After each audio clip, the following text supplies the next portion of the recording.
Welcome to our Rolemaster Actual play session. Twilight of the Old Order is a campaign set in the world of Duyranaki, the continent of men. In this gritty, cutthroat world, politics, religion, and commerce are all intertwined and reign supreme.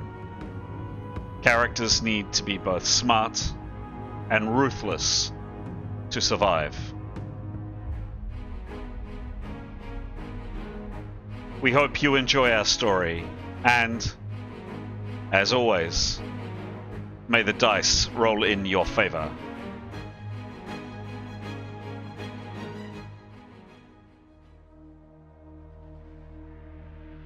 This is episode 167 of Twilight of the Old Order. Twilight Party, after recouping and recovering, have decided to seek out their foe, the leadership of the Committee for the New Age.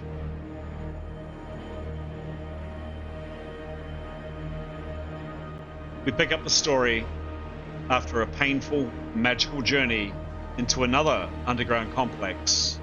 Our heroes are confronted with a large group of transparent-like figures feasting in a huge hall.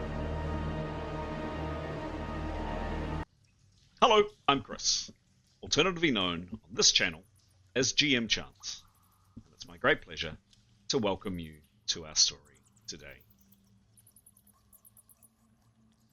The story we're telling is a tabletop role-playing game using the fantastic 1980s, yep, it was a wee while ago, role-playing system by the name of Rolemaster. The tale, as you can see on screen, is Twilight of the Old Order.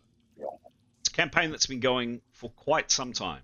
It started way back in 2019, July 2019, in person, and then during the pandemic, we switched to online play. So we've been going a long time, and this recording, by the way, is April 2025. So it's been a long time in the making. We only started recording these games a couple of years back, so there may be a few things that are referenced during today's play that aren't on the recordings. Now, to tell any any good story, you need some heroes. And these are the heroes, the 6 heroes that are in play today.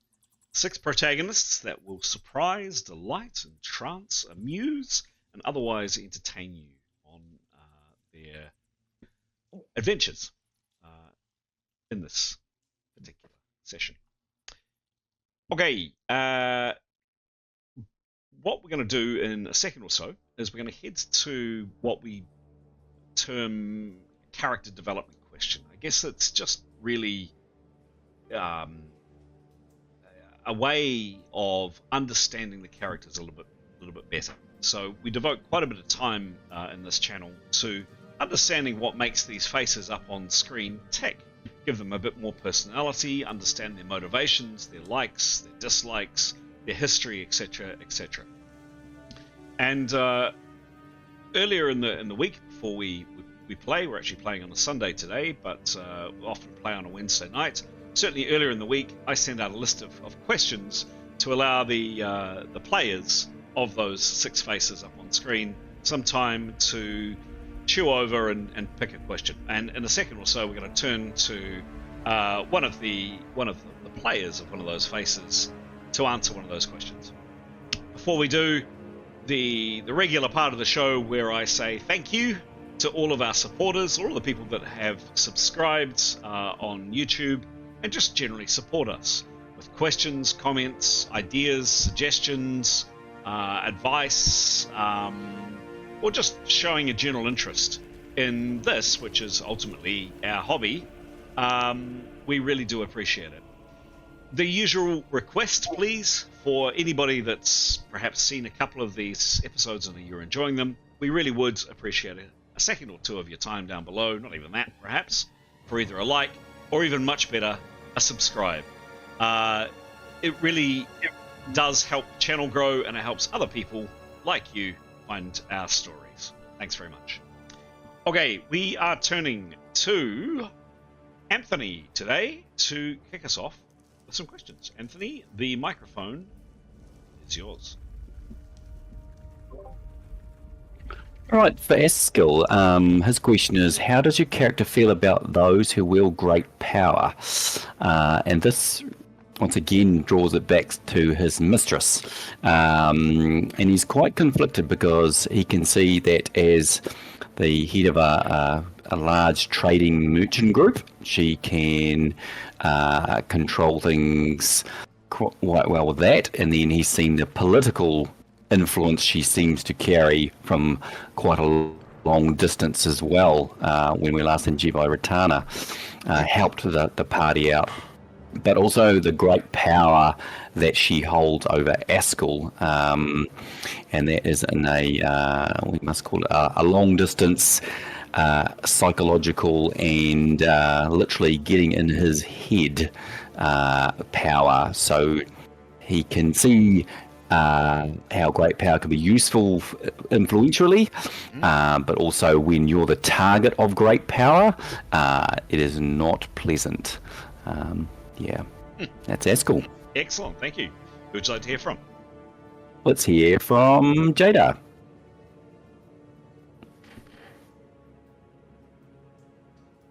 So Jaeda's going to answer, how does she view the concept of sacrifice? This is because she has to do sacrifices. So she strictly follows her religious rule of sacrificing a small animal once a year. But inside, she gets quite conflicted about that because she realizes that others might see it as quite barbaric. She knows her god's the master of the fate of all people. So she doesn't ever want to anger her god by going around and healing people willy-nilly. But she feels healing people is actually good for her god because she always thinks that if she saves people, they'll become true believers. Like, she's just waiting for you guys to get on board with that. To see the light. So she thinks it's always a good thing deep down. She really wants to open a Healing Without Borders hospital one day for this purpose. So she likes to sacrifice the small animals because it's her way of like showing God that she's not playing God by saving lives, but she's doing it for the glory of her God. And it's her small way of like giving back and being humble. So if she ever feels judged by the non-believers, she reminds herself that they eat small animals all the time. And anyway, the end is nigh. So it's a good time to please the God. So why I'm telling you this is because I need to sacrifice a small animal soon, and I don't want it to be weird. If we're starving and I start killing animals and you can't eat them, I'm not going to be popular. Question. Yeah. How do you sacrifice small animals? I'm just imagining you with your whacking stick, chasing a mouse around the room. Yeah. I'm going to make it really funny. Squish! Squish! You will be shocked. You might not be speaking to me for a while in the game. It's like a while to hit a mouse with a quarterstaff, I reckon. Yeah, it'll be creative. Excellent, thank you. Who do you want to hear from, Starra? Severin. Oh, hello. Yep, I'm playing two characters today. First of whom is Severin. The second one is Tanya. First up, Severin. How does your character feel about those who wield great power? Well, as we know, with great power comes great responsibilities. And I think he'd follow that in terms of, I mean, he's kind of all about the chain of command. He's kind of was a soldier for a little while, one of the troops, and he gets the importance of there being a command chain, but he does actually believe that there are responsibilities with that, and there must be a clear kind of balance and a rule of law, but also that you treat your people with respect and in a fair and just manner. And if that is not met, then he sees there is legitimate reason there to overthrow or challenge that power. So he's quite moral when it comes to that kind of stuff. Turning to Tenya.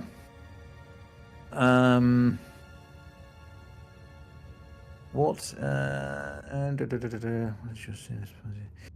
Oh, I just say with Severin also that kind of links in also to actually what does they expect in a companion or ally. He's quite boring, Severin, talking about combat. He just loves talking about tactic. He's really dull. And so yeah, he's quite keen on any companions or anyone we meet, kind of how we're going to work together, and he very much likes to work in a team and see everyone pull together and bring out something bigger than the group could be. But anyway, turning to Tanya, the most intricate illusion your characters encountered, well, perhaps this one that we're looking at right now. But failing that, memorably, moons ago, we walked into a room with an item we really would have been nice to walk out with, which was a solid gold lyre, I think, or harp. Harp. I think it was a harp.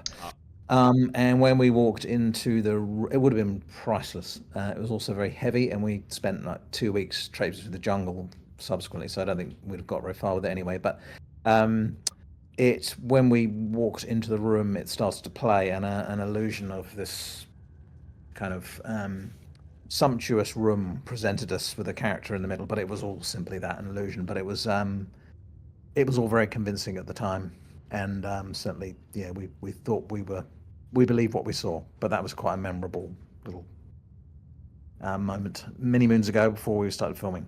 So turning to Giles. Yeah, interesting, thank you. So yeah, I play Yotto.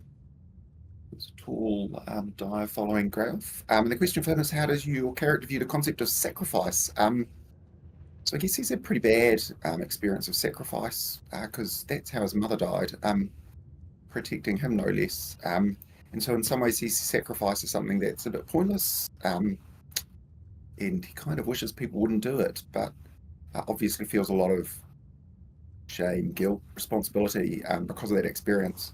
And so I think would happily sacrifice himself in the following of completing that cycle, or maybe revenge, depending on how you look at it. So I think you'd see sacrifice as being something that's worthwhile, really, in the context of ridding the world of great evil, at least by his own standard. Mm-hmm. And on this, might pass it over to Pete. Well, thank you. Hi, I'm Pete, and I'll be playing Nicholas. And I'd just like to answer perhaps two questions that are linked. What's the most secretive organisation your character has come across, and what's the most enigmatic figure your character has tried to understand? So I don't know about most, but certainly Jackin, I think, was the guy that's what he named himself to us, was a very enigmatic figure that seemed to be, and purposefully, he didn't want to know what we were up about, and he, although he knew an awful lot about us, now he was representative of this organisation, which was the Monmen, which very rich people who want to maintain the status quo, is our understanding of who they are. They've got very sort of great influence and power, and in fact we've benefited from that, and we sort of did a job for them on Jewel Island, or a test basically, to prove ourselves worthy, basically. And Jackin was the person that we met at the end of this sort of quest, or this test. And the reward we got was that we were able to get travel and resources, basically. I think those are the two ones. Yeah, connections. Not money though. But still, that was we were very grateful for what we've got. So yeah, the Monmen was, whilst they were quite enigmatic. They've kept quite to themselves and are very protective of their identities and their purposes. I don't know if I'd want to sort of dig too much more into that organisation, because I think they would figure it out and probably, you'd probably regret it. And Jackin was obviously, wanting to keep things professional, so he would. But he was quite a strange fellow. He seemed to be very well connected, as you'd expect with an organisation like that. One thing, by the way. The only time in game that you've ever heard reference to the name the Monmen was from from Tanya's father's old friend, Ningwen. Yeah. No one's ever referred or given name to this organisation. Anyway, Enigmatic, and they don't have, perhaps don't have a name out there. That was just the best. That's what we use anyway. Marvelous, excellent, great effort, one and all. There we go. Those are the characters introduced by the players of those characters. Thank you very much, and they are now named up on the screen. And there are the questions too. So thanks, Pete, for popping those in. Now is the time in our game we turn to our scribe, person who keeps us on the straight and level and has got a much better memory than I do and certainly takes better notes. Pete, can you talk us through what happened last game, please? Sure thing. So, last game started in the ruins of a Lords of Arcana alchemy lab place. I don't know. In the north near Rascaret. We had returned there knowing that we wanted to go through a particular teleportation device to a different location, and so it was quite exciting to be sort of embarking on the next leg of our quest. We decided that we'd be going to the location that we'd identified on this, the destination part of this device as Krakoa, which is the Star's Grave, which is where we believe Day Zero is going to be enacted, or the rites, or the which is sort of the beginning of the end of the world, or at least Day Zero is when the TPP will, the people in Turang will decide which path to take in their bid to sort of overthrow the old order, whether it's the one that we're sort of Torvash Papillis' one, or the Hero Party's one with Irene Chonta. Anyway, we're at we decided to go to Krakoa. Tanya used her wonderful bow to sort of predict what was going to happen in the next minute if she was to go through the teleportation device, as you can see on screen there, to this destination, and what was it going to be like. She experienced it was going to be painful and dark, basically. So we thought, okay, we'll try it again with her with a lantern, still painful and dark. We'll try it with her with some magical light, still just painful and dark. We wanted to try light because we didn't want to end up going somewhere blind into this darkness. That's the best we could do. We just took the leap and all went through. It was painful and it was dark. It was very painful. We felt like we were being it hurts. It was very uncomfortable, like we were being pulled apart, as you'd expect, I suppose, if you're being teleported over a long distance. And it was extremely, extremely unpleasant. Also felt like we're being watched somehow, and I suppose that makes sense. If we were sort of somehow going through the in between, or I don't know. We had gods watching us, I'm sure. We probably had. Some of us lost quite a lot of hits, and some of us were throwing up all over the place when we arrived. It was dark, but we managed to get a light going, and it seemed that we were not directly under threat. So that was at least the concern. Noticed that time had passed. I think it was Severin who noticed that perhaps his beard had grown, or his hair had grown, or his fingernails had grown. So okay, we thought at least a month. So that. Good to note that going through these teleportation devices, sort of, it's not instantaneous. But we have no idea exactly how long, what time has passed, so we have no idea exactly how far away we are from Day Zero. I think Tanya, we rested up, and so I think we sort of waited a night or so, and Tanya redid her check with her bow prediction thing, the spell that says what's going to happen in the next minute, and was what was going to happen if she went back through the portal, and nothing. It didn't work. There had been stone that had collapsed onto the mechanisms on this, and so I think we're blocked off. So no way back through that portal. We found ourselves in a very large room that had roof had collapsed in some areas. There was only one exit. There was some very unusual. There was a desiccated body.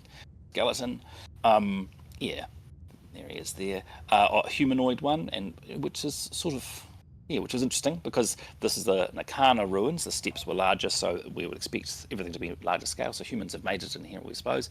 And then these odd bronze, or I think it was bronze, made out of bronze or dipped in bronze, not sure what they are, sort of figurines of people either suspended from their ankles or perhaps doing handstands.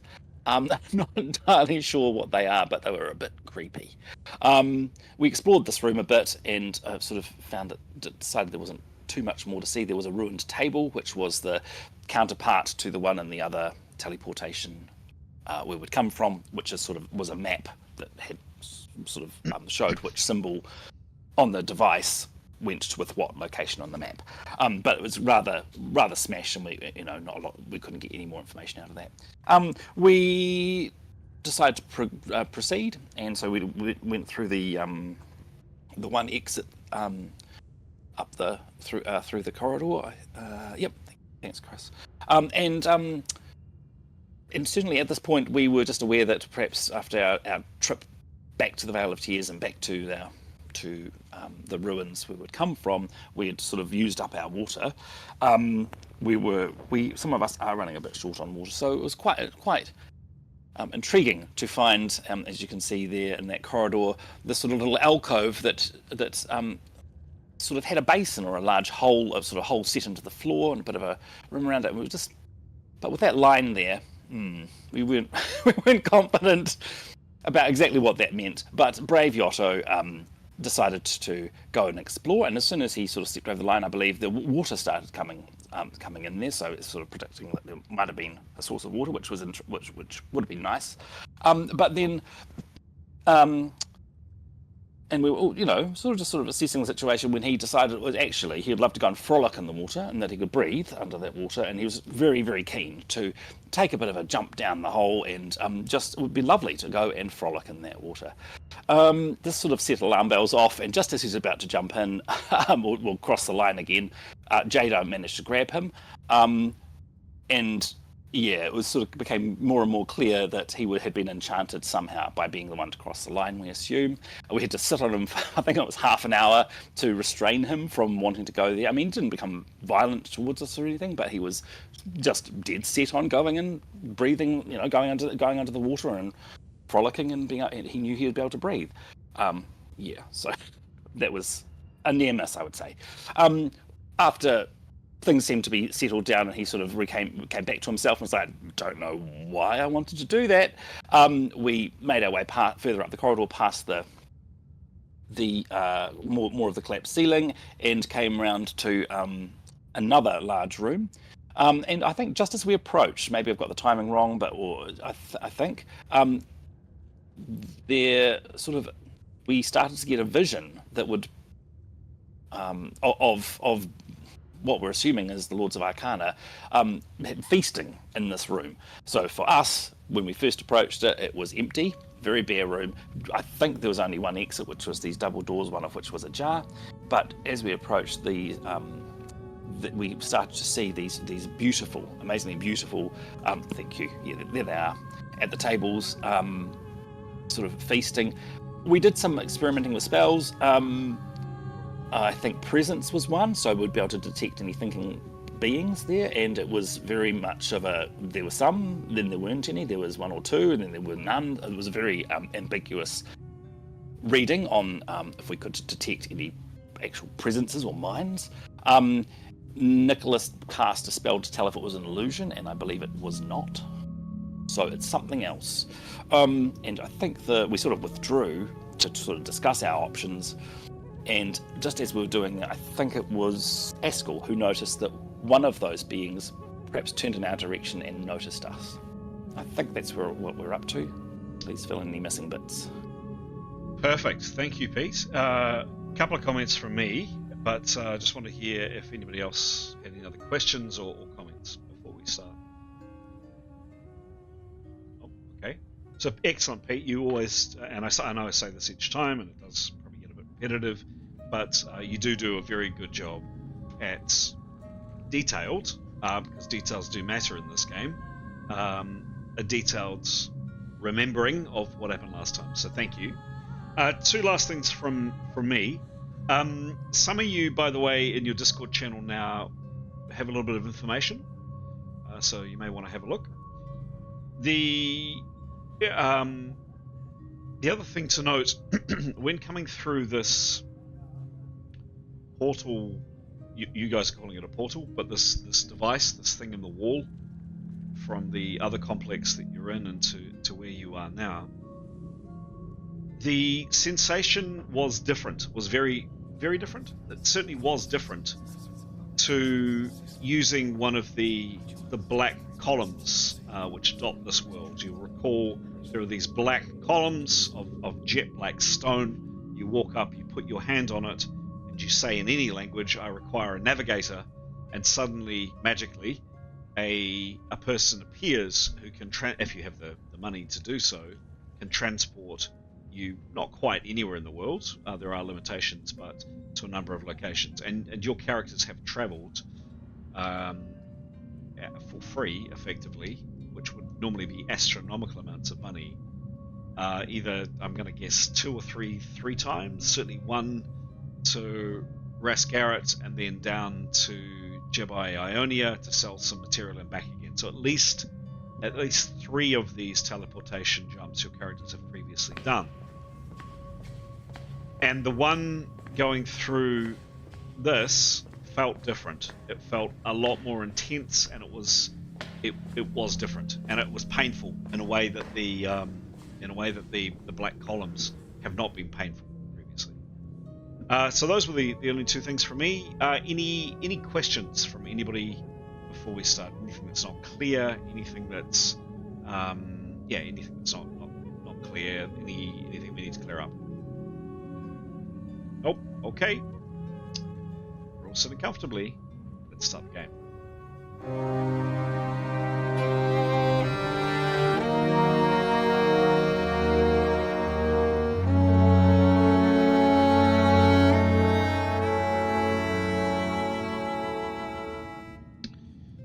So that's it. That's exactly where you are, as described by Pete. You're at the entrance. There are 2 light sources. Severin has his. You better tell me, Severin, how long? In a minute, how long that spell lasts on your sword. You have that lit, and Nicholas has a lantern lit. So 2 sources of light. You've backed up. You're not quite there. You're actually a little bit further into that alcove or into that tunnel, and you're looking out over this quite large room. And when I say quite large, it's 100 and something or other feet, 160 feet across, perhaps. It's big. It's pretty big. There are 3 columns that you can see there, and then at the end, slightly ajar, is a set of absolutely enormous doors made of metal, by the looks of it. What do your characters do? Now, and the other thing, obviously, is, as mentioned, there are these strange visions of people eating, drinking, feasting, playing music, occasional laughter, milling around this room. You did ask the question last time: if you came off this little ledge and made your way to the door, would you interact with any of these beings floating around the room? The answer is no. That is a clear out.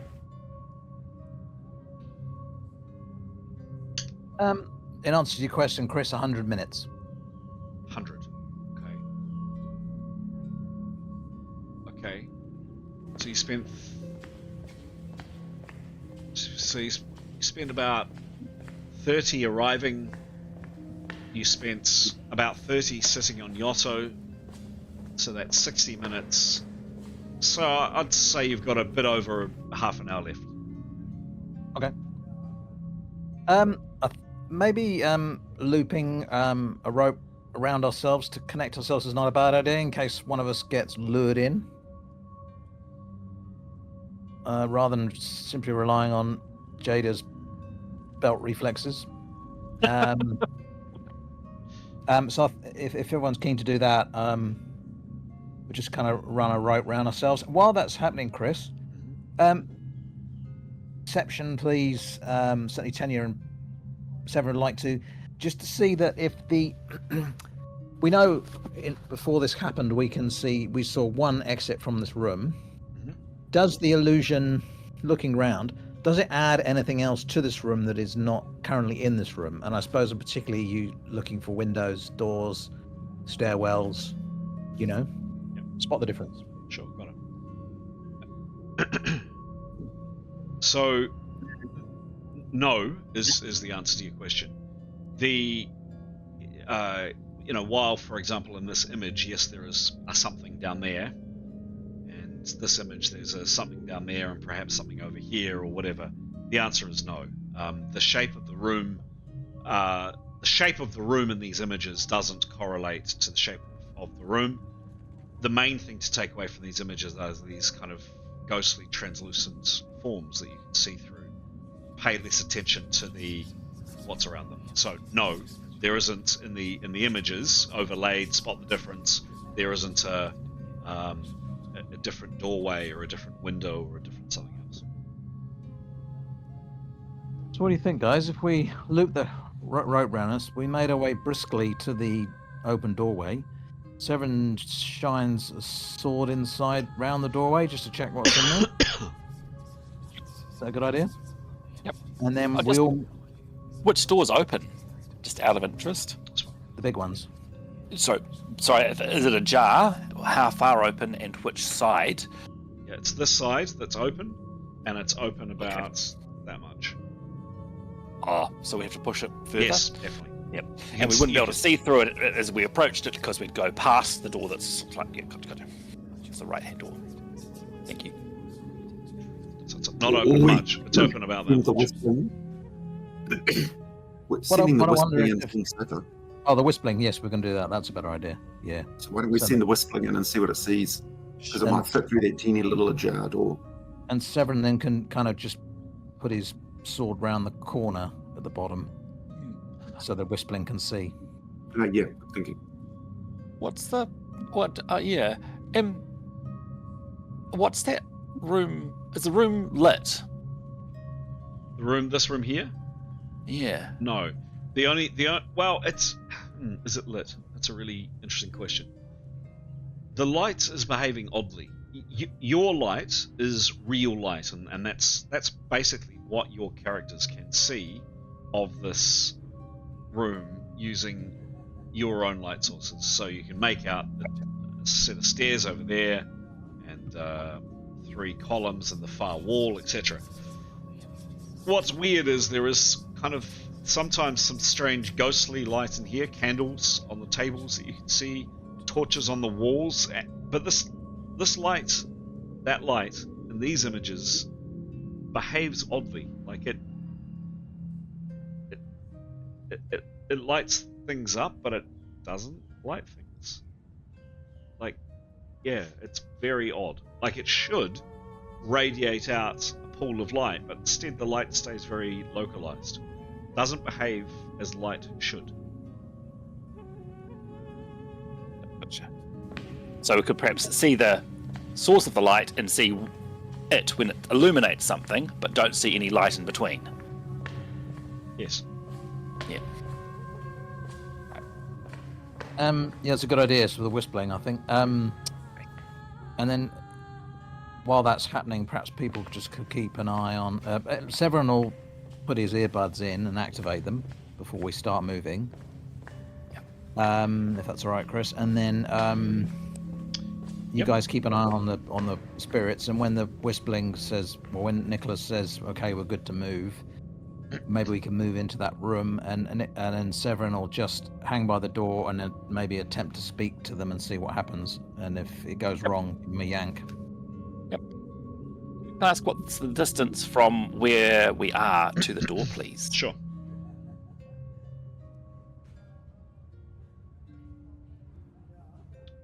$112 Yep. So Nicholas's range with his whistling is 100 foot. Mm-hmm. So we'd have to enter the room and be in the room before he can make use of it.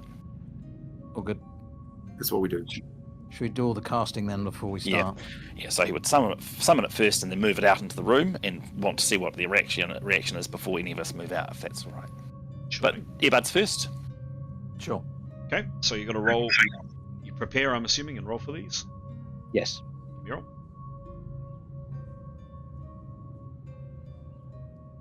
90. What a waste. 96. 96. What a waste indeed. What's a waste indeed? Spells. Boom. Conjuring. Oh, let's go arcane. Success.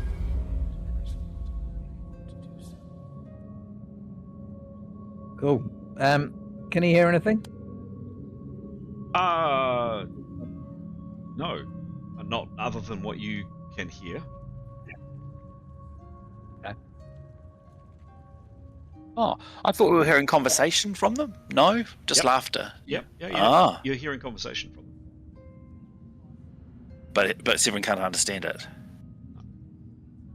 Interesting. How does the earbuds work, Graham? I've never really gone into the mechanics of it, but usually, a bit like a Babel fish, you can understand what's being said and you can communicate back in whatever language that is for an hour. Okay. I don't know if you've ever come across a Babel fish, but that's, Okay. So earbuds activated. Okay. You want to do your whistling then? Yes, for sure. Yeah. So, but I believe it's any language. You don't have to specify it like the glasses are. That's just sort of any, for the earbuds, any language. Yes. Cool. Oh, so he's prepare and summon a whistling. Woo, woo. It's a 4. It's a 4. Okay. The spell fails. Oh, does it? I thought it was 1 or 2.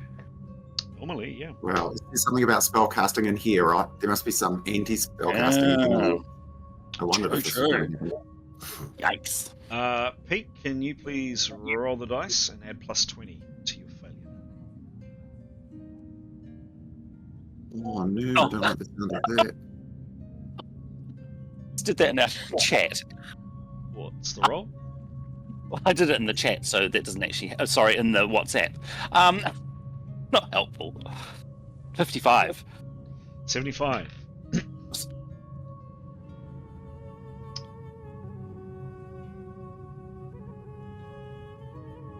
Yeah.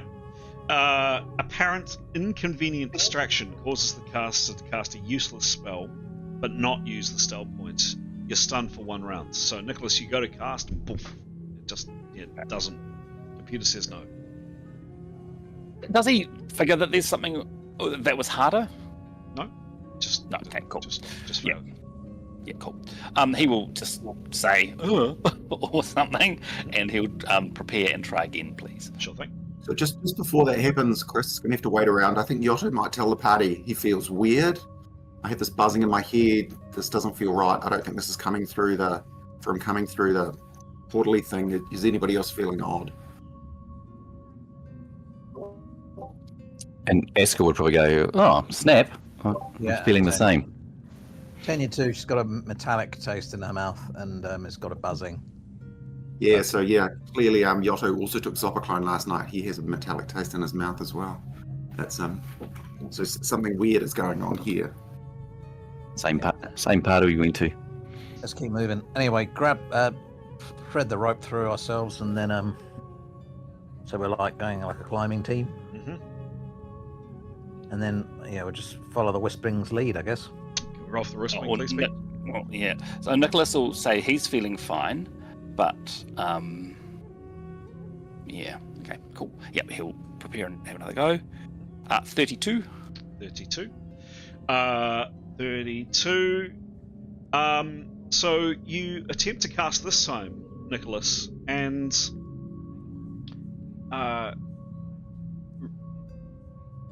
really weird. The spell, the magic, just doesn't come. It just stops, and you definitely lose the spell points.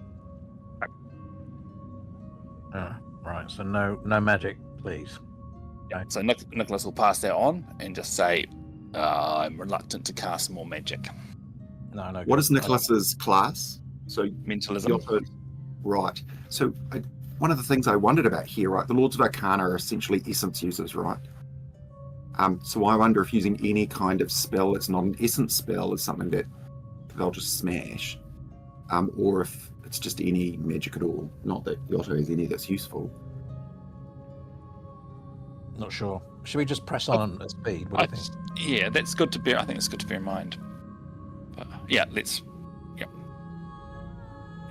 Yep. Let's go. So if we wanted to test that theory, Askell's happy to cast like a 1-point spell. He's got like light, for example. I reckon it's worth doing. We've Yeah, got nothing to lose, and then let's get going. Doesn't hurt to have another source of light. Yeah, he's happy to cast projected light, 1 point, lasts for 80 minutes, hour 20. So Sure thing. just see what happens. All right, so yeah, Askell will give it a go. First of all was transcend armor. 49 plus. Go 49 plus 75. 100, more than 101. Success. Yep, that's a pass. And then for the actual spell itself, 38. 38. 38's same thing, Askell. The spell fails. And you lose the spell points. It's weird. It's not a spell failure. The magic just doesn't happen. And you lose the spell point. The gods in it. So the people who've got the metallic taste in their mouth are the those with the tattoos, right? Yep. Yeah. Anyway, No. Are they No. all essence users? No, but Yotto's got feeling strange, right? Correct. No tattoos, but is an he does- essence yeah. user. okay. No tattoos is an essence user. Yeah, by tattoo we mean the symbol sign of the comet, right? That we got Yes. when coming out of the in-between, and Yotto wasn't with us then, so No, true. Okay, all right. yeah. Shall we all swing our legs over the platform and then touch down together so we can? Yep. Yep, and then nip to the door. Can you do the can? If you think it'll help. Didn't wear my garter. And we'll try that, and then Severin will then. Well, let's see if we get to the door first. Okay. So you get up to the edge of the stage and kind of Going off the side. all on the count of 3 over here. Yeah, and then run along the wall. Oops, there we go. Okay. Sure. So you all touch down at the same time. There's no particular reaction from the people feasting and talking and laughing. So Severin will crouch down and put his sword light through the gap. Oh, you move up to the door? Oh, well, yeah, that was the plan, to skip along the Oh, wall. yeah. Yep, sure. Okay.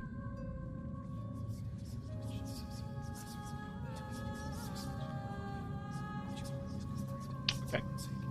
So you've moved along. As you do so when you first touch down, there was no apparent reaction from these people.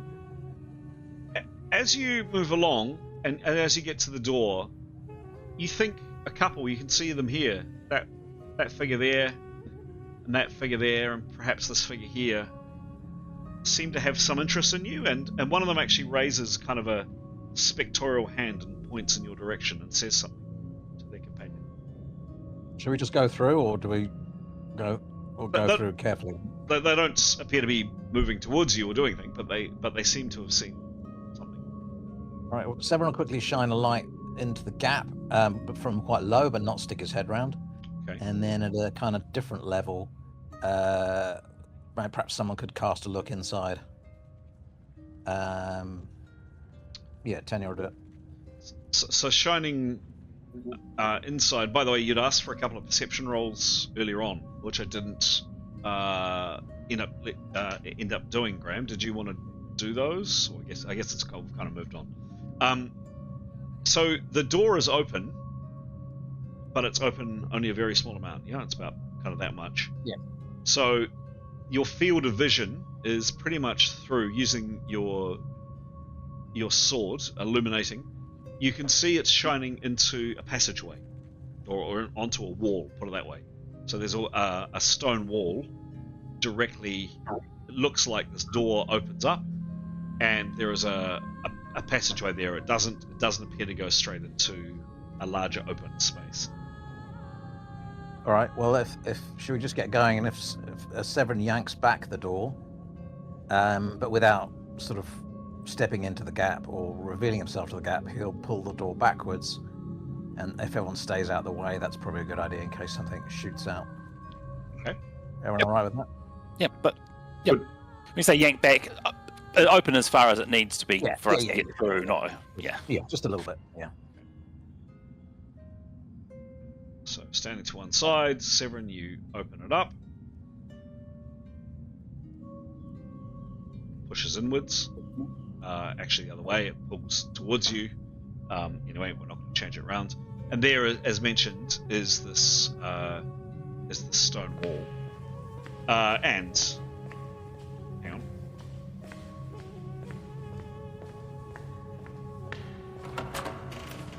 And a 30-foot demon. That's not that. That is very, very, very unappealing. The door. Here's a better one. No. Do you want me to just do a noise? No, hang on. No, I had my nice door sound. What do you mean? I could do a nice door sound. Way you go. Do a door sound. Yeah. Oh, that's pretty good. That's a pretty good door. this is a big door. That's a pretty Oh, big. sorry. It's a pretty big door. I'm sure I had a nice. One. Maybe not. So we'll just use this. Okay, it's not that. Not that either. Damn it! Could have sworn there was a nice door. Okay, it's definitely not that either.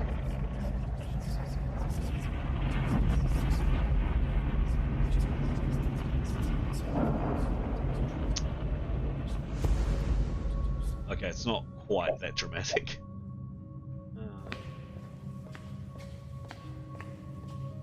Here we go. This is what I wanted. I think this might be it. That's it. That's it. That's what I was searching for. Yeah, you open up. What do you do? Shine the light down. Have a quick peek. Okay.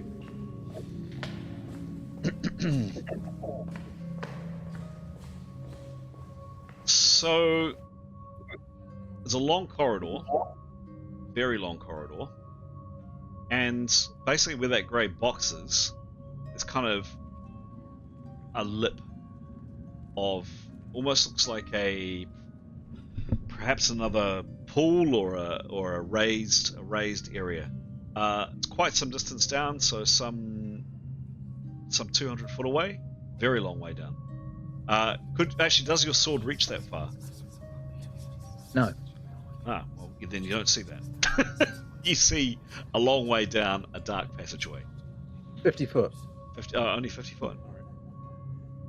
So Not even bad. with elvish vision, so let me just I have actually calculated this.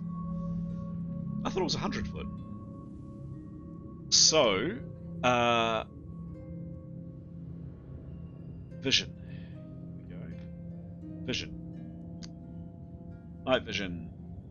Night vision for elves, indoor with artificial lights. Elves can see clearly visible up to twice the light source, so that's 100 foot.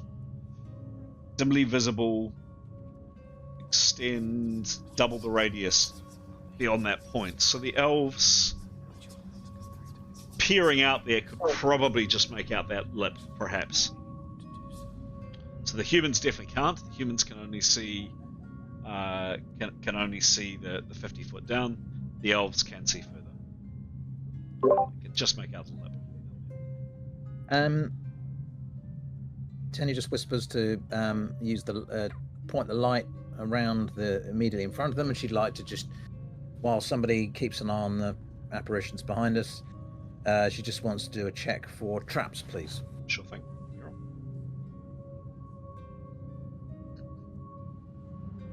18. It's masked, so 18 could be utterly amazing. Hope so. Okay, what's her skill? Pick trap plus 57. Okay. She has a good look around. She believes from what she can see in front of her, she can't see anything untoward. And is anything So happening? Chris Giotto wants to look the other way into the room, and he wants to have a good hard look for anything which is kind of not the apparitions. Are they hiding something? Is there stuff on the floor?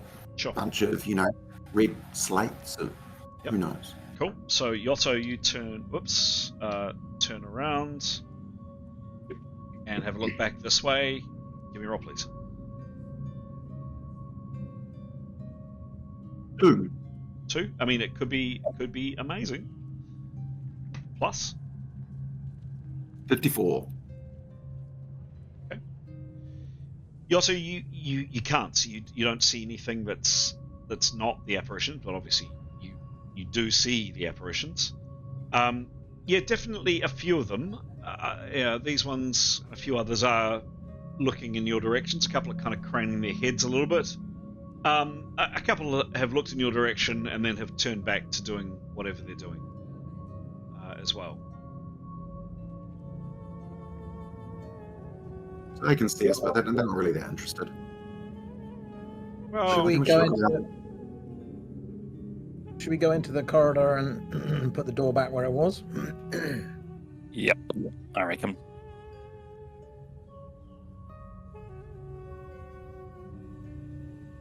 All right. so Let's do that then. Okay, cool. Okay. So you step inside and you close the door. Well, We are handy sure we don't want to check this room out a bit more. well, yeah, maybe, but we'll put the door back where it was rather than close it, Chris. Yep.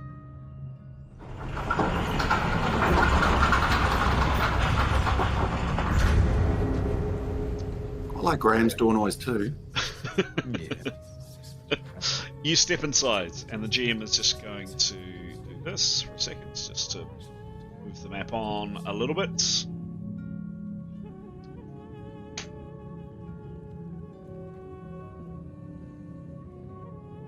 What are you proposing, Joel? There is a big room here with a bunch of ghostly people in who kind of know we're there. They can clearly see us, but also are not threatened by us, right? And if we're to believe what we believe about the Lords of Arcana, we're going to be like ants in the room. I don't think they are going to. Difficult to see how they can see us as a threat, right? The risk is they bash us, and then we're done for. If indeed they can. Well, I guess, yeah. I mean, two things to think about. Obviously, they've populated these structures that we've been exploring. Yep. With a multitude of traps to kill, snare, and do horrible things to anyone who's set foot in them, who they may see as kind of robbers. So, if they were able to reach out Just remind me, why are we here? to save the world, No. Why are we in this bit of this Lord of Arcana complex? we just walked here from since arriving. Why did we come? So the location we chose to come to was Krakoa, Yeah. which is the Star's Grave, which is where Day Zero is going to be taking place, so far as we understand. Which is where where we know we have to go if we sort of screw everything else up, and we have to try. That's our last place to try and stop them doing their devil dust thing. But also, Torvash Papillus has got. The Dying Man said that Torvash Papillus has got secret sites, which is where the Dying Man thinks Torvash Papillus has gone to, that are near Krakoa. So either here is going to be Torvash Papillus, or is going to be some possibly integral clue about what's going to happen on Day Zero, right? So we're here to check that out. No, in Krakoa, which is the Star's Grave, which is we're assuming is what we've seen in our visions. It's sort of a large, sort of a crater and a complex, and an underground complex has been part of it too. Was that where we are now? We don't know. This is the location on the portal device has named this as Krakow. We don't know how that relates to Torvash Papillus or Day Zero, apart from it shares the same name. You know, I agree with everything Graham has said, but I mean, it was interesting listening to last session, right? And in the room with the upside down people is what. At some point, we're going to need to try and stop this thing that's going to end the world, right? So either we might find Torvash Papillus here if we're lucky, in which case we want to kill him, or there might be some integral clue or kind of a layout to help us understand. And I guess I just wonder what we might miss that we might need later if we don't try and look in this room a bit more, Graham. I guess that's what I'm driving at, and that's the sort of the way out. I mean, I'm happy to go with what other people think. That's kind of my logic. I'm open to ideas. I mean, what were you thinking? Because obviously I can't communicate with them. I mean, yeah, wandering out there, not sure. I believe the room was empty when we first saw it. Before the vision started, it was bare. Yeah. And something has changed, because you cast spells initially, didn't you? Which you don't seem to be able to do now. That's true. No, well, not since they've showed up, no. Well, no, we did. You've cast stuff from your bow. You cast presence from your bow. Yeah, that's right. They were in super position. Oh, that's true, actually, yeah. And Nicholas cast is it an illusion spell? Yeah, that's good. Yeah, that's a good point. Damn it. Okay. Can Jaeda use ancient history or racial history to find out what these people are? These are apparitions? Or does it not? I think we know who they are. They're the Lords of Arcana. Okay. We might be able to identify which family they are. That might help, right? We know there are 8 families. Yeah. Friends or foe? Worth a roll. Always worth a roll, I reckon. Shall we try it? Which one though? Racial or ancient history? Probably ancient history. Ancient history. Ancient history, yeah. Can I try that? Yeah, sure. I'm just having a minor issue with my map. I can't close the door, which is annoying. But make a roll, please. Oh, hang on. Right, that. Where's my dice?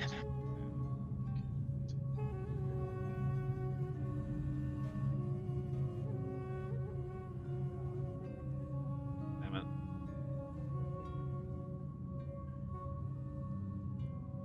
Control. Paste.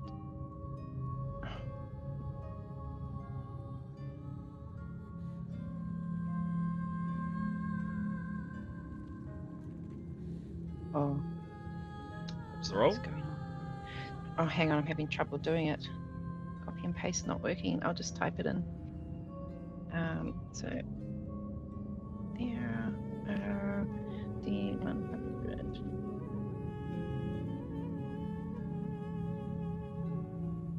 +84, and the ancient history skill is +61. 84. Give me a roll again.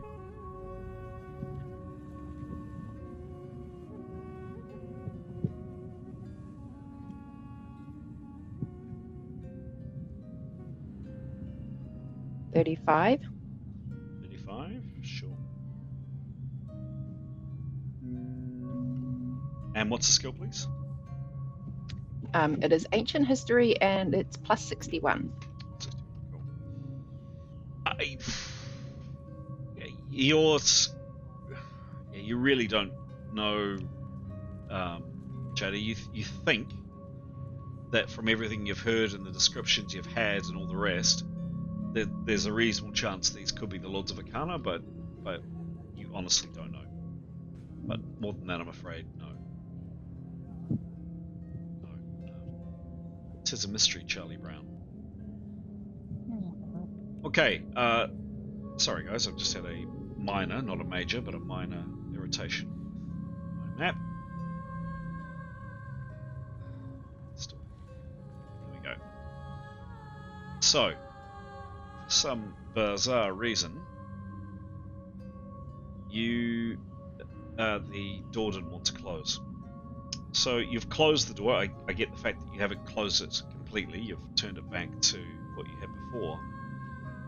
You've pulled the door to, so there's the door mostly closed behind you. Ignore the one that's partially open. Actually, is that going to do it, is it? No.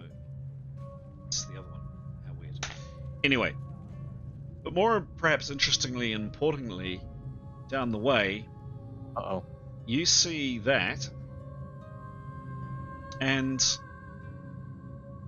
basically as you step inside, suddenly these tangle of blue lights start, and there is this very large figure in there, huge figure. It's not humanoid, it's definitely not humanoid. Really hard to make out. It looks more like a gas or a shape. You can't quite make it out at this stage. And then there's this noise.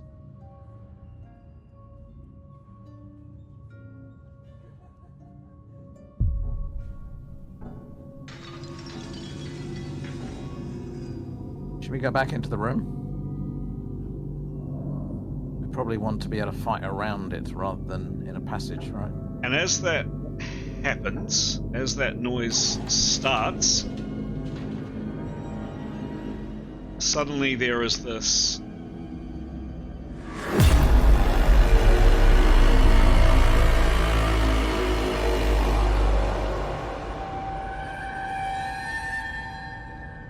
and there is just this complete blast of noise and sound, and your heads are just utterly reverberating with the noise, and it's such a strange noise. It's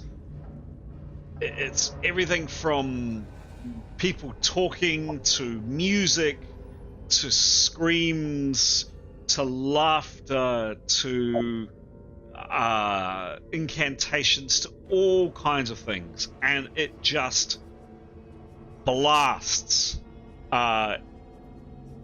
into your head, and you almost feel the wave of this noise wash over you, and it moves your clothes, and the lamplight switches and moves, and as this impact hits you. And I'd like all of you, please, to make a resistance roll. Now the resistance roll is a curious one. It is it's not, I'd like you to get all of your magic resistance, so essence, channeling, and mentalism. Add those 3 bonuses or minuses together and divide by 3. And write that down, please, because you will likely need it again at some stage. So take all 3, add them together, divide by 3. And I'll go around each of you in a second and ask you to make a roll, please.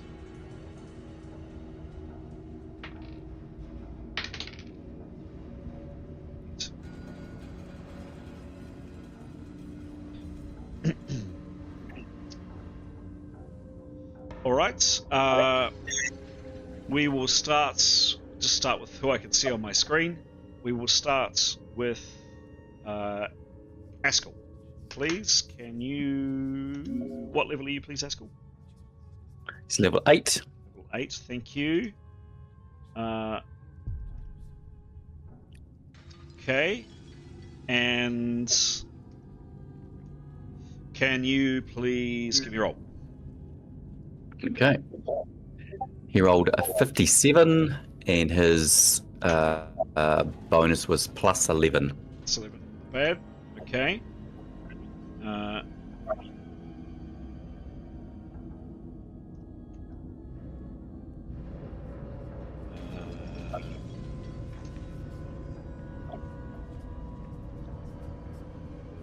57 plus 11. Okay, cool.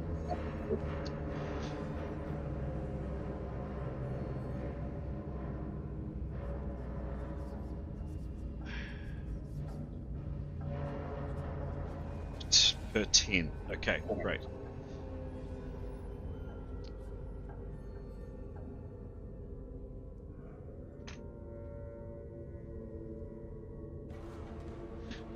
Okay, I will describe what happens in a second.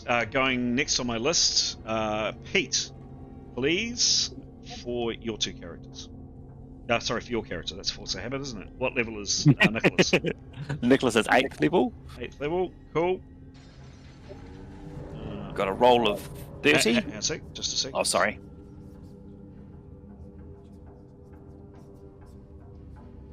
Okay. And yes, a roll of 30.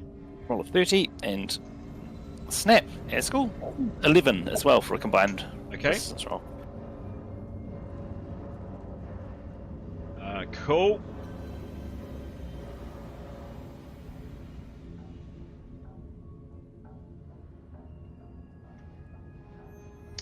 Okay, next on my list is Yotto.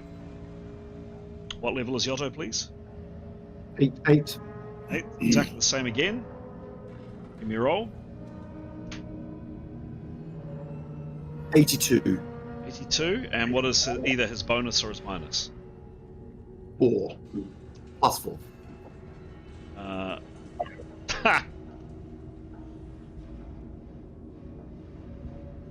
Don't tell me Cool. that's interesting. It is. It's extremely interesting. Very interesting. Next roll, please, is Jaeda. What level is Jaeda, please? Level 9. Level 9. Lovely. And give me a roll, please.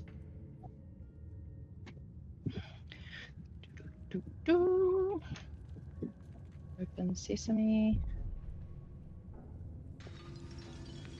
99. 99. Roll again, Jaeda. Oh man, why? 20. 20. Okay. Cool. And what's your bonus or minus, please? Those three together divided by 3. Divided by 3. 10. 10. Cool. Thank you. Okay. And then Severin. 80. 80. He rolled 80 and he's 10th level. 10th level plus 14. He rolled an 80. Okay, cool. And then lastly, Tanya. Yeah. What level is she? 9. She rolled a 93. Wow. Okay, And she's plus 3. cool. So, Can I show me how to do negatives on this calculator? Yes. Oh, sorry. first round.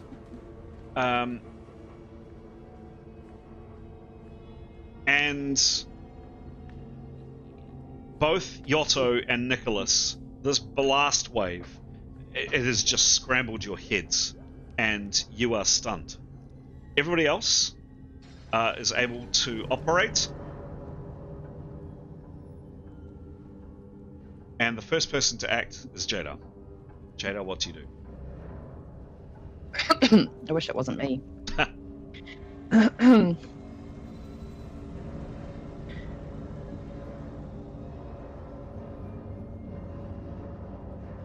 I think I'll just tell everyone what I'm experiencing. All right. What are you experiencing? What do you experience? That I feel very stunned. No, you're not. You're not stunned. The only two people are Nicholas and Askell. Oh. Then I'll say Nicholas and Askell look stunned. And I think we should get out of here. Okay. Next up, Askell. You are stunned. What do you do? Sorry, I had children in my ear. Sorry, I did miss all of that as a child was talking in my ear. So what's happened? He's now stunned, but we're just by the door Yes. in the corridor.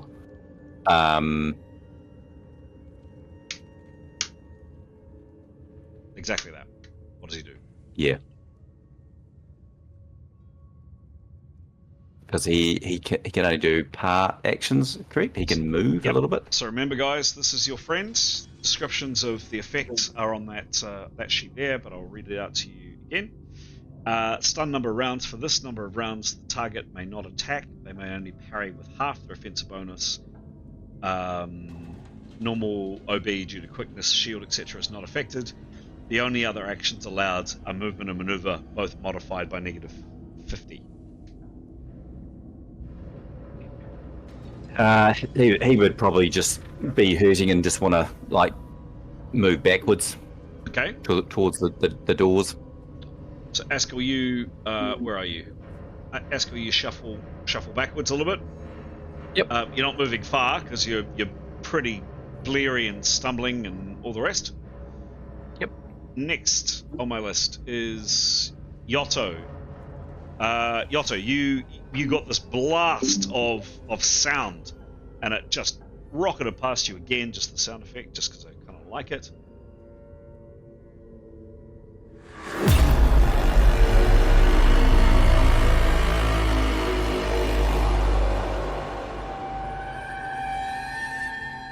You are, however, completely free to operate. So yeah, Yotto definitely isn't really into like death metal. He prefers house music. So I think he'd be wanting to get essentially back to the door and corralling the team and suggesting we should be heading back into the big room with the scary white dudes rather than the scary death metal. Okay. Yep. Okay, so he's up at the door. Great. He'd want Nicholas. to go through with like one mass. Yep. Nicholas. Same as Askell, he'll consent to say, "Oh yeah," to if he can make sense of what Yotto said. He's stunned, and he'll say, "I'm stunned," or he'll say, "I'm feeling, God, I can't think straight." He'll shuffle back if he can, do his minimum movement. Yep. Okay. And Tanya, completely free to operate. Runs back to the door and pushes it open. Okay. Back to the door. You know I'm going to do this because I like it. Door opens.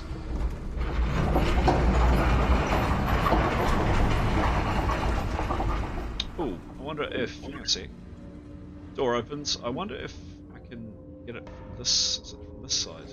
Anyway, okay, yep. And what does she do? She'll wait for the rest to catch up and then move through. Okay. Severin? Follows Tanya. Mhm. And if he notices anybody shuffling rather than walking, he'll pick someone up and take them with him. Okay, so Jaeda is still standing where she is. So you hustle Jaeda. Yeah, I kind of pick her up if I need to, and just take her through. Jaeda, do you resist in any way, shape, or form?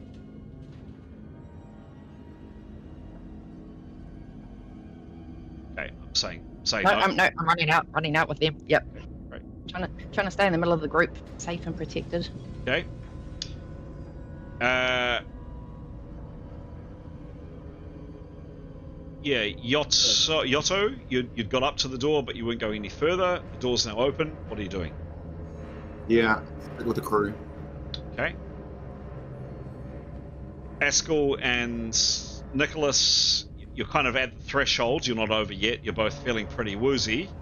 And that's where we're going to end the round. The GM is going to go and make a cup of coffee. Back in a second. It'll be a minute or so. Been gasping for a cuppa all day. Nice. So, should we leave the door open? Because we have to go this way anyway. And if that is a charging station, and if there is another big nasty in there, it does look a lot like those other charging stations, doesn't it? It does, and there's a bigger and an attack. So, let's maybe get back up on that platform. And I think we'd be better to try and fight it in an open space in the corridor. And if we have to go that way, we may as well entice it out rather than trying to fight it in an enclosed space. Obviously, the way we got the last one was being clever about back attacks, so that we surrounded it. And if you remember, basically Tenya and Severin were just taking shots at it from both sides. We want the medallion again? I can hide behind the door and snap it on. Yeah, If it's metal. Yeah, well, I'd get it out, get your medallion out and ready. But let's get back up on that platform, a distance between us and the door, and maybe look to fight it up there. What do we think? Yep. We're not. I think the platform is quite high, 10 or so foot high. So we'd have to go all the way through the room to go up the steps to get onto it. Should we do that anyway? Well, yeah, I'm just saying. I don't Yeah. think we've got another option. Skirt around the edge of the room, perhaps. So skirt around beside the platform, so to not walk through the image. I don't know. Walking through them might be a bit aggravating. Who knows? Yeah, I don't know if Nicholas will be much help. He might try another couple of spells, but I have a feeling that the spells are having to do a resistance roll rather than cancelled outright. Right. I think that who knows? He might not be much help. Anyway. All right. Yep. Do we think it's? I was gonna say, do we think it's metal creatures again, or we had flame creature? Yeah. Yeah. Chris said it was something. It didn't look solid. It was maybe gaseous, Oh no. vapor. Yeah. That's what he said, I think. So yeah, perhaps another elemental sort of thing. Yeah, and that's why I'm just thinking maybe the metal medallion thing. Yeah. Have it ready, but it may be ineffective. Do we have anything? Well, we've had fire and metal. Maybe it's water or earth. Yeah, or gas. Yeah. Gas. Yeah. Oh Do we have no. any- What do they Any use? other items? So it seems like the spell, maybe spells from items work okay. Don't know. Yeah, because Severin's light is still working. Yeah, and the earbuds seemed to. Well, I don't know if the earbuds worked or not, do we? No, I suppose they didn't. Sound like they didn't. Didn't sound like they didn't. Yeah, it doesn't sound like they did, rather. And you rolled really well, so maybe it's not a resistance roll. Maybe it's just cancelled all magic. Don't know. You can but try. Yeah, I mean, if somebody's not doing anything else, it would still be worth having a crack. yeah. And low-level spells to not use up power points, basically. Do we need bait then for this gaseous thing? There are other ways out of that big room, aren't there? No. I think that's it. So if it's gas, how does it hurt us? Is it poison? How do we know it's gas? If it is a gassy thing, how does it hurt us? I'm just wondering how to fight it. So how do we know? What's the gas thing? Chris said that it didn't look solid. Ah, right. Okay. He was saying it looked more. I don't know. Maybe I misheard. I don't remember. But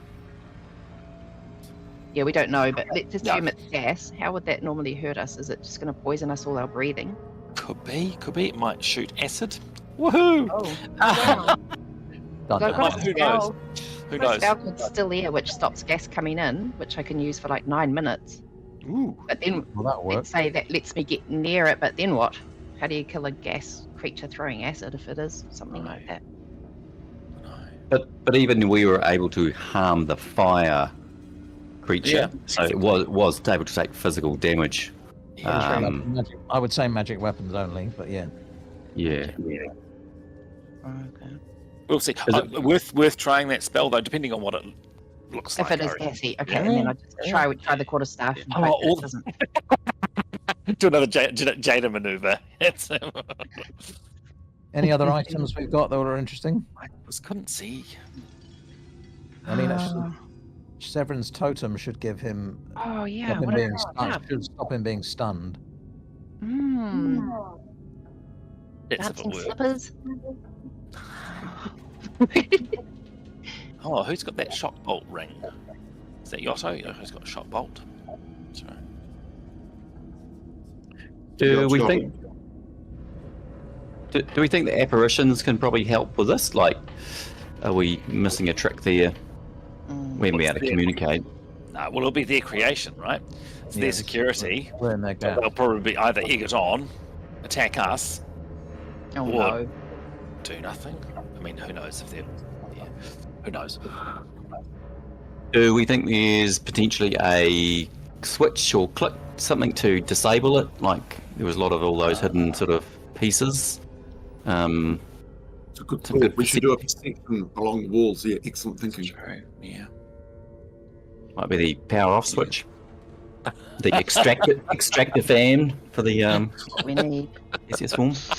Alrighty. GM is back. He has his coffee. I've been absolutely gasping for one all morning. Okay. That was round 1. This is round 2. Initiative. Rolling initiative. We're off. staring down this way, do you see much? No, not especially. Other than that. Other than, yeah, this big kind of gaseous shape is slowly moving, you think. Askell, you are next to act, you are still stunned. He'll just keep retreating with the others. Okay. Just a step or so backwards, you really can't go particularly far, but yes, you step back inside this room. Yotto, you're now back in here.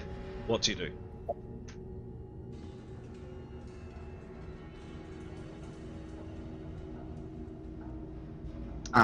Look, I think we'd need a conflab about our next move, because it's either look around this room and then back down the corridor, or have a go at the. So have a conflab, but this is in game time. This is happening in real time.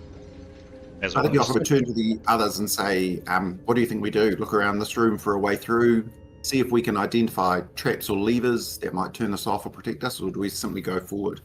And I think you also would notice he has a shock bolt ring, and that spell might work, so you could try firing a shock bolt at it. Who knows what'll happen?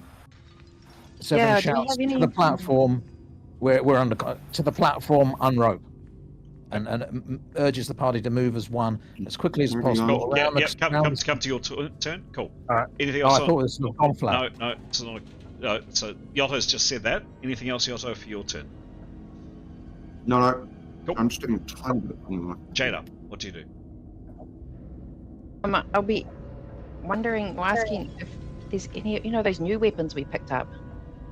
There's like all sorts of things. I can't remember what they do. The flaming scimitar. We've got the evil staff. Maybe I'll be just as we're running, asking if there's anything we could try. Okay. Nothing else for your rounds? Oh gosh, what do I need to get ready? Just in case it comes out and it's metal, I'll have my medallion ready. It's around my neck, but I'll be ready to whip it off. Sure. Nicholas, you're still stunned. Nicholas will say, "Help, please!" And yeah, let's run. But he'll be calling out for someone to come and help him. He does have minimal movement, of course. Oh, he'll move the amount he can, but then he'll then he'll be asking for someone to help him move him more, and he'll be most willing if someone will help him move. Oh yeah, I'll help. Okay. So I don't know what "I'll help" means. You need to tell me where or what you're doing. So if Jaeda's doing something, tell me please, because I need. Hop in and walk along. Hold an arm. Walk along where? With the group, we're all going towards that place that Severin said. All I right. think Yotto would put himself closest to the door, so if anything comes down this corridor, and he's got to prepare so he can fire the shock bolt if anything comes down the corridor at his Okay, close. cool. Severin, what do you do? Right, with urgency, he'll urge everyone to the platform double time. He'll pick up Nicholas and run with the group, urging them round, taking a route round the side of the room, not through the apparition. Okay.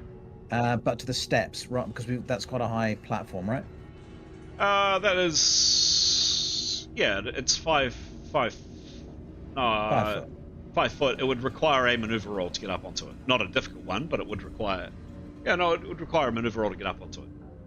And the steps, how far away are they? They are.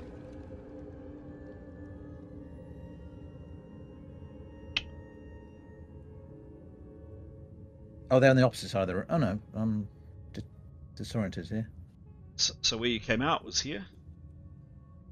Right. There's the platform goes down there, and then the steps there. You guys are there. Would that be? That's 160 foot. And that's back up onto the platform where we came in, right? So if you remember, it's a platform that goes up there, then there's another flight of shallow stairs that goes up there, and that's where you came in. Oh, okay. But that involves us running through the apparition? Yes. No, I think we'll probably take the lip then and maneuver ourselves up, right, guys? It's Okay. also Yeah. quick. So that's what Severin's doing. So Severin, you're moving. You're moving. With So you can't. With Yeah. So you can't pick up Nicholas. You can shuffle him along a little bit, but you. can I not? How heavy is he? Oh, you could try. No, He's Plus his gear. 157. Plus his gear. Yep, that's fine.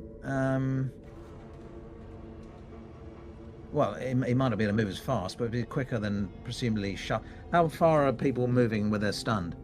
So I've just read out that you need to tell me how far people move. Yeah. No, as in the people that are stunned, you need to tell me how far you can move, because no one's told me yet.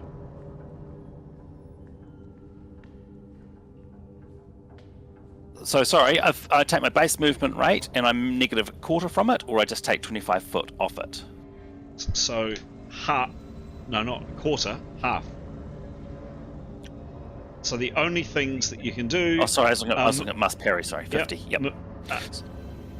So you can move half your normal movement rate. Okay, 30 foot. Oh, that's all right. Yeah. Then. All right. Yeah. Same with Eskel. So where do you move? 30 foot to the right. Okay. Is what Nicholas would have done. 30 foot. Cool. There. And Askel, how much for you, please? Same as well. 30 foot. Cool. And Askel is there. Cool. So a little further along. Yep. Done. And Severin, what are you doing? Oh, I'll run all the way to the lip and hop up onto the thing. Okay.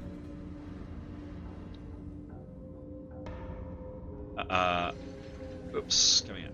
There you go. So Severin, you move over. I guess, yep, you get to here. It will require a full maneuver for you to pull yourself up. So that'll be next round. Okay. Oh, not this round. Nope. Okay. Who is next? Tanya is next. Same. Done. So you move over, and you can pull yourself up next round, or attempt to. And that's it. Into the round.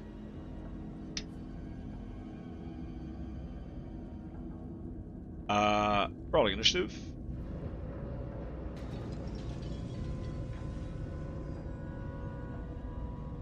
Boom, boom, boom, boom.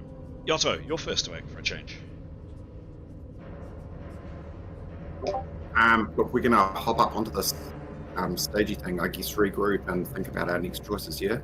Although Yotto is gonna make sure he's last in the party, so I don't quite know how you do this. So I guess his opportunity action will be to move with the rest of the party, but stay at the back. Be as prepared as he needs to be to fire a shot bolt if something nasty comes out. Okay, so he's kind of hanging back a bit. Done. Askel, you are now unstunned, Askel. So he'll be like, whoa, shake it off. Mm-hmm. That's better. And he'll just move as much as he can up behind the rest of the party to assist with the obviously awkward scrambling, pushing, shoving people up a wall. Yeah, so it's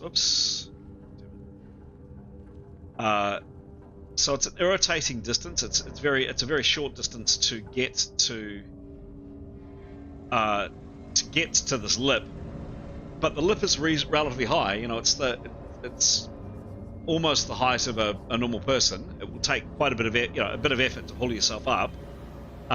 So two rounds. One to get there, kind of prepare to get yourself up, and then next round to get yourself up.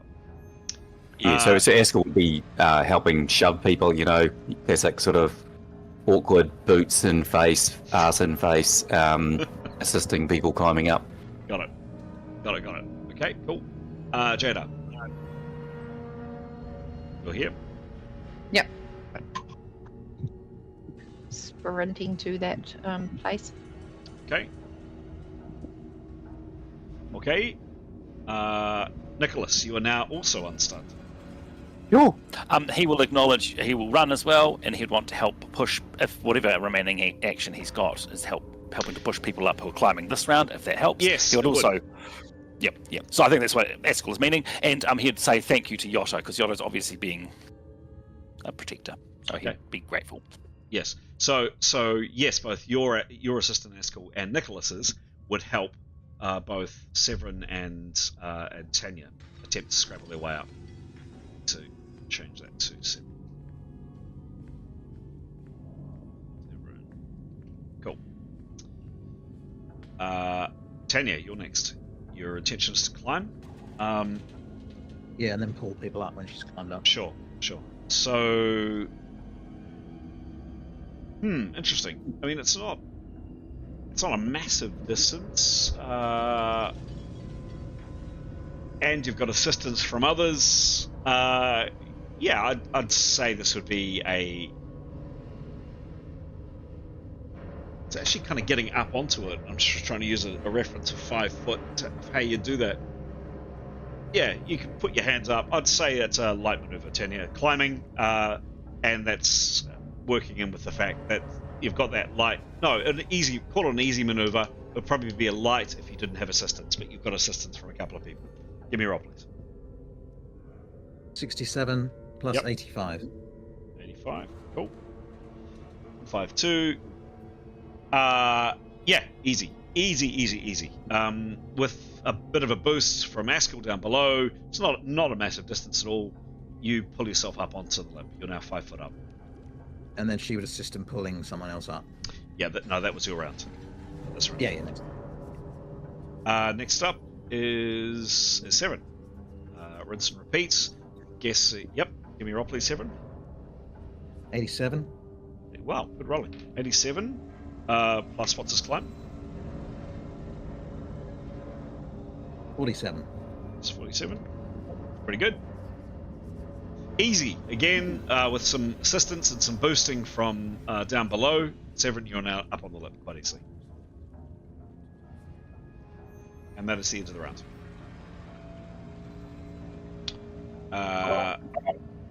Rolling initiative.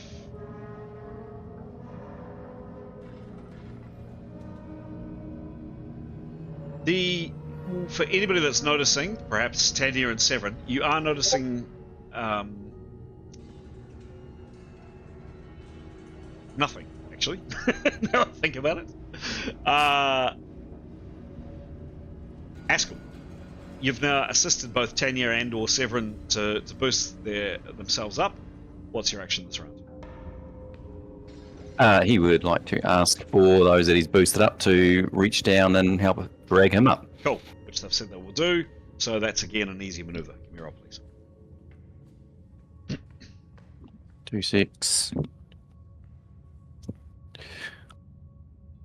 56. 6 plus climb of Climb on.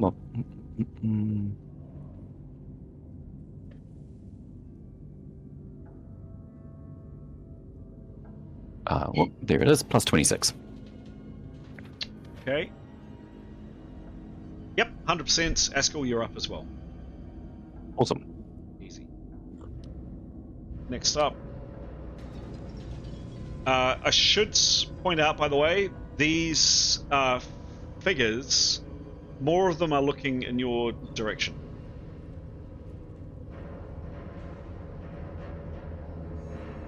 This is a heads up. Okay, moving on. Next is Jaeda. Jaeda, you're massively tall. What are you doing, please? Okay, time to climb up. My climbing skill, what is it? 33. Give me a roll. That is 41 plus 33. 74. How about that? You guys are absolutely acing it. Basically, Jaeda, you're almost, you probably could get an easy maneuver without people's assistance because you are so tall. You haul yourself up with pretty relative ease. Can I be further away? Or Sure. is my Where move- would you have positioned yourself? Yeah, over there. That side, yeah. There's a wall there, right? Yep, there is. Mhm. Next is Yotto. Well, when everyone's up, he'll pounce up too, plus or minus assistance. Okay, give me a roll, please.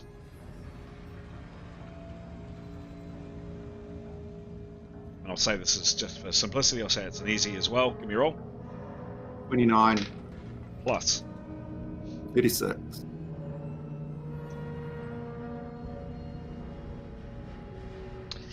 You're nearly there, Yosso. So you've chucked some stuff up, and you're kind of in that laborious, quite inelegant thing of kind of hauling yourself half your legs down. You're 90% up. One more round or a yank from a friend, you should be fine. You're nearly there. And then, lastly, Nicholas. Yep, climbing, please. Give me a roll. Oh, 80. Easy. Rolling really well tonight, today, guys. Plus his climb. Yeah. 19. 19. Easy. You're up. Nice. Thank you. And then Tanya, I'm assuming you've been assisting with others this round, so I'm going to negate your turn unless you have any strong objections. Ditto for Severin. Just voice, while she's doing that, she just wants to say, go back to first room, question mark. Okay. And Severin doing the same, kind of yanking people up.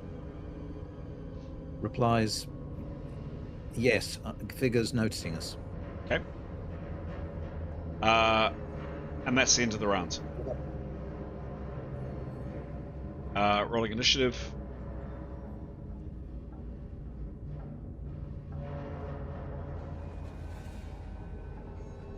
Jaeda, you're first to act. Sorry, who? Jaeda is the first to act. Jaeda, go. Meeting. All right. Can you zoom out a bit? Where are these people? Where are we going, Graham? Where's the place you said where they can't see us? The words that were said, which I presume Jaeda would have heard, was back to first room. Which is down here. Okay, first room. Yep. Oh, where is it? Down there. The way we, yeah, she would know that was the room we entered, Yeah, which yeah. is down the passageway. Yeah. Oh, down there. Okay. What does Jaeda do? Oh, she will go head towards there, but not first. She'll say, "Let's go there. You guys first." So lead the way. Okay. Askell.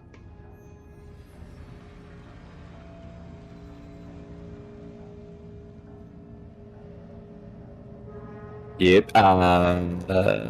Yotto looks.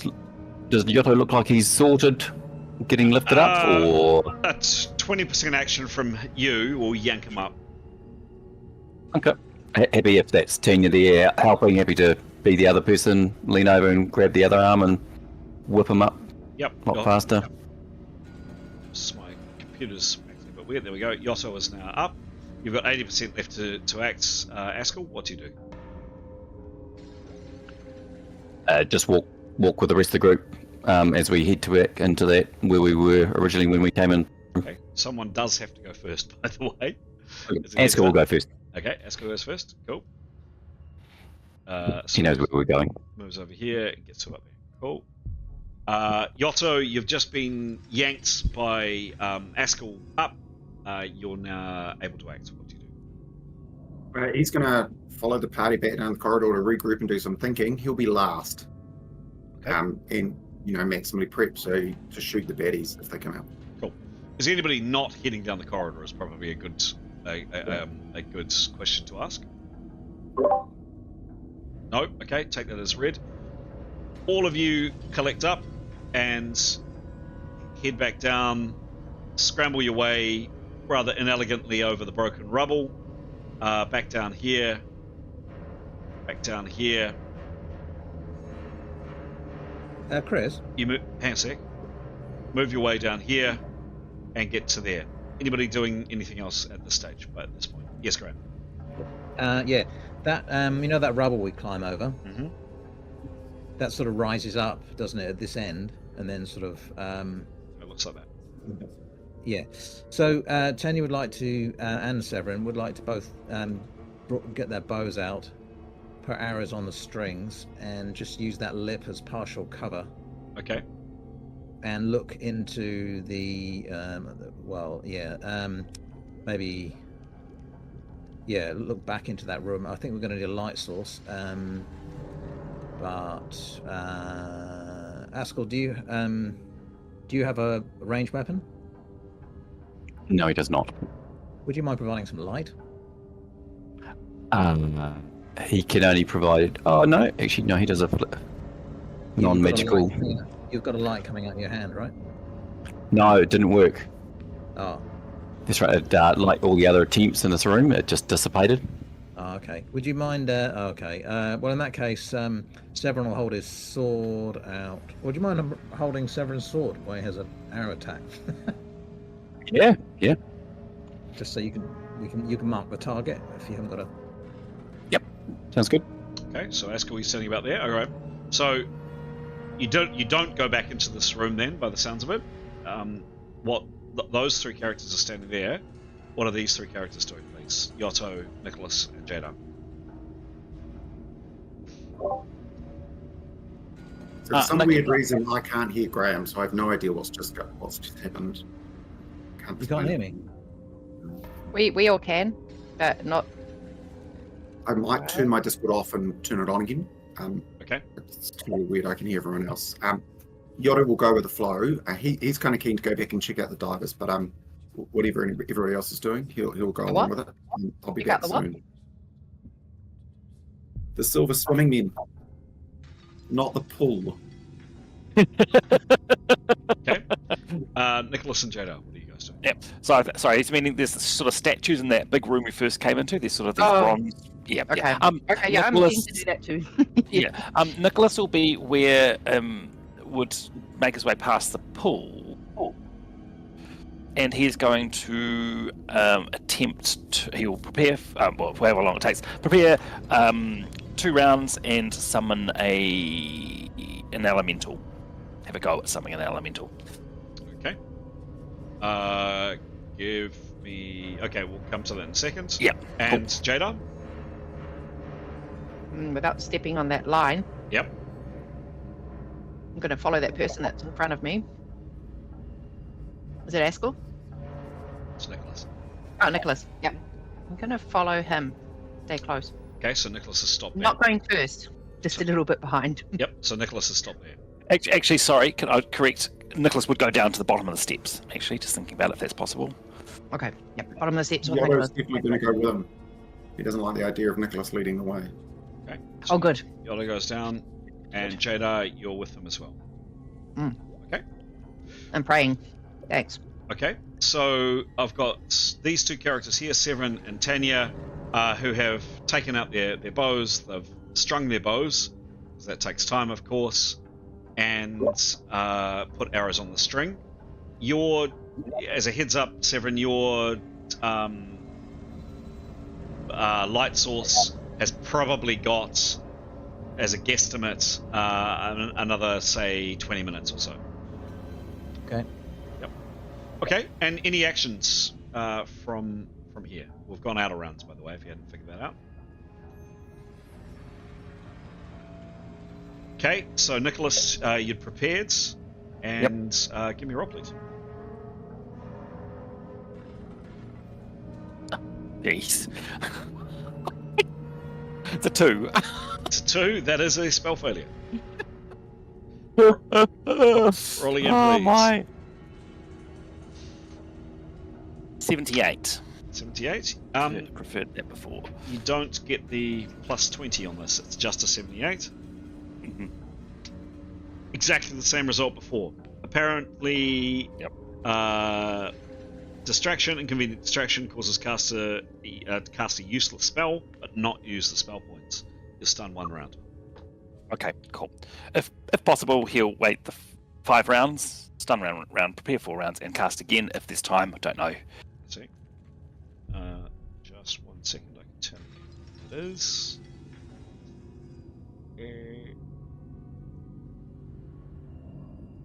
Divided by So you come back, move forward, and then 2. So call it 9 rounds have gone past, so that would be enough for you to have done all of that. And try again, Nicholas. Give me a roll, please. Thank you.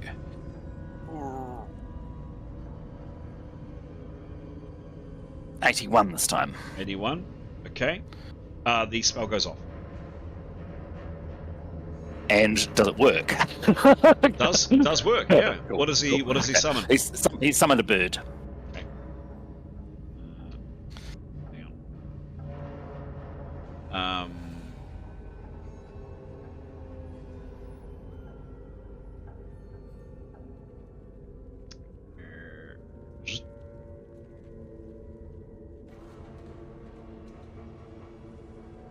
I should have had the birdie saved, but there we go. There's a raven.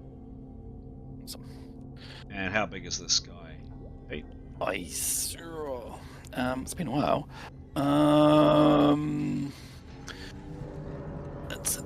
So 12 foot tall. Wow. And 5 foot wide. Okay, that's rough enough. And where is said birdie, please? He'd like to stay where he is. Uh-huh. And if Severin and Tanya are within this 100 foot, he'd like to move it up behind them. Okay, sure. Yeah, they're 60 or 75 foot away. Yep.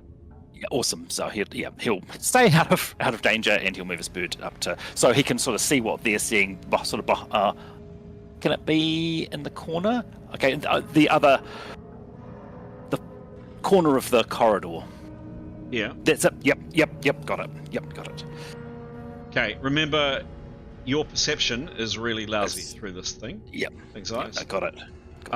So, at this point, can I please ask, because they can't see what's going on, both Jaeda and Askell to jump into... I don't know how to do this. Because you can both hear what's going on, but you can't see what's going on. I guess, can you switch your cameras off, guys? Can you not look? Because yep. So both Yotto and Jaeda, if you could just you'll hear what's kind of happening, but you won't see what's happening. So I appreciate it. Switch screens so they don't have this screen up. It doesn't matter. I just won't look at the screen, but I'll listen to you. That's what I'm asking. I'll walk out the room. Yep. Okay. So firstly, I'm just going to do a little bit of this. So it's been quite some time. Severin and Tanya and Askell.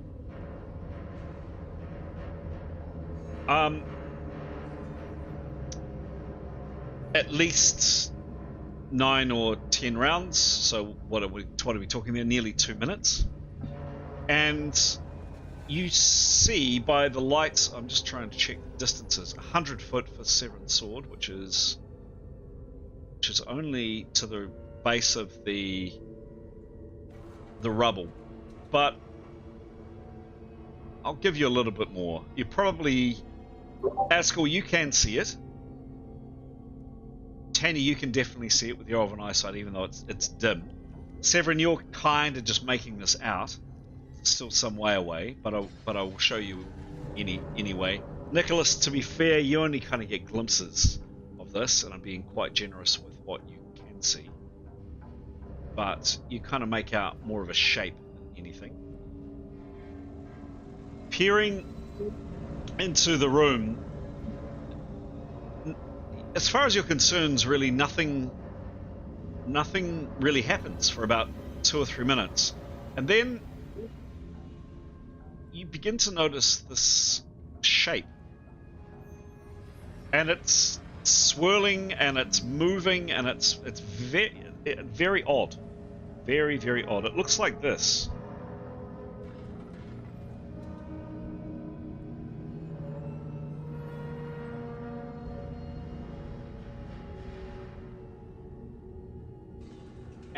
and it moves through. It's moving very slowly, very, very, very slowly. Askell, you can just kind of make out it's come through into this room, and Tanya, you can definitely see it a bit better. Severin, you're kind of seeing just a shape, and probably Nicholas, you just catch just glimpses of this. But the swirling kind of light or matter or something, and it's shuffling very slowly forward. It gets to about there. Any actions from either Askell or anybody who can see it at this stage? I think we'd fire on it. Okay. All right. Askell will let out a quiet expletive. End rounds, new rounds. Okay. Rolling initiative. Okay.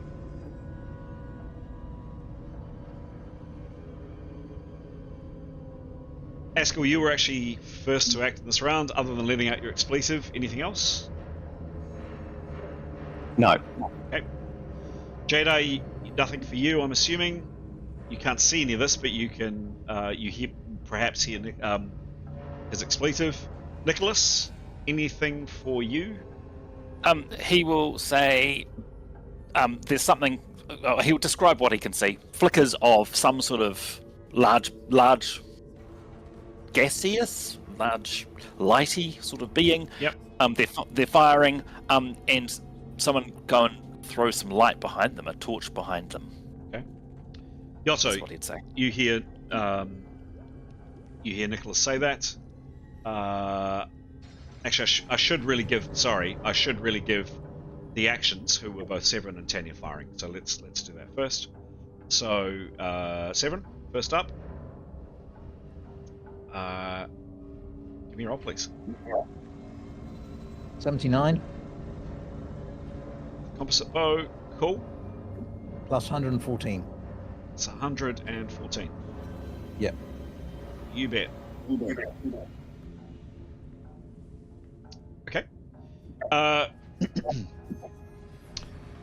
The arrow hits. It's true. It hits center of this thing, and there is this noise, like kind of twisting metal, and the sound of, I'd kind of described flutes before, and voices and all kinds of other sounds kind of goes up in pitch. The arrow went straight through it. Tanya. She'll have a crack. She's using a magical bow. Mm-hmm. Oh god, no, I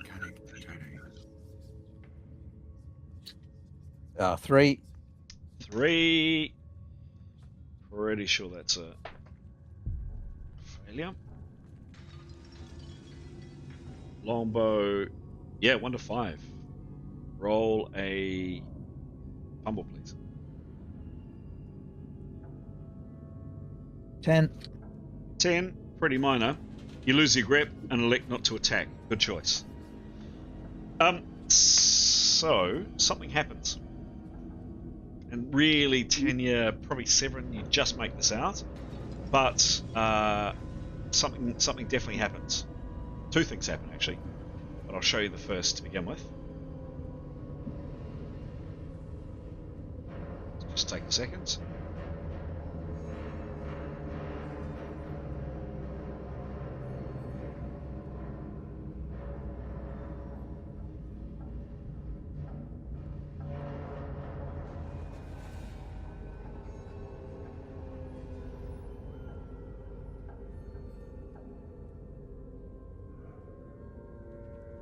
Okay.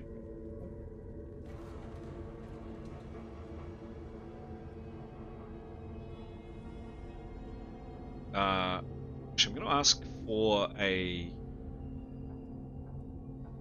perception roll for both Severin.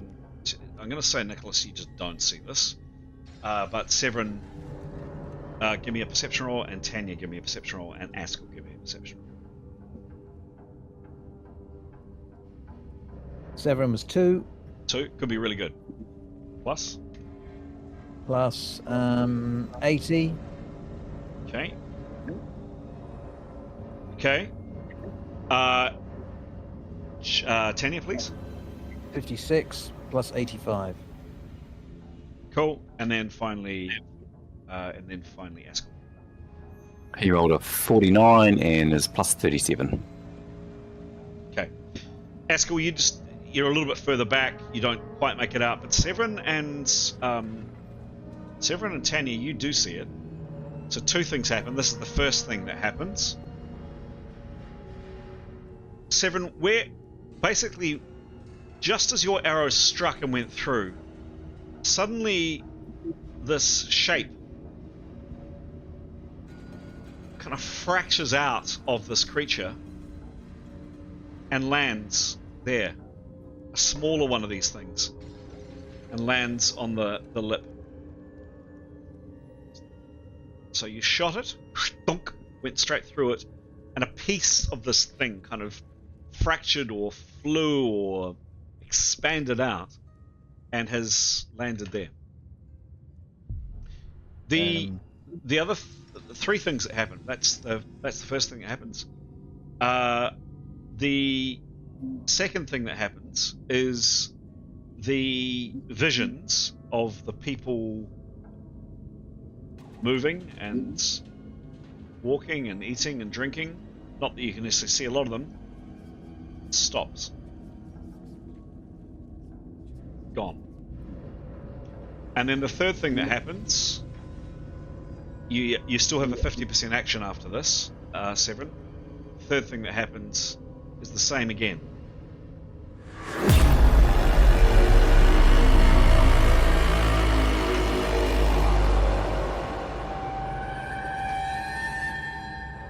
And Askell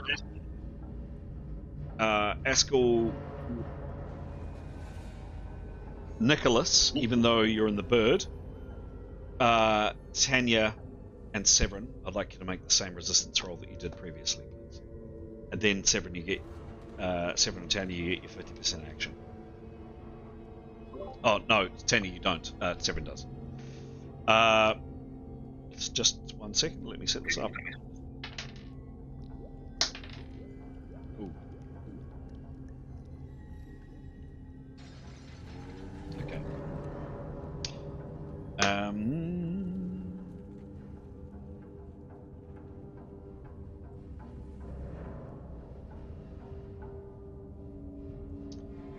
So we'll start with Severin. Severin, can you please... Just a second.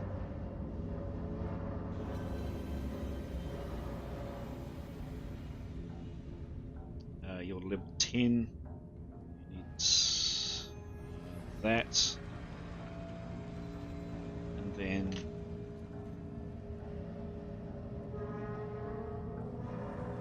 Okay, give me a roll, please, Severin. 96. Roll again. 48. Nice. And with your what is your bonus, please? Plus 14. Okay. Wow. I'm afraid, Severin, you don't get to act. That was an amazing roll, but unfortunately you don't get to act for the remainder of your rounds because you are now stunned. Can I do overcome stun? Come to that in a second. Tanya, please.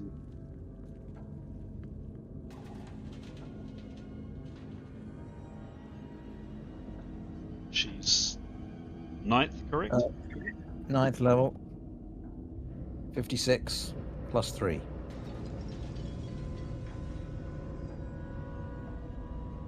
Okay.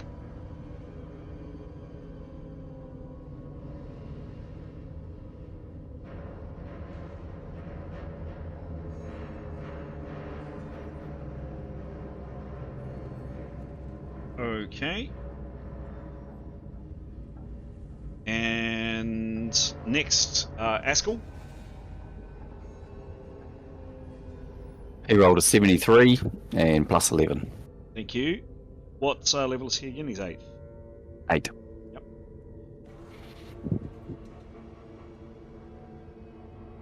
-73 minus. Okay.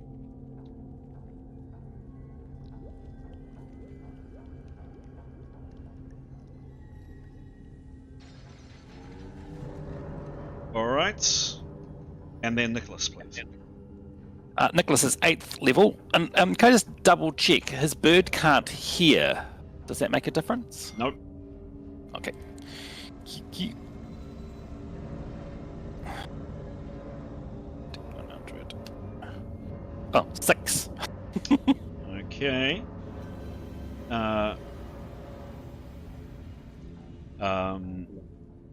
So -6, and what's his skill, please, Pete?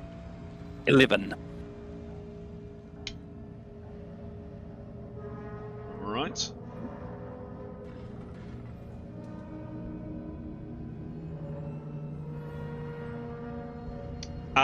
Okay. Severin, so firstly, Nicholas. Just need to do something here. Hang on. Nicholas, Tanya, Severin, and Askell. You are all the blast wave of this sound and this impact has rocked you, and Nicholas, even back where you are, you're just kind of gasping for breath. The sound kind of reverberates through. Somehow it goes through the bird, you don't know how, and into your head. Severin, your question was, can you attempt to overcome stun? Yes, you can. You've got a skill that you can do that. Not this round, however, because it requires, I believe, it requires 100% action to do that. That is the end of the round. Unless Yotto, you haven't seen any of this, but you've heard that terrible sound again. Any actions from yourself, Yotto? Can I just check, because I'm standing pretty close to Nicholas, have I seen any kind of reaction from either of them?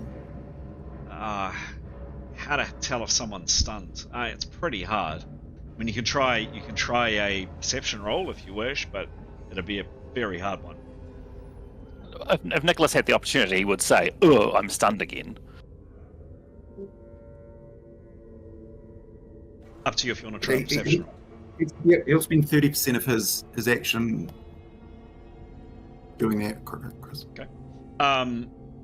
Yeah, Nicholas, you can indicate that you're not feeling good. No, he'll is he as prepped as he can be? Yotto, yes.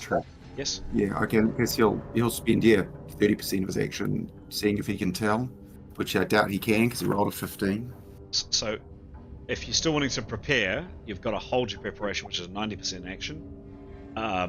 Looking is a 30% action. Right, in which case he'll do nothing, Chris. 10%. Okay. He'll just be prepped. Okay. And, sorry, and Nicholas would say, Fully "Oh, prepped. it happened again." Okay.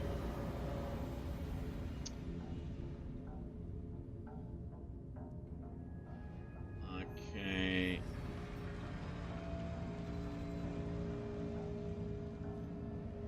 Okay, great.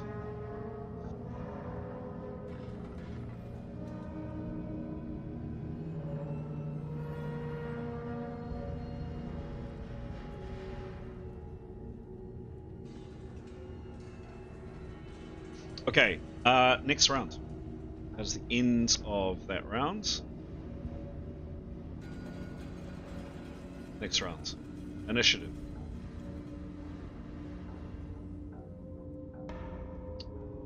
Now, what one did I put down? Number 2. Okay.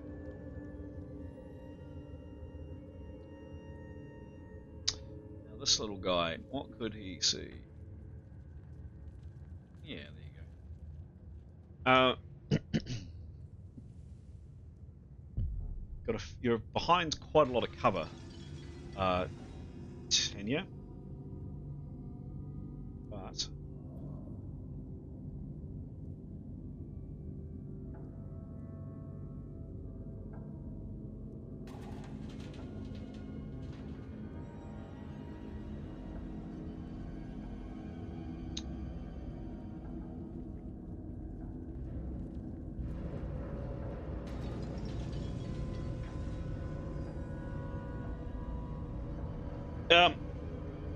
Tanya, you hear kind of in your head and all around you the following.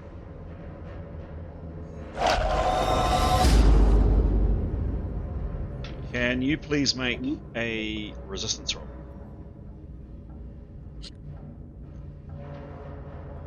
$16.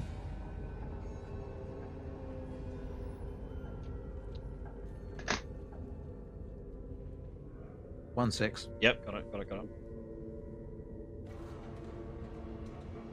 Against what? Against all three of these. All right, +3 then. Yep.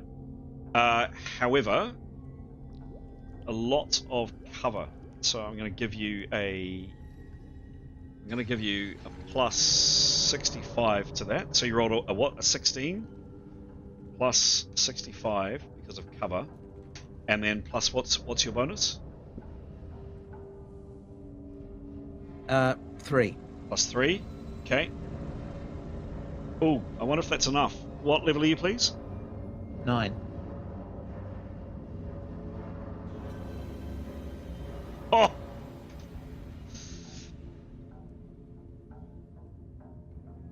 Terrible noise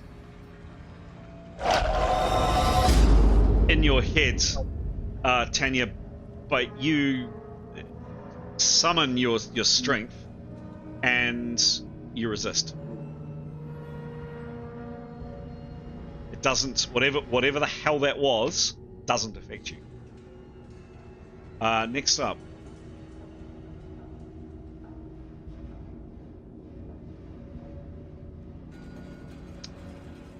This thing here kind of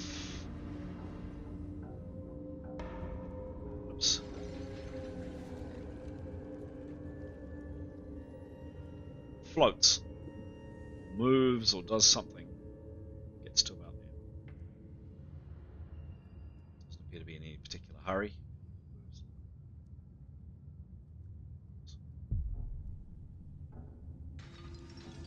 But it has got closer. Severin, you can see it a bit more clearly. Nicholas, actually, Nicholas, I'm going to say with that, your connection to your bird, yes, definitely, your connection to your bird is gone. Bird's still operating, but your connection with it, you'd have to cast the spell again. Effectively, the spell has been cancelled. Oh, the bird's not there anymore. Yes, thinking about it, yes. Yep, sure. Next up, Jaeda. So stuff appears to have been happening. You can't see or hear what's going on, other than Nicholas saying next to you, "It's happened again. I'm not feeling good." What do you do?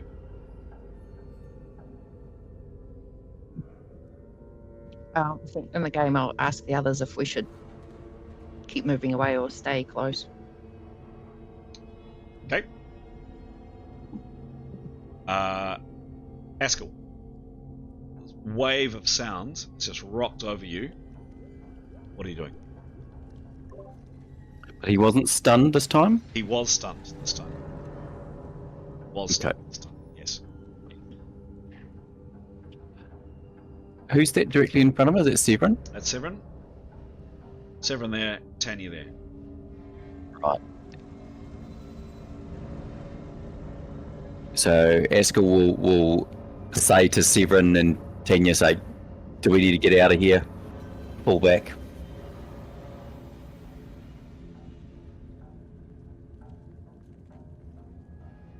Okay.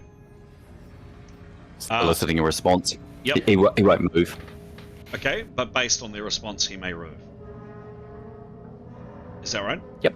Okay. Yep. Correct. Okay. Yotto, what are you doing, please? So he's going to maintain his maximum preppedness, and he's essentially going to try and get the party joined back up together. Follow the golden rule, never separate the party. So I think he can only move 8 feet because he can. Yep. So that's what he'll do, which will take him up steps and on an angle. Okay. Thank you for measuring out your distance in advance. That's always good. Thank you. So he gets up there. He's probably a little bit further than he would have, but yep, gets up there. Done. Thanks. Thank Nice you. to hear you again, Graham. Severin, what do you do? You have your bow in hand. So he'd like to try and do a stun maneuver, please. Yes. Cool. How does that work? I think that we left it. It was a bit like I've got quite a high thing, so I've got a. It's a bit like ambush. So you get. I've got a point per skill rank, so I'm plus 13. Right. So I'm trying to remember. Hang on. Where's that sheet gone? It's probably in there, isn't it? Intel law, is that where we keep it?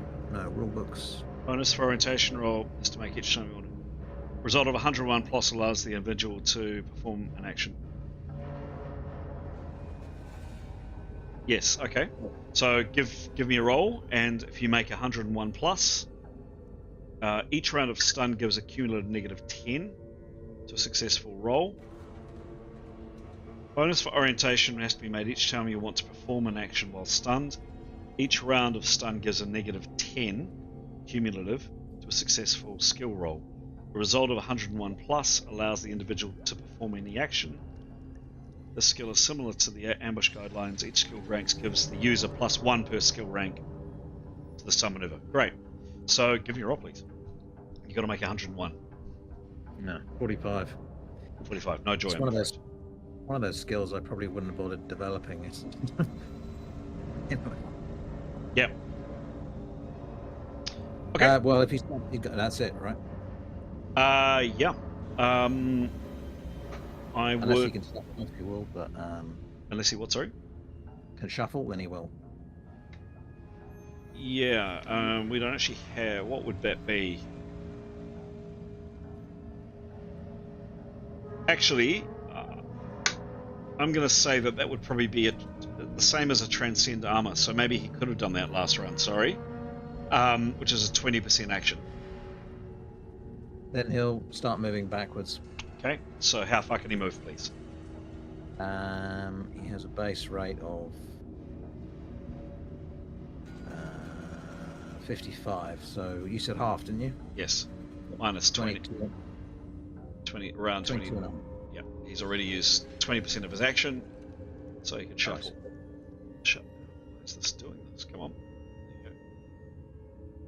So, kind of back nearish. So you tell me where he wants to go.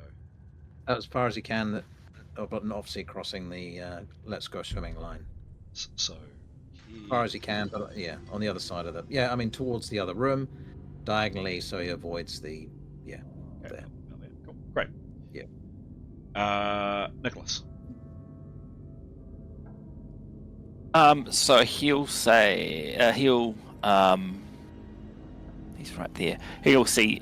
I suppose he's seeing that Severin's moved back and he knows people are moving this way. He's still stunned. No, he'll he's stunned. He can't do anything. No, he's just going to stay where he is. Okay. Tanya, last. She's going to try and shoot the small little thing and see what happens. She's stunned. Oh, she was stunned too? Yes. All right. Then she would also start to move back. Okay. How far can she move? I thought you said she wasn't. Okay. No. Everybody in that area was. Ah, what was the? Because you were laughing. I didn't quite understand why. because it rolled really high. Oh, okay. They're the same direction as the others. Yeah. Yeah, how far? Oh, as far as I can. Yep, how far is that? Oh, sorry.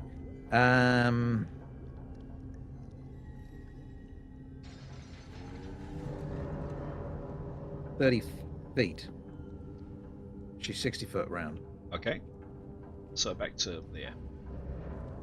All right, and Askell, you had an opportunity action to move if the others are. How far do you want to, or how far can you move, and how far do you want to move? So he can move 30 feet. He's actually gonna stick with 7 and Tanya, Okay. just as sort of a bit of support, rear guard. Yeah, so he'll just tag with them as a group. All right. Safety in small numbers. Safety in small numbers. Done. That is the end of the round. Next round's rolling initiative.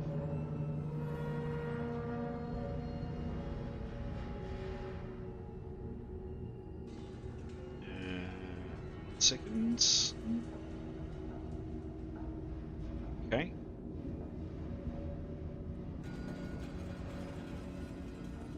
Jaeda, you're first to act. You've just seen your companions kind of shuffle around the corner, kind of wobbling, not looking great. I think I'll start preparing a spell, Okay, sure thing. but stay where I am. Okay. Yosso, you're next. Yeah, never separate the party. He'll keep wriggling up the wall, so another 8 feet. Okay. Done. Thank you. Askell.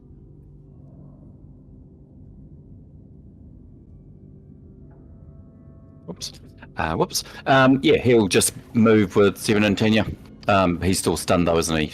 Yes, I'll tell you when you're not. Yep. Yep. Okay, yeah, he'll just shuffle along with him. Cool. Nicholas. He will hold where he is, but if instructed to move by anyone, he will move to as instructed. Okay. 7.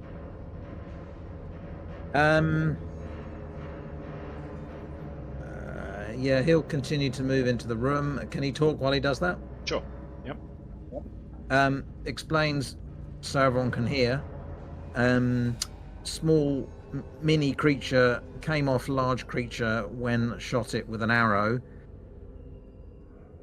May not have been caused by arrow, may not, may have been, but one to watch. Combined attack as it comes around the corner. Okay.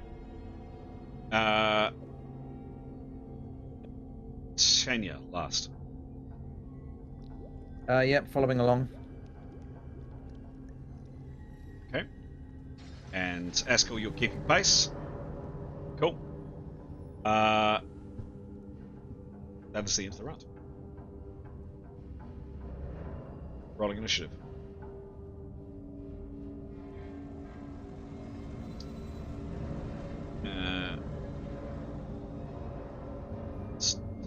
What's the distance there?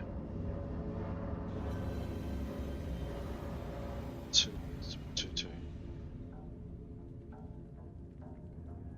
Oh goodness, yeah, right.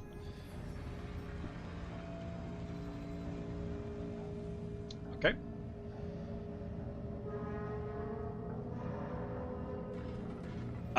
Next to act is Askell. Still stunned. Yep, same again. He'll just move with the group. Mhm. Now there's 4 of us, but yeah, he'll just come along. Cool. Jaeda, you've prepared 1 round.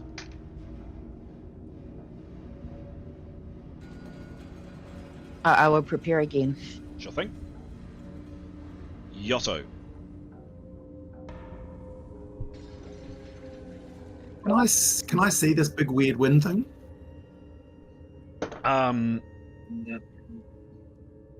So he's deliberately hugging the wall to give himself this kind of maximum view in, but Yeah. I can see some lights or something, but no, nothing yet. Nothing there. No, not yet. how far is the distance from where Yotto is to where it is? You don't know where it is. To the around the corner, just to the big wally thing. So Yeah, that's a good helpful. about 113 foot. Okay. So he'll move another 8 feet. This way. Yes, and then he'll probably, well, so I guess we're going to regroup and talking to others here, decide what we're going to do next, right? It's so I think he wants to align himself. So if anything comes down this corridor, he's going to get a good line of sight shot at it, so he can have a go. Okay. Do you see what I mean, Chris? Yep. So he's probably in a reasonable position where you've put him, except he'd be right against the wall. But obviously wants to be close enough to the rest of the group that they can have a proper conflab. He doesn't like that line in the water either. Okay. Bit triggered by that. Mate. I'm assuming others are keeping clear of it as well. Okay. So is he saying anything? Yeah, he's got 3 words. He'd say, "What's going on?" Okay. He hasn't seen anything. Okay. Tanya, still stunned?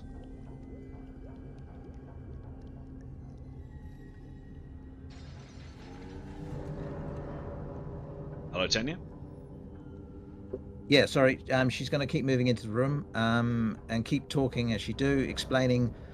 Not clear whether shot created Mini-Me. We don't know if Mini-Me is more sensitive to attacks. See if attack Mini-Me with a physical weapon, see if it does damage. Okay. So she moves down here. That's her 30 foot down there. And a bit generous with what you can say, but actually you're kind of shuffling along and speaking, so that's fair. I think that's fair enough. So you can speak a little bit more than 3 words. Nicholas, what are you doing? You're still stunned. He will move. He will say. So he will clarify it. So moving into the big room, that's a question, but he assumes that's true, and he'll do his best. He'll move his 30 foot towards the big room. Okay. If that makes sense. Yep. Right. Like that. Okay. Yep. Thanks. Done. Very good. Severin, you are unstunned. Is it my go? It is. Okay, he'll run into the room. Mhm. He'll keep kind of, in case anyone missed that, as he's running, he'll say, Mini-Me came out of the main creature. Not sure if it's attacked by physical. That's more than your 3 words. Done. Cool. You're in the room. 3 words. Oh, hang on. Well, sorry. Which way am I? You said into the room. Oh, this is a corridor. Oh, I see. Got you. No, maybe we wouldn't run the rest of the party. To that corner on the side there. On the corner to the corridor with the steps. No, nearest the steps. Just tucked in around the corner, getting his bow out again. Oh, he hasn't dropped it. He's still got it. Okay. So notch an arrow. Okay. Right there. Okay, done. And that is the end of the round. Rolling initiative.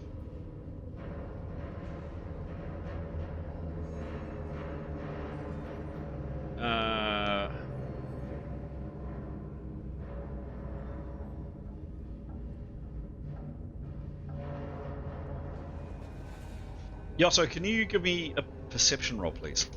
It's also gone quite dark down there because the light sources are moving this way, as you can see. So your vision is more obscured.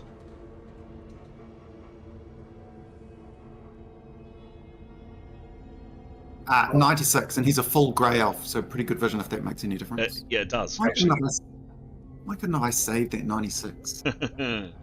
Masked, of course. What's his? Oh, yeah, that's from bad to worse. Yeah, what's his perception, please? So his general perception, Chris, is 54. Cool.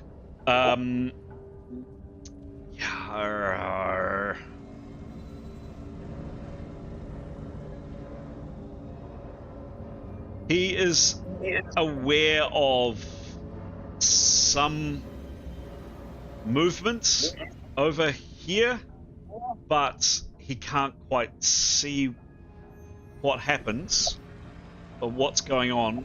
However, suddenly there is this agonizing pain in your head, Yotto.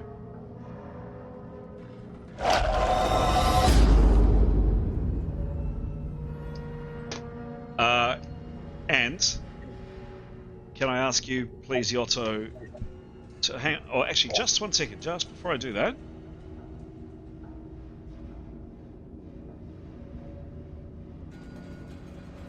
Impact. Right. Yes. Just check.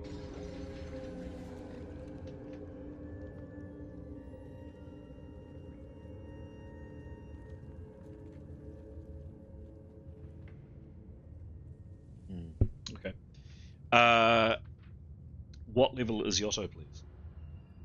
8. 8. Okay. So if you've got to roll that or better, give me a roll, please, and then add on that number that you've now. If you just to kind of let a little bit of the game out of the bag, or just if you haven't already figured it out, the 3 numbers together. Yep. Write that down as Arcana magic. So the three spell disciplines together, divide by 3, and do keep that. Sad to say, I think you'll be using it again. So make a roll, please. Yotto, make it a good one. What's a good one, Chris? You've got to beat 67. Oh, 59, and that's a shame. 63. And what's his bonus? 4. 4. So, that is 67. No. I rolled a 59. I added 4 to it. It's 63. I'm afraid that is a failure.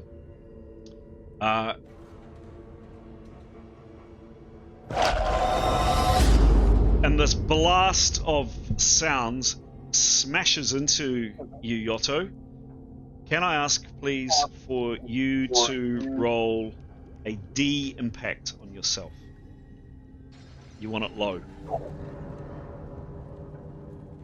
6. 6 is low. 6 is low. You are stunned for 1 round, and you take 3 hits, Yotto. And I'm afraid you lose your prep. Yeah, I know.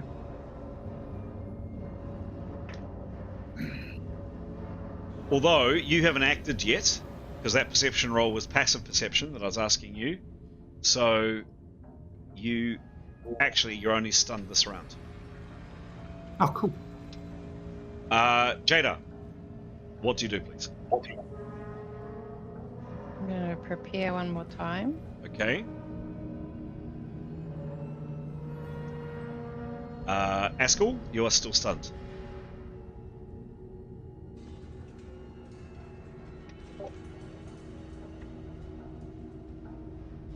He will keep moving. Okay. Yep.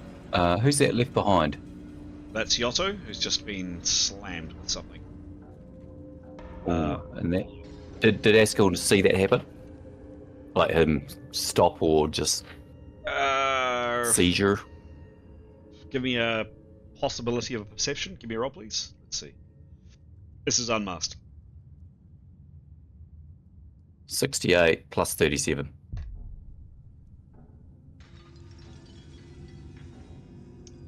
105. There's something wrong with Yotto. Yeah, you don't know what it is. But you saw him kind of brace for a second, yeah. Okay. In which case Askell would like to turn and go back to get as close as he can to grab Yotto. That's a fair point. What direction would Askell been facing? He would have been facing this way, right? Yeah. So no, he wouldn't have seen Yotto because Yotto's behind him. Okay. Is that in that case, fair enough. Yeah, Askell would keep moving okay? Cool. forward. 30 foot, sure. If you're facing the same direction, fair enough. But no, you've got your back to him. Okay, Nicholas, you are still stunned. Cool. He will just move a couple of feet. Yeah, that's it. Thank you. That's Okay. it. Cool. Severin, you are unstunned. What are you doing? Preparing. Okay. And he's going to move around the corner, so if it it sounds again, he won't get caught in the full sound blast. So just he'll be where he is, but not sticking his head around the corner. If that makes sense. Yep. Yotto, you're stunned this round. As discussed, you can still move half your movement.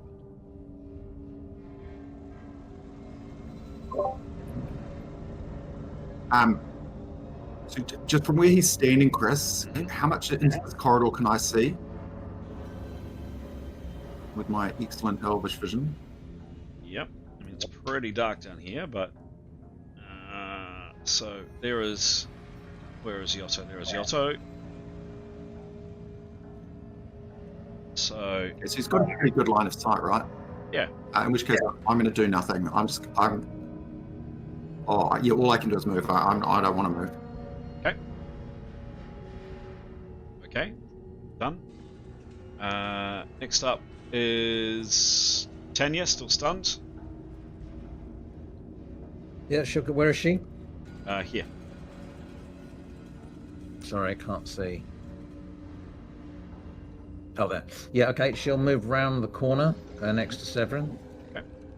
So, as as best she can. yeah, clambering up on some rubble. She probably doesn't get all that far because it's quite rough terrain. She gets to about there.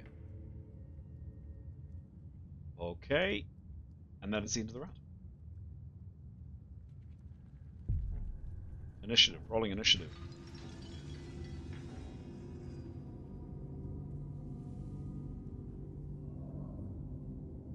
Yeah. Yotto, so this time kind of coming up slowly over the rubble, you see it's about there. It's kind of mixed in with the rubble and whatever. You haven't seen this before, and Jaeda, you haven't seen this either. Is a kind of a smaller version of that. It's not static like that. It's just these kind of weird. If you had to say, like, it's sound. Like there's movement of these kind of filaments, kind of twisting. It's not hurried. It's not rapid. But yeah, this thing is just moving up and onto the rubble. Now it's actually fallen down into the rubble, but if you imagine it's kind of up here, just coming over the top. It's kind of floating. It doesn't have legs or anything like that. It looks somewhat like that. Sometimes you think there might be a head.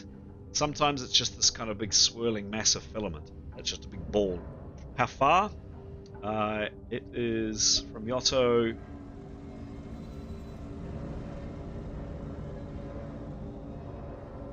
Oops, there it is. 77 feet away. Is it me to act? No, you've just seen it. So it's moved. It's been its turn and it's moved. Jaeda, you've now prepared 3 rounds. So what I will say to everyone is that I'll just let them know I'm preparing still air, and I assume they all kind of know what spells I have because we would chat about that in our spare time, and so that they know that I'm waiting to use that. Okay. In the hope that it just blocks off any poisonous gas. Okay, sure thing. Or sound waves or something. Cool. I don't know quite how it will work. Done. Sure thing. Yotto, your turn. You're now unstunned. Okay, I'm going to cast. You're going to cast? Yeah, it's minus 30, right? Yes, it is. Give me a roll. I'm going to use my spell mastery, Chris, too, just so you know. Okay. 68. 68. The spell goes off. So what spell is this, please, Yotto? So the spell he's going to cast is Vacuum. Okay. And he's going to cast it into the spell. So spell mastery, Yotto only works on your fire spell. Oh, this is true. God damn it. Yep. How can I? Hey, so I've got this wrong here. Okay. Okay. So before I can work out what I'm going to do, then you presume Yotto would know that. For the range of a spell, when it says 5 foot per level, presume if he's level 8, he can only fire at a maximum of 40 feet. Yeah. Correct.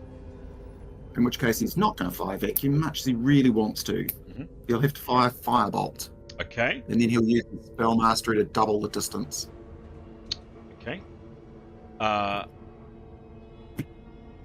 So firebolt, by the way, has a range of normal range. It is just a normal firebolt, right? Correct. So firebolt has a range of. 5 foot per level. Oh, does it? They're all. Yeah. Oh, that's strange. Warrior mage list firebolt. Ah, yes, of course. Thank you. Very good. Now, it is up to people to remember how their stuff works. I can't remember what we decided on spell mastery, Giles. So you're going to have to take me through step by step. I'll just do it. So I need to roll. Yep. Which I'll do now. Yep. So he rolls 35. What's that So to for? double the rack.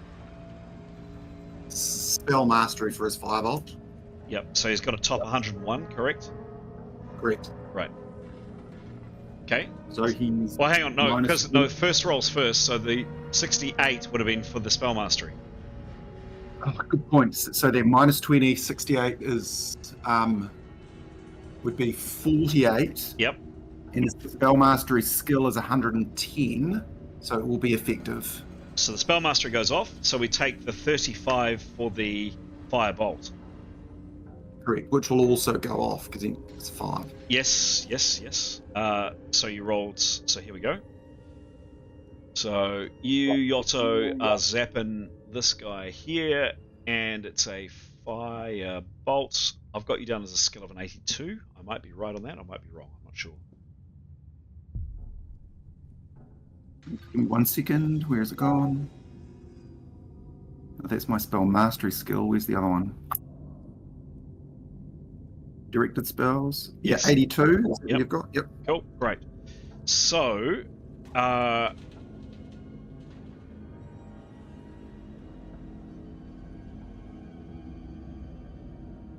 right. So, Yotto, you... Oh, a negative 30, because you didn't prepare, right? Yeah. Okay.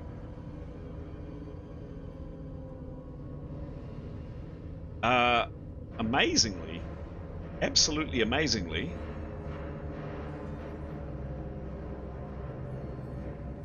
where's the fire? Here's the fire. You ready? You ready, Yotto? You ready?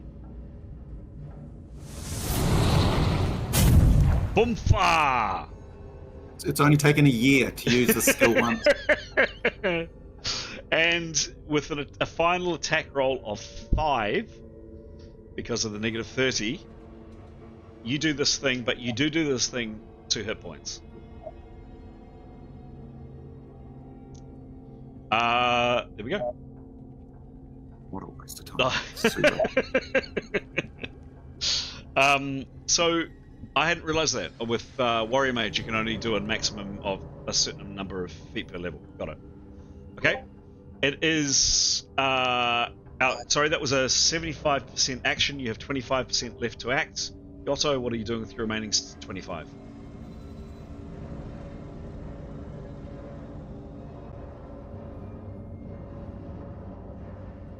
I'm going to scarp it backwards as far as I can. Sure. So you tell me how far you can scarp it backwards, please. Right. And how much? Have I got left? Did you say 20? 25%.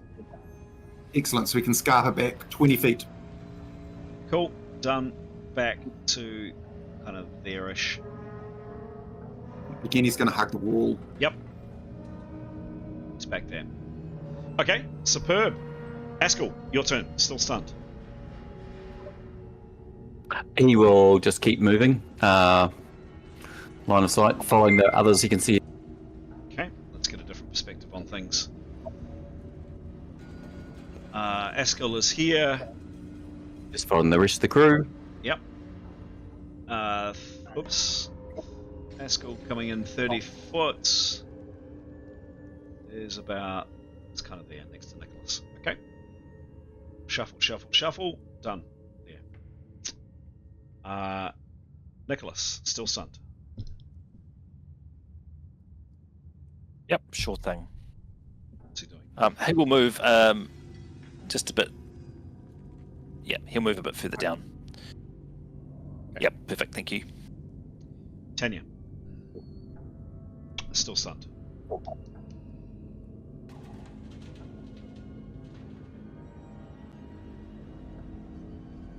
Hello, Tanya. Graham, you there? You're on mute, Graham. Hello. So I just over. I'm sorry, I just hit the wrong one. No worries. Just round the corner. Just around the corner, right? Yeah, she's there. She's still stunned. Yep, she's there. Yeah, can't do much then. Yeah, okay. So she moves up. Okay. Severin unstunned around the corner. Right. Is interested. Sorry. Can you just show me where Jaeda is? Yep. And So. where I am. Yep. So there's the scene at the moment. Yep. So you have probably Severin can Yep. just see Yotto here. Jaeda's Yep. there. Severin's there. Tanya's there. Askell's here, and Nicholas is here. Okay. Severin's gonna stand directly in front of Jaeda. All right. Is he aware whether she's acted or not? She said something to the effect of "I'm preparing," I believe. Correct. Oh, okay. In Jaeda? that case, he'd call Jaeda to him. Sorry. If she's already acted, she can move a little bit while she's preparing, can't she? 10%. Yeah, so she might be able to reach in the next round. Okay. Okay. Anything else from Severin? Just communicate that to Jaeda. Okay. So he understands what she's doing, and can she come to him, and then Okay. we'll go from there. All right. And that is the end of the round. Initiative. Rolling initiative. Bang.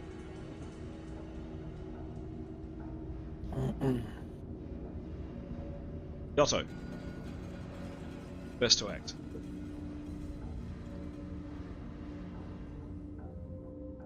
I'm going to do it again. You're gonna do it again, okay? So you've moved out of line of sight. You can see there, line of sight is you'd have to go forward, of course. What do you do?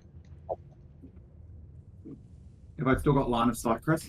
No, that's what I just said. You've lost line of sight because you moved backwards 20 foot.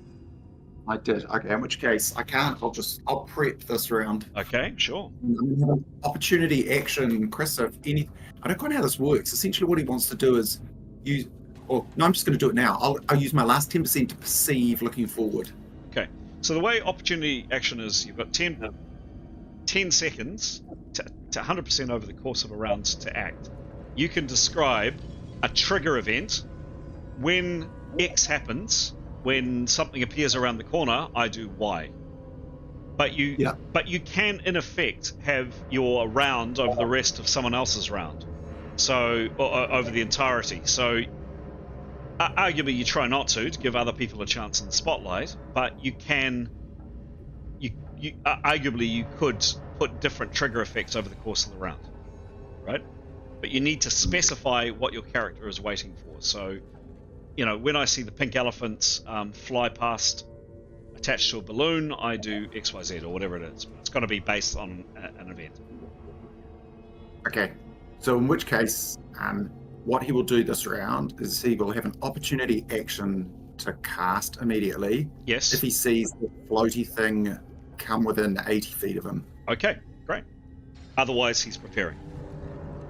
Correct. Done. Easy. Yeah, great. That's perfect. Askell, still stunned, would you believe? Wow. Yeah, he'll just continue to hobble over the rubble. Okay. now back into this large room again, or nearly. Yes. Cool. And I need to jump off as well. Yes, I thought you might. Excellent, safe trip. Thank you very much. Maybe we could pass over to your fellow warrior mage. Lovely. Yes. Great. We can share our 5 foot per level alt skill. Safe travels. See you. Cool. Thanks, everyone. Bye. Okay. Next up, Jaeda. You've now prepared for 4 rounds. I'm going to do, all that preparing, and I realised that the one I want to use is an instant spell. But anyway, live and learn. If I do an instant spell, do I lose all that preparing? Yes. Yes, you do. Because if you cast a spell, that you then start again. Right. So I'm going to do an opportunity action. If this creature comes around the corner and there's any sort of gas effects or sound or anything like that the still air might be able to fight, I will cast the still air spell. But what I want to do is get next to Severin. Okay. Because I'm going to test if it works to protect others as well as me. Okay, sure thing. So you don't have to travel far, but you can see there on screen there's kind of a lot of rubble. Yeah, a lot of rubble and a lot of stuff to scramble over. But yes, you make your way over, and you're now standing next to Severin. Behind him, yeah. Okay, cool.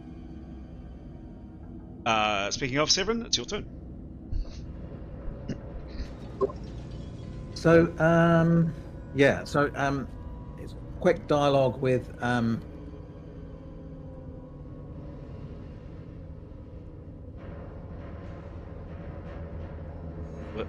Hello? Hello, Graham. Graham? Hello? Hello? Damn it. I think we've lost him. Hello, Graham. Oh, okay, we'll move on. Nicholas, still stunned. Would you believe? Right, I'm just. Oh no, sorry, he's I back. Just dropped. Sorry, it really happens at the wrong time every time. Happens every hour. So the supposition here is just one of simple physics, that if an air is totally, if the molecules are still, then sound can't pass through them because molecules need to vibrate. So if Jaeda casts still air around her, then physics says sound can't reach them, correct? I don't know, I'm not a physicist, but you tell me. Well, I'll type it into. Well, yeah. I mean, sound only works because molecules pass on the vibration, right? So if the molecules can't move, you can't hear. It's like being in space. Yeah, like you'd be in a vacuum essentially. You can't. Okay. Yeah. So the plan is that he's going to stand. If Jade's game, that he will stand in front of Jaeda, and if Jaeda remains within 9 feet of him, he's hoping he'll be able to fight without being affected by sound. Okay. Cool. Let's find out if it's true. Do you want me to chat GTP with that? No. If well, you can if you like, but if that's, I think you're right. That's the physics in this world, anyway. Cool. Very good. Okay, so what's he doing right now, though? Well, he's going to. This thing hasn't rounded the corner yet, so I don't think there's much point moving yet. Mm-hmm. I think because he's going to. He's figuring he'll attack it with magical weapon, which is obviously melee. So I think he'll just keep, for the moment, preparing himself. Okay, done. And just communicate with Jaeda that when it's within, when it gets closer, maybe we'll move up the steps and then try and engage it in combat. Okay, cool. Next up is Nicholas. You are still stunned, I'm afraid, Nicholas. No worries. He will. He'll move towards the rest of the group on the rubble. And he'll just want to be hearing what their plan is, basically, just keep himself informed. Okay, done. Yep. And if he can, as a passive act... Oh, no, he's holding the lantern. He's got the lantern in one hand, so he might... Now, actually, just on that... Yeah. Technically, it's... just to check before I do this, is the only other person with light, and it will be going out soon-ish, is... Askell, he is holding Severin's sword. Is that likely to change anytime soon? Should I change the figure over, or keep it as it, or doesn't it matter? Oh, if I could have a sword back, that'd be good. Oh, you are going to take the sword? Yes, please. Okay, so Askell's currently there with your sword. Oh, yeah, I'd like my sword back, please. Okay, so in that case, okay, so so Askell will have to give you the sword. That's kind of my point. Oh, I thought I was up at the corner with Jada. Where's Jada? No, Askell's had the sword the entire time. No, where's Jada? Sorry. There. I thought I was standing next to her by those rocks. I'm wondering why I moved away. I don't know either. It's where you've been for. I said I was standing by that corner. Yes, You are. You are right there. Oh, sorry. Okay. Severin appeared over there. Yeah. I was just. Okay. All right. Yep. Sorry. It's very difficult. Okay. Tanya, any actions? Still stunned. So she'll move in behind Jada. Mm-hmm. And she'll keep her bow out. Cool. And that is the end of the rounds. GM is just going to quickly grab a drink. Back in a sec. It's been now 13 rounds, 2 minutes since this first started. When you're up on the ledge. Hey guys, yeah. just read about what Stelia does. What? I popped it into the chat. It doesn't stop sound wave. How do you know? I'm reading it. I popped it into the chat because it just halts movement of air, so it can stop the gas. Anything that's drifting in the air, it will stop. Flying debris carried by air, fog, smoke, gas, arrows or weapons affected by wind. But yeah, it does not. It says it does not stop sound waves. Is that what it says? Explicitly say that. Yeah, it's a very long thing I've popped in the chat, but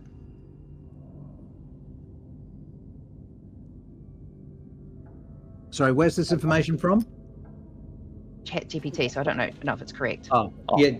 I mean, that's not the rules. ChatGPT isn't the rules, so yeah, I don't worry about that. Yeah. Okay. I think ChatGPT is talking about still air as in normal still air, when it's not Yes. windy. Yeah, true. That's what ChatGPT were thinking. I won't be thinking the magical spell and Rolemaster.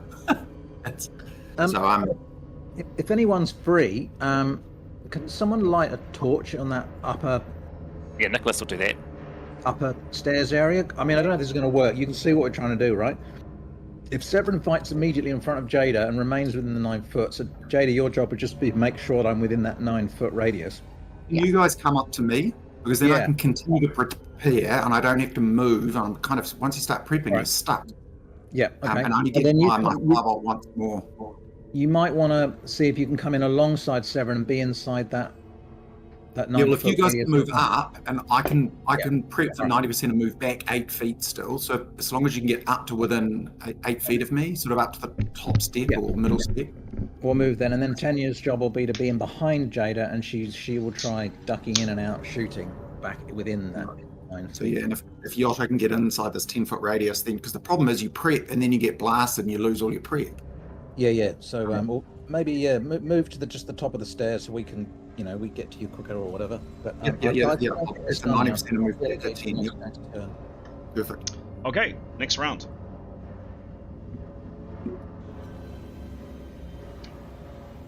Rolling initiative.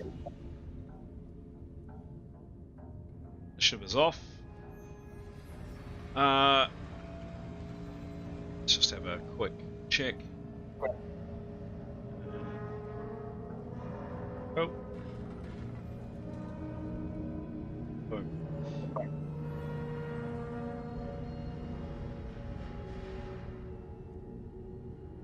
This small thing, and it is much smaller, Yotto comes around the corner, comes over, kind of floats its way over the rubble. It's moving slowly. It's definitely moving slowly, and you definitely get a better look at it. It looks kind of like that, I guess, but as described, kind of swirling and weird trails and all the rest. Other than movement, this round, it doesn't act. How far away is it from me, Chris? It is 66 foot. You sure you don't want to move it another 26 feet? Tempting.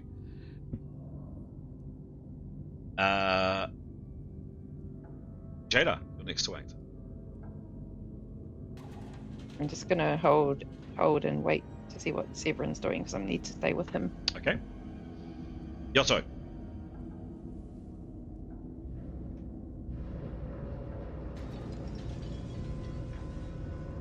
You've prepared one round. Sorry. Yeah, sorry, I'm just trying to get myself organised. So, he wants to prepare one more round, and with the last 10%, he wants to go backwards. And I think because it's 10%, so we can move, 8 feet? It'll be? You tell me. Yeah, well, 7.5 feet technically, yeah. So Okay. if he can go backwards, so he'll be prepared for 2 rounds and he'll go back 8 feet. Okay. I feel like I've done a lot of creeping forward and creeping backward in the last few.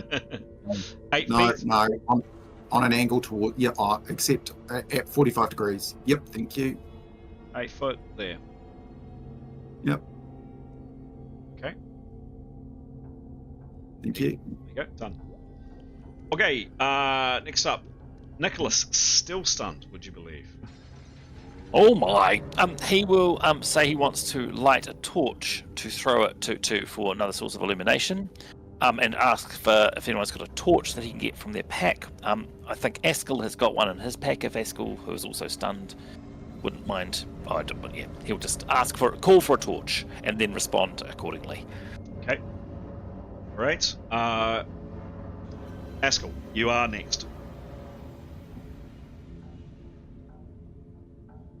That's you, Giles. You're kindly stepping in. Yeah, sorry, I'm just being dumb. So Askell's going to move up to Severin and play sword swaps. He'll Okay. give Severin back his magic sword, find out the plan, and get his cutlass out. Okay. Oh, his cutlass is not magical. He's got no magical weapons, does he? Nope. Well, I don't that I remember. I don't think he does. Maybe you could do lights. Severin, you now have your sword back. Great. So that's, and that will have a little bit more light on it, probably another 10 or so minutes. Okay. Is that all of his round? Doesn't really. He's walking over rubble. He's obviously heard what Nicholas has said too, but he's walking over rubble to give Severin a sword back, and definitely, I'm probably being a bit generous considering that's quite there's bits of stone and stuff he's walking on. So that is Askell's round. Thank you, generous GM. There you go. And good looking. And modest. Some things go without saying. Chris, Just reminding you, just reminding you, don't get too comfortable. So that's what GM stands for, generous, modest. Yeah, that's right. That's absolutely right. Aw, Generally modest, yes. Severin, your turn. not mean. No. Generally So, mean. Severin suggests that Jaeda casts and holds onto his belt and squeezes when she's done, and we'll start to move forward. What? Squeeze your belt? Hold on to my belt. Give me a Yep. squeeze when you've cast, Okay. Okay. and then we'll move forward. All right. And other than you saying that, Severin, you've received your sword back. What are you doing with your bow, Severin? It was in your hands. Oh no, I'll just leave that. Drop your bow. Cool. Done. And after Jade's cast, move forward Okay. to the steps as far as we can towards Yoto. Okay. Tanya. Following along behind, please. Okay. Conga line. So she'll move up behind Jaeda and then follow them behind. So she's immediately behind Jaeda. Cool. Jaeda, it is your turn.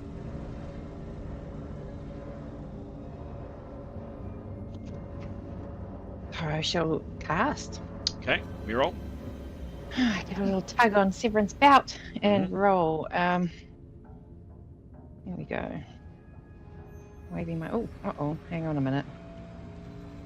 About that.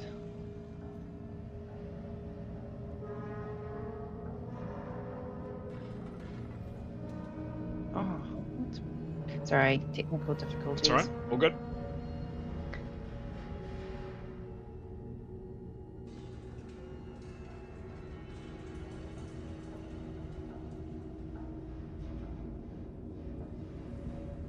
Oh no.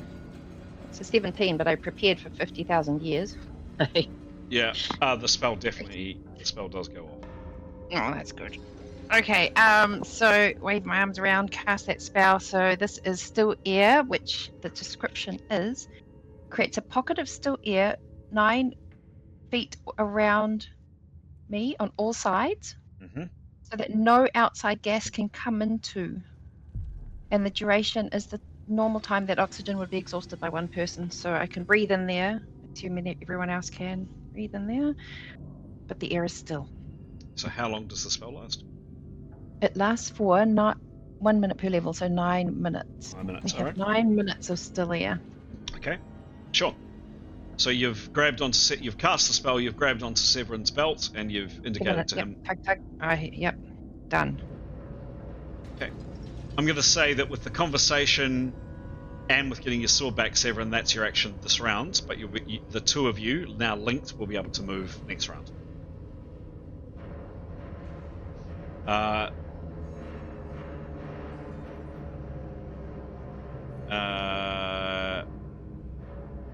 Being to Severin, Tanya, that was it. That's the end of the round. Rolling initiative. We're off.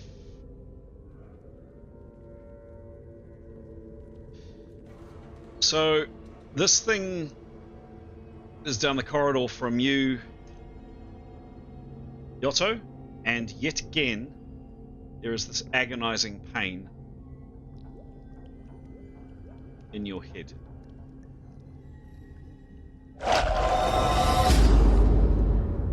Sound and, just utter horror and unpleasantness. Just 1 second.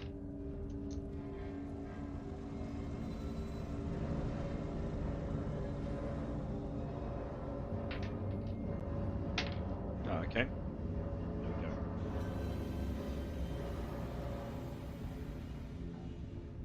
Okay. And Yotto, you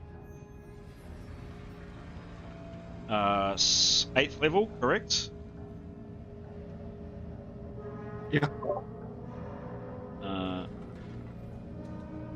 Give me a roll, please. 20. 20. Afraid that Yotto was a failure. And can you roll a D impact on yourself? You want a low roll. 4.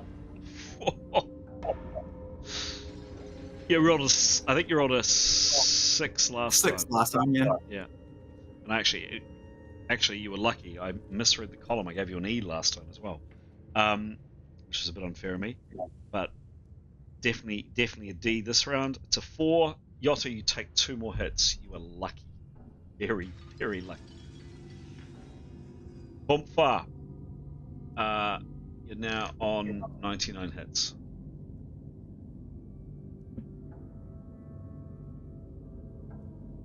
Next to act is Jaeda.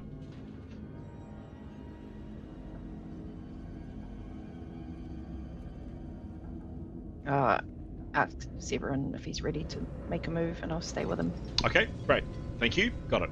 Perfect. Yeah. Do I need my hands? I'll get my slingshot out.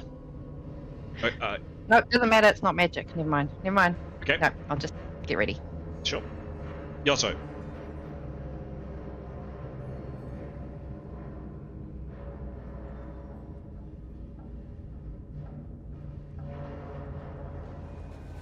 What's happening, Yotto?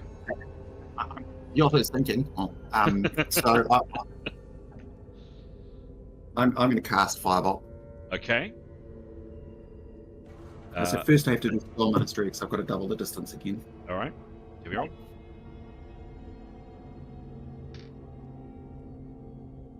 Oh, bugger. 99, so So fair to say Yeah. the spell mastery definitely, in fact, for a roll like that, you definitely get a nice one. And so the spell definitely goes off. Now the critical one, particularly critical one, the attack. Roll the attack, please. Make it good. Yeah, 30. Can I switch them around? This is slightly different, however, because so you rolled 30 last time, but you have prepared 2 rounds by my calculation. That's right. So Yep. it just remains as 30. Correct. The distance is 69 feet. Is there... Oh, Yotto, that's a shame. There is a...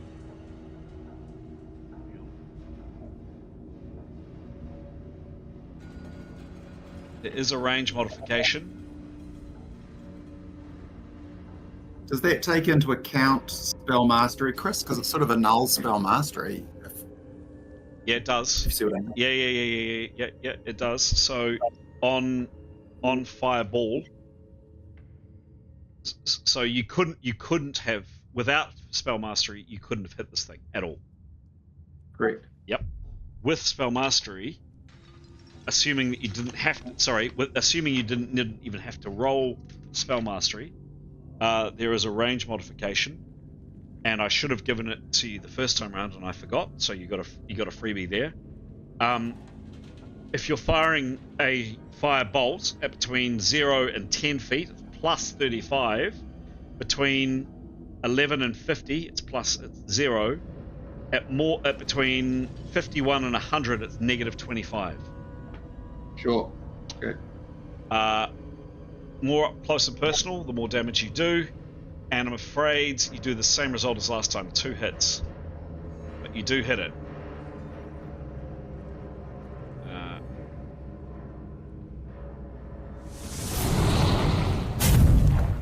Pretty confident it doesn't deserve that. Has he got any of his round left? He has 25% action.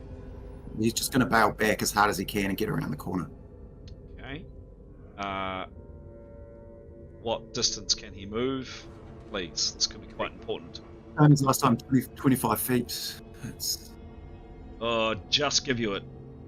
And I'm being very generous because there's rubble there, but you just managed to squeak around the corner. Generous master. Thanks, yes, mate. Generous master, indeed. Nicholas, still stunned. He will ask again about if someone's got a torch, and based on that, we'll do whatever action he's got left to get the torch and light it. Got it. Okay. Askell, still stunned. Askell, you've just handed the sword back to Severin. Well, he won't do anything else. He's stunned. Okay. Severin. Jaeda's given you the nod. Yeah, I'm just thinking of just in case, given that we're quite a distance from that creature anyway, he's going to prepare and explain to, he said activating totem. Okay. I think that would be wise. Okay. Done. So he's preparing. Done. Oh, one question. Yep. We heard the attack on Yotto, presumably. No, that's in Yotto's head. Right. So when you said we've heard these attacks, have we actually heard these attacks? Yotto has. No, but generally up all these attacks that we've been having since the ones that stunned you, everybody has. Yes. Yeah. Okay. The ones on Yotto and Tanya. It was Tanya, wasn't it? Yes, it was. No, I don't think so. Oh. Yeah, I think it was. Yeah, it was. Were inside their head. And they came from the little thing. You don't know. That's a problem. Okay, I'll definitely prepare. Okay. Tanya, you're next, and you are still stunned. Can she? She's got a torch in her pack pocket. on the side of her pack. Yep. Can she reach for that? Yeah, she's kind of debilitated because she's kind of groggy, but she can. I'd say it'd take the full round for her to get it and get it out. But yeah, Or can she? Or maybe she'll. Yeah, I think she'll do that. Okay. Yeah. Done. And that's the end of the round. Can I just jump in? If Nicholas sees her fumbling for a torch, he will assume she's reacting for him, and he'll move forward to take it and do his opportunity action. Yeah, got it. Thanks. Rolling initiative. We are off.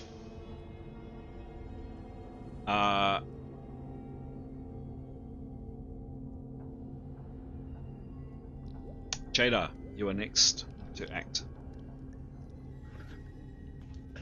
I'll start preparing. Okay. Yosso, just got around the corner. Can I just check who has lights and how many of them are there? There are currently 2. Nicholas has a lantern. Severin has a sword, but he's aware at least he's got minutes left on that blade until that light goes out. Are there any more light sources in our group that we could light? I can't remember. I'm asking them. We all have torches. Well, I don't. I mean, most characters have torches. I mean, Severin's got 2.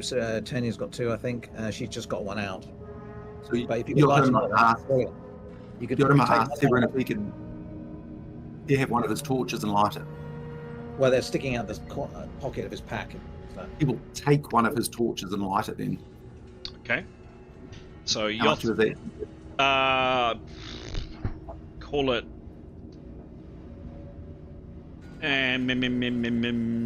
Getting something from a belt pouch, 20%. Call it 30% to grab it. You'll need to put it onto the flame in Nicholas's lantern. I'd say 2 rounds. 2 rounds would be about right. That's what he'll do then. Cool. Done. So that's the first of that round. Nicholas, you're kind of opening up your lantern, etc. Trying to get a torch lit with... Still stunned? Yep, and still stunned. Still stunned. Gee whiz. Yep. Still stunned. Askell, still stunned. Anything else you're doing, Askell?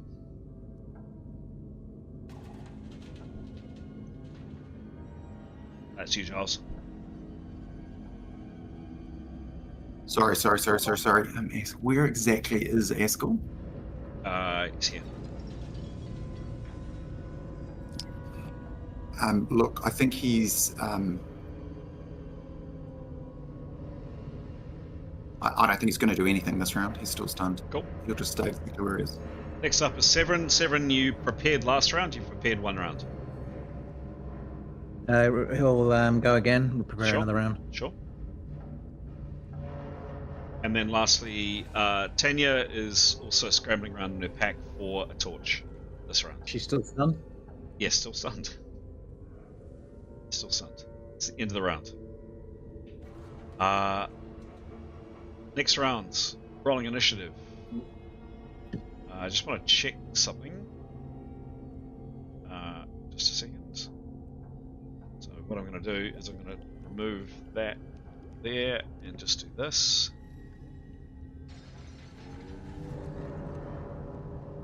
Okay. There.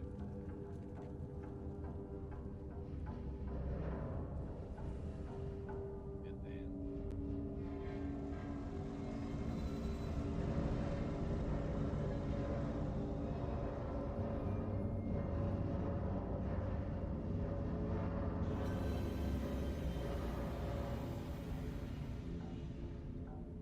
oops. Okay.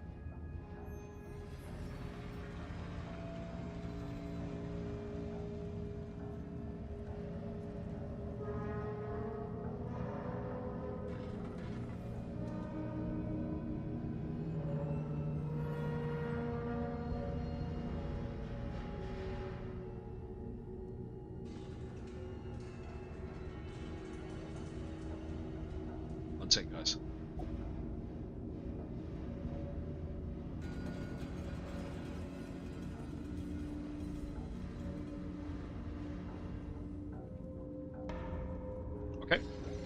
Yeah, good. So, coming back, screen on. So, beginning of this round, this smaller thing, whatever it is, has just rounded the corner. It's not on the stairs, it's kind of floating above the stairs, and it's there. It's rounded the corner. Next to act is Askell. You are still stunned. You've just seen this thing come around the corner. So I think Esker would not be super happy about seeing him, so he'll have an opportunity action full parry or defense or protect himself if he gets zappoed. And if there is no parry or defense against this thing, he's going to back away down the rubble. He backs off. There really isn't a defense. I didn't think so, yeah. So it's just as far as he can back off, he will back off. Not far, because he's scrambling over rocks and bits of stuff.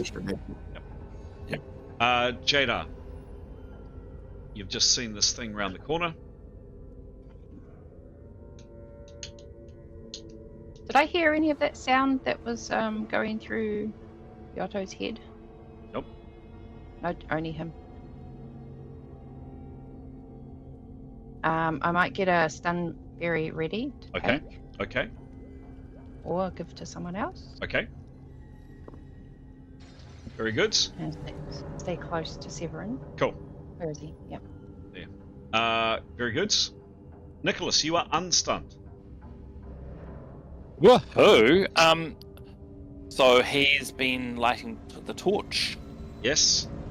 Just takes the remainder of this round because it was going to take 2 rounds at stun. So one. Okay, cool. He will just finish doing that, and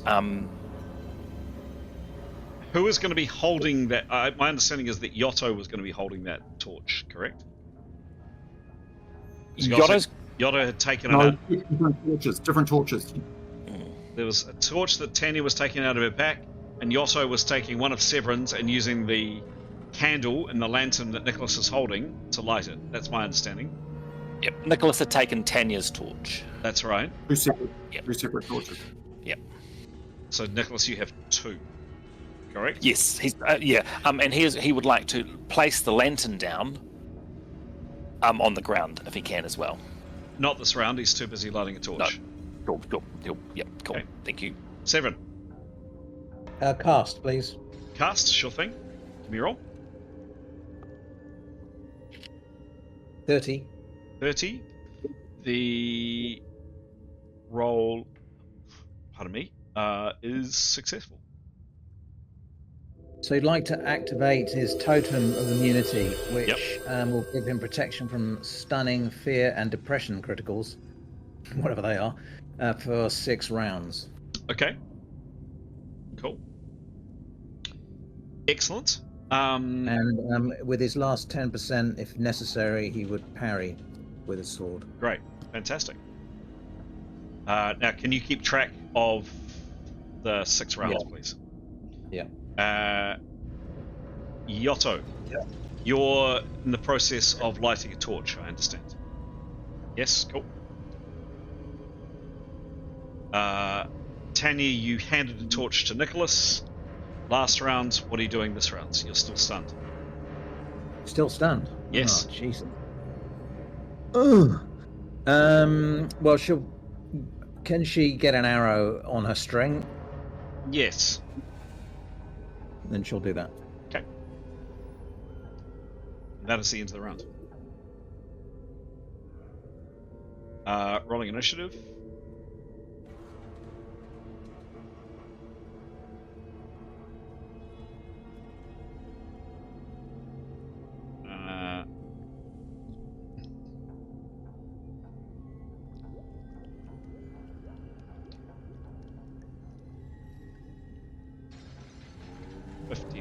Foot.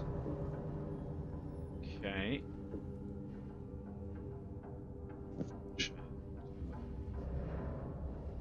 All right. Let's see.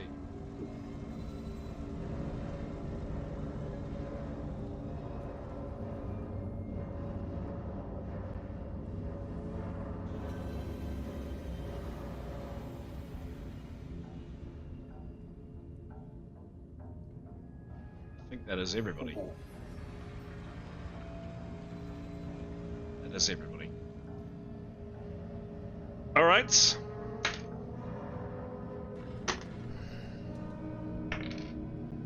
Oh, for fuck's sake. Okay.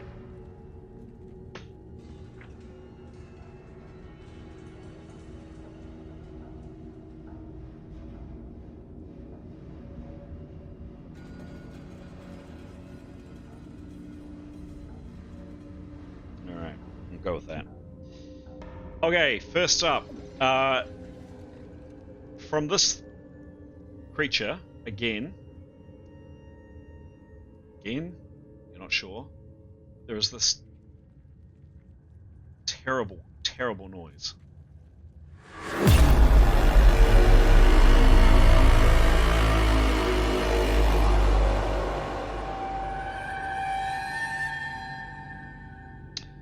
And Nicholas, can you please make a resistance roll? You're just unstunned, by the way. Be pleased to hear. You have that. You want me to tell you what you need to beat, or do you not want to know? I don't really want to know because I know I won't beat it because I just rolled a 5. Okay. Okay, so just coming unstunned, and suddenly, so -5, and then, what's your 11? 11, thank you. Okay. Nicholas, you're stunned. Okay. Really sorry. Really, really sorry. But you're stunned again. Next down my list, let's go with Yotto. Exactly the same thing again. So you're 8th level, Yotto. Do you want to know what you want to beat, or do you want to just roll it and see what happens? Yeah, no, I definitely want to know, bro. Okay. So you've got to beat a 76. Easy. Give me a roll. 80. 80 what? Hey. +4, 84. You're fine. Finally, You are team. you are fine, Yotto. Absolutely fine. He's So this not the only good-looking one. Yotto's fine as well. for sure. So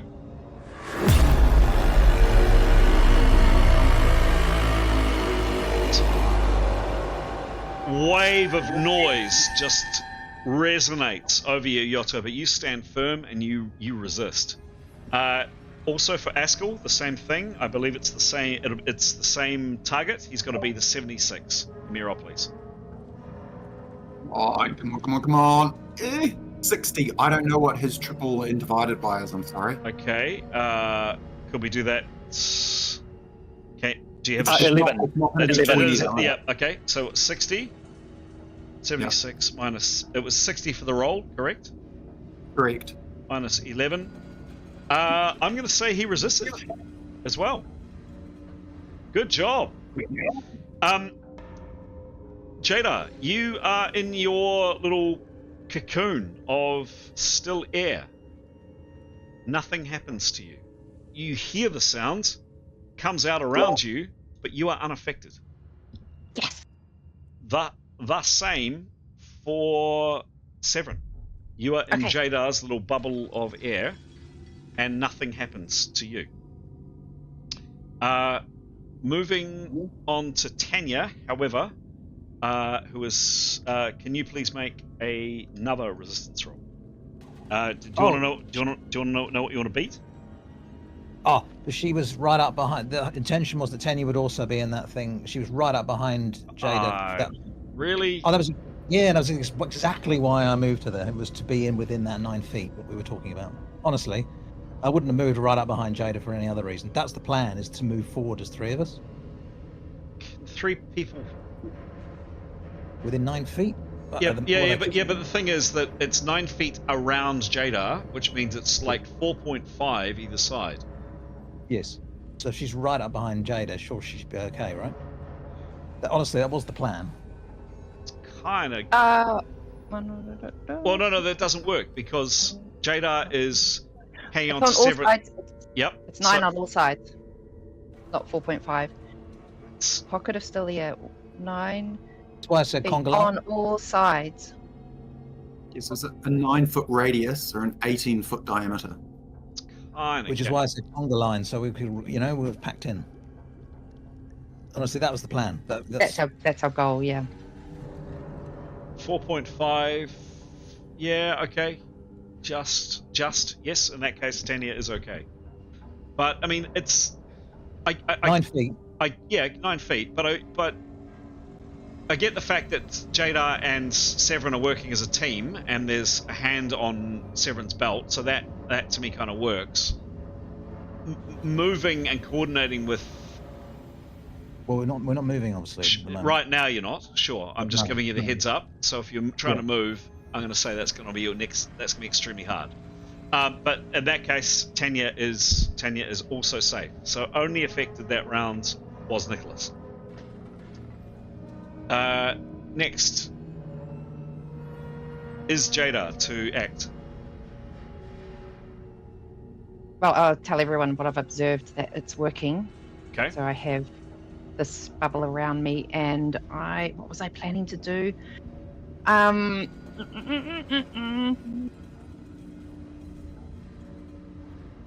just going to keep preparing. Okay. Next to act is. Oh, yeah. Unless anyone around me wants me to unstun them, I will ask. Okay. What do you say? I'll just say, I've got this bubble of still air, and if anyone needs some help being unstunned, come even closer so I can touch them. Okay. Askell, you are next, and you are finally unstunned. Just so I'm really clear here, Chris, from your perspective, there's as many people in the still air as can be. Well, Just yeah, no is fine. yes. Okay. In which case, Askell's going to. Can you show me exactly where he is? Yep. So he wants basically. Hang on. Okay. Yep. So he's going to. And this is the room that we came into. The very first room we came into. We've managed a grand retreat of about 60 feet so far today. I'm right, eh? I mean, So arguably, if there is a bubble around Jaeda and there's 4.5 foot either wide, how big is 4.5 foot? It's 9 feet. It's 9 feet on each side. It's 9 feet. It's 9 feet on each side. Each side. Across. Yeah. It's not 9 foot total, so it's not 9 foot either side of it. Yeah, it says a pocket of still air and 1 foot per level, 9 feet on all sides of the caster, so not spread out around me. Okay. Side is 9 feet, so that should fit us all. That's the plan. I misunderstood. I thought it was 9 foot in total. If it's 9 foot around it, that does make a difference. So that would be, that's out there. So so my misunderstanding. I'm sorry. That way, yes, then Tanya would be well and truly inside, as would Severin, and you would have to know that the spell has been cast. I don't know if you do, Askell, but yes, there would be room in there for you and potentially someone else. But you're going to be you're probably protected if she's stable. As I said before, I think if you're going to try to move in this bubble, it's next to impossible.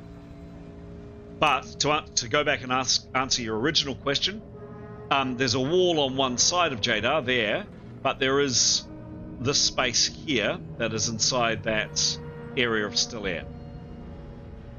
Would Askell know that? I don't know. You kind of have to tell me. I get that Severin knows that. I get that Tanya knows that. You tell me if there's been enough communication, Askell. That was my turn of telling everyone. Sorry.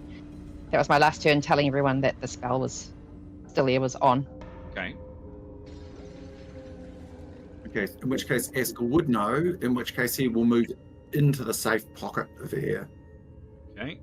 So scrambling up, he's no longer stunned, so he gets full movement.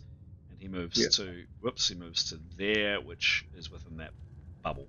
Yeah, he'd want to position himself in front of Jaeda to kind of protect her from an attack. It's up, line son of Severin. Yep, alright. Yotto, you're next. And you are, by my calculation, inside that bubble of still air as well. And He unstunned. wants to perceive for 30%. Yep. Looking away from this creature and back into the room. Okay, give me a roll, please.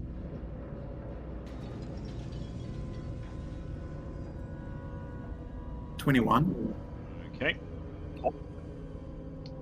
Yep. 54. Cool. Looking back, so hang on, come here and we'll do that.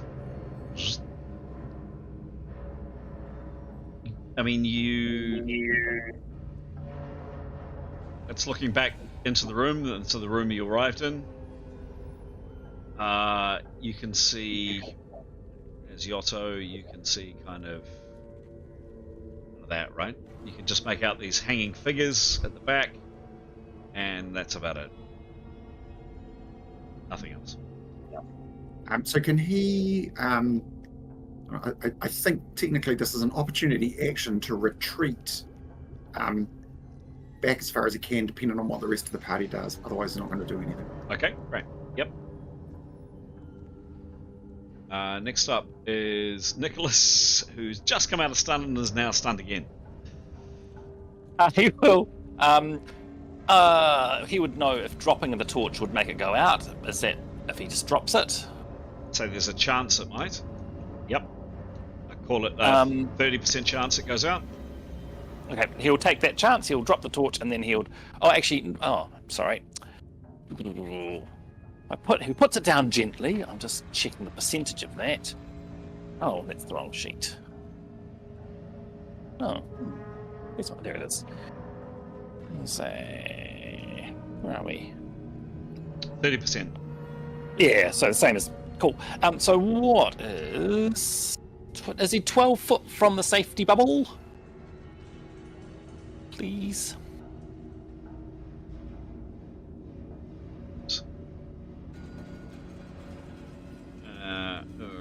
Hang on.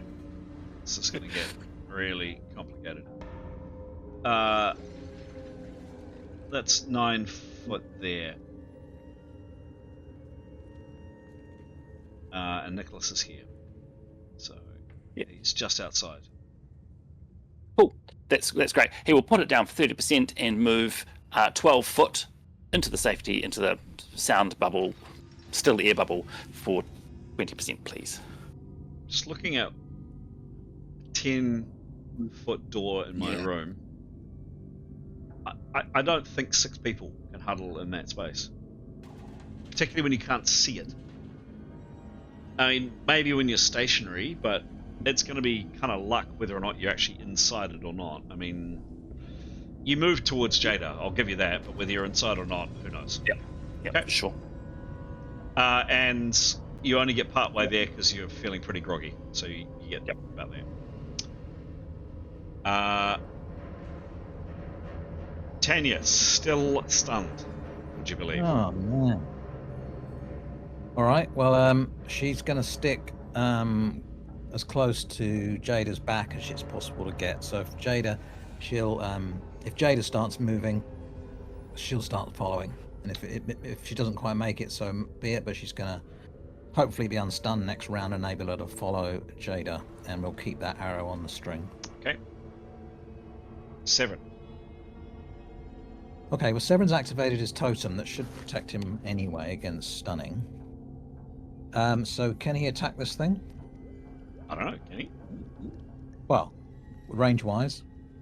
Yep. Range-wise, sure. Oops. Keep stalling. It's 21 foot away. He's got a bit of rubble to cross first. So I'd reduce that. I'd say he could attack at a minus 30 because he's going to move and he's going to clamber over some stuff. Sorry guys, I just need to take a call. Be back in one second. Yes. Planning I time. think it's worth them attacking, right? He's got that totem activated. Absolutely. Yeah. You should do it, A 3-meter radius, 9 feet, is a huge circle. Yeah, if anyone's got ChatGPT open, and just how many people can huddle in a 10-foot radius. And I'd say Chris's 10-foot door is not 10 foot. No way. So So what he's envisioning is wrong, I would say. But well, possibly. Good job on the spell, though. Nice thinking. Yeah, Nice work. great. Good thinking. That was really cool. Also, so the how little- cool is it? We can just call him and he runs away. So we just need to get someone to call him. Anthony! Anthony! He's back! No, no! Oh, we know who it would be. Alex. We'll get Alex to it. You know.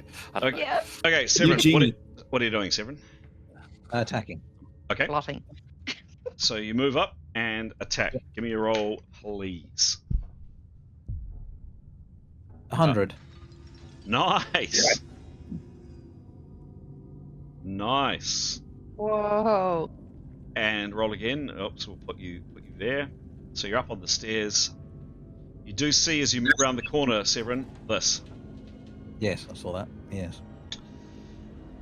Uh, Roll again. just a sec. Let me set this up.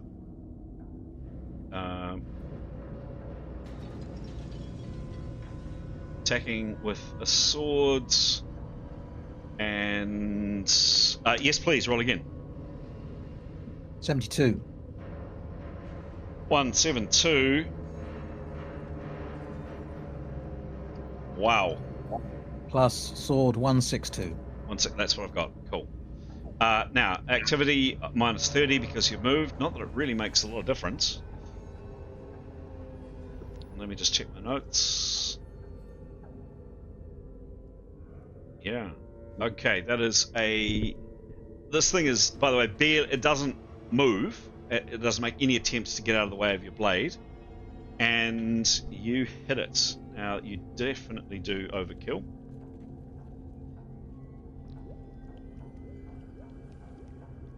Oops.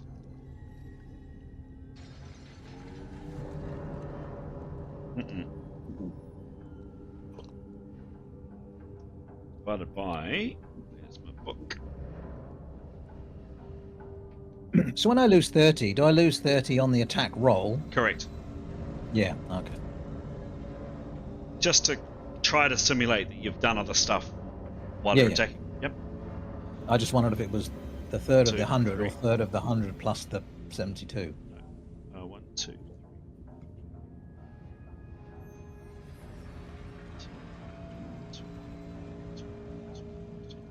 17. Okay. Divided by 17. So not much in the way of overkill. Divided by 17. So you do, and it is obviously a magic sword, clearly. You do 14 in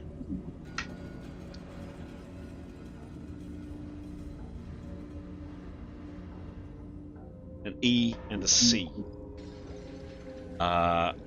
Roll the And E an extra E? and the extra E. Yep.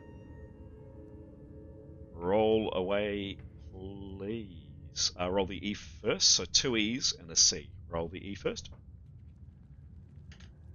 88. Nice.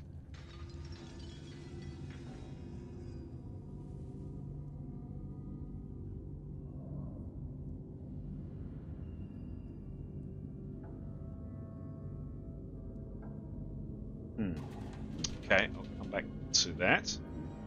Okay, 88, that's the first roll. I'll just have a think about that. Next roll, let me just give me 1 second to set this up. In my little attack thingy. 0, we'll do the other E. 88 again. This is a different result, a different roll. Wow.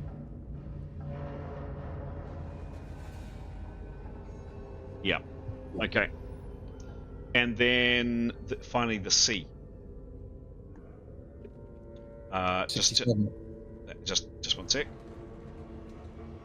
And then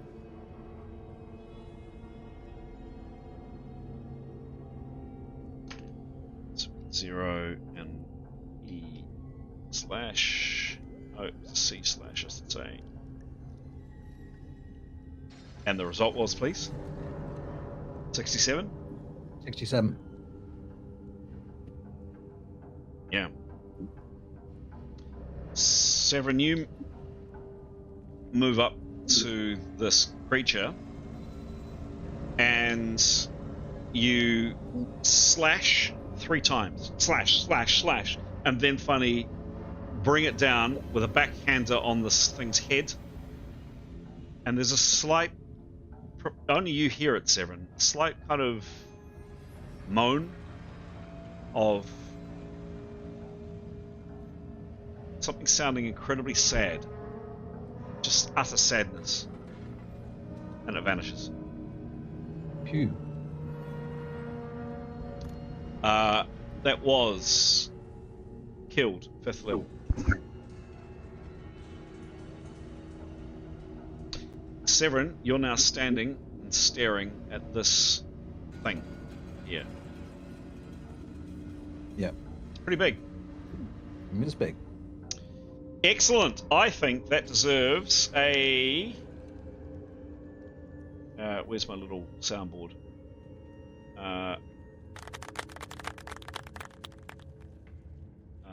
Doesn't deserve a... Does deserve a... Yay! Does deserve a... Yay! And also a... Yay! Yay! Yay! Yep. Nice work, Severin. That was your round. And that is the end of the rounds. Conscious guys, it's nearly 2 o'clock. I'm happy to play on a bit longer. I'm happy to leave it there. What do people want to do? I don't mind really. I've probably got another half an hour, 40 minutes or so. If I'm happy to toot along. I've got to bail at about 2:40 at the latest. Jaeda, Pete, your call? Yep. Happy to keep going. A bit longer. We need to get rid of the big fart bag.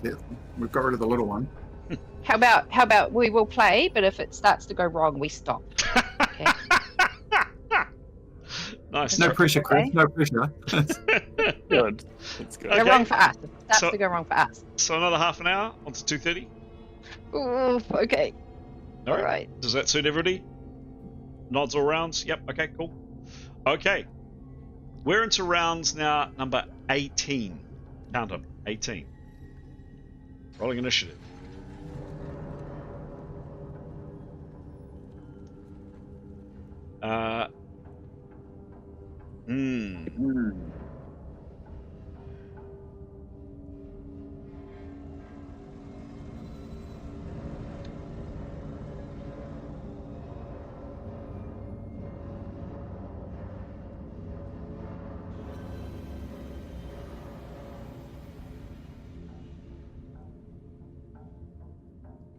Okay.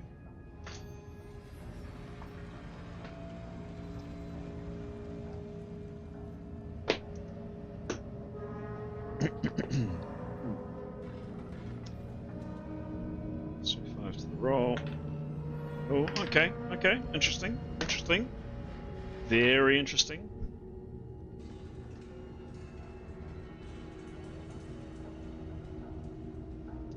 $20.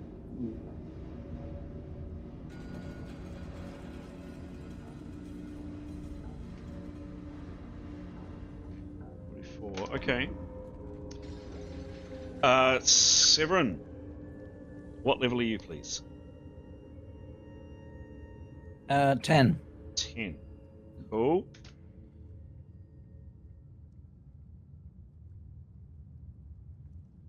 Okay.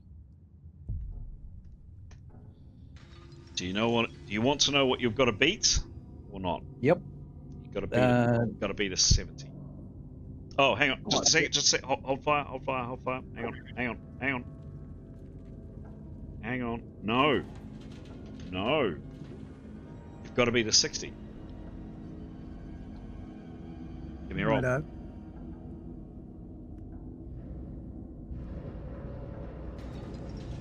$42. And what's his Arcana? Not enough. It was 14. Close. Oh, you're 4 points off. This time, what happens to you, Severin, is different.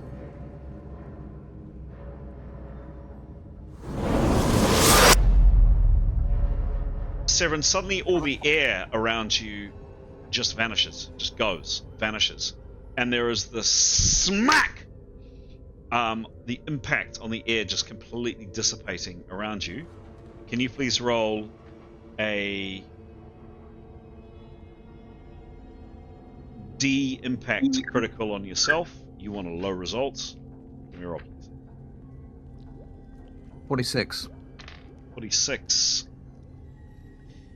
You're spun about, so you're now facing the other way down the corridor. Yep. You take 20 hits and you're stunned 2 rounds. My totem. Ah, true. You do take the 20 hits, but you are unstunned. Cool. Wham! Boomfa! That really hurt. The blast of this sound or impact or whatever it was suddenly the air around you just dissipating. That really hurt. Jaeda, you've let go of... Oh, you didn't say let go... Actually, you didn't say you let go of Severin's trousers. Damn it. I played it... Okay, I played it that you did, so I guess we can't really go back, can we? What do you do? Well, grab his trousers. You go out and grab his trousers? Where am I? Oh, he's over there. And where's the creature? Can't see it now. You don't know. Oh, I can't see from there. And that's Severin standing right in the open. Oh. Okay, is he further than 9 feet away? Yes, I think. Okay, I'll just move to the very edge of that wall. Yes, he's 22 foot away from you. Oh, so even if I stand on the edge of that wall. Yep, he's going to be out of What range. if I lie down on that step? Is that step going to cover me? He's 19 feet away from you there. 19 feet, and there's the wall. Ooh. And how high are these rocks? If I get behind it, I keep thinking you can see where my mouse is. If I get behind him but hide behind the rocks so that I'm within 10 feet, will that work? I don't know. In terms of you putting him back in range. Yeah, but standing way behind him, behind the rocks, so I can be hiding, using them as cover. You'd have to come around here. And nothing can hit me if I hide behind there? I don't know. Let's find out. Well, I will crouch right down. Okay. I'll crawl. Okay, so how much is your base movement rate, please, Jaeda? 65 feet. Yep, so half of that's 30. Yep, I'd say you can crawl. So Jaeda, you get down on your hands and knees and you crawl around and you get to about here. And let's stay laying down. Ooh, oh, look at that. Okay, scary. And that's just on 9 foot away from Severin. Okay. Next up, Askell. You are unstunned. What are you doing, Askell? So he wants to stay pretty close to Jaeda, really. Doesn't want to poke his head around the corner. Mm-hmm. And he's going to... And how much of, if any, of his action does that take? So he can't stay next to Jaeda unless he goes around the corner. In which case he'll go around the corner. Okay. What he wants to do is prep. So can he prep for 90% and use 10% to get within 9 feet of Jaeda? Yes. And in that case, that's exactly what he'll do. Okay. Done. Thank you. Tanya, still stunned. Joking. No. How far away is she from Jaeda?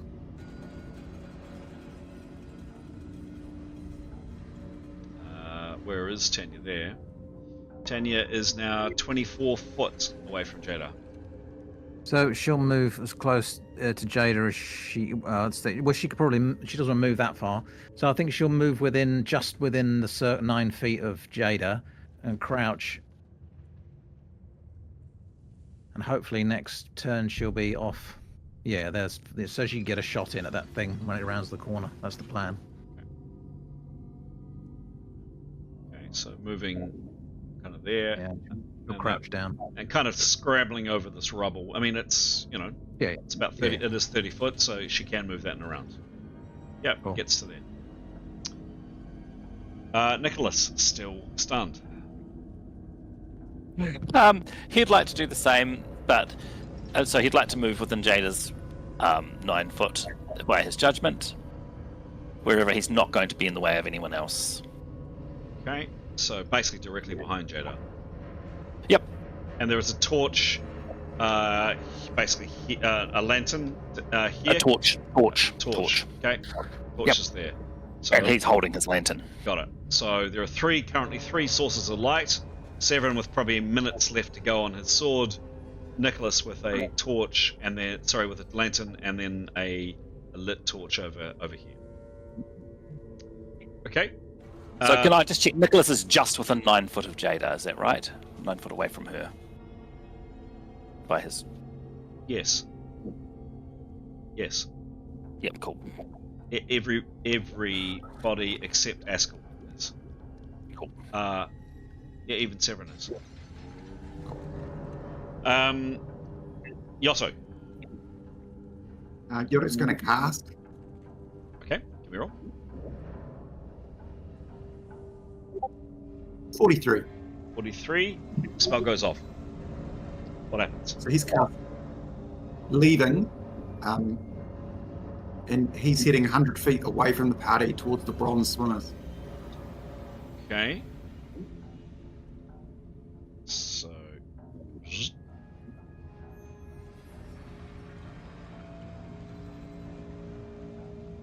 What is 100 foot? That's Yotto there. So 100 foot is kind of there.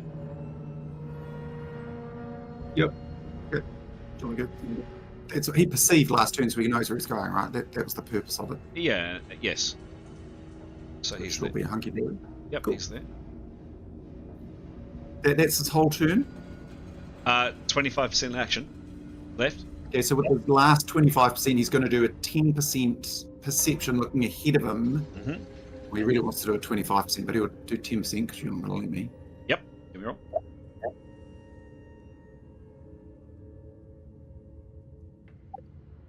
$77, 77. Cool, it's must. Yep. 54. 77. It doesn't. So what he's specifically looking for is signs of life. Sure. It's, Sure.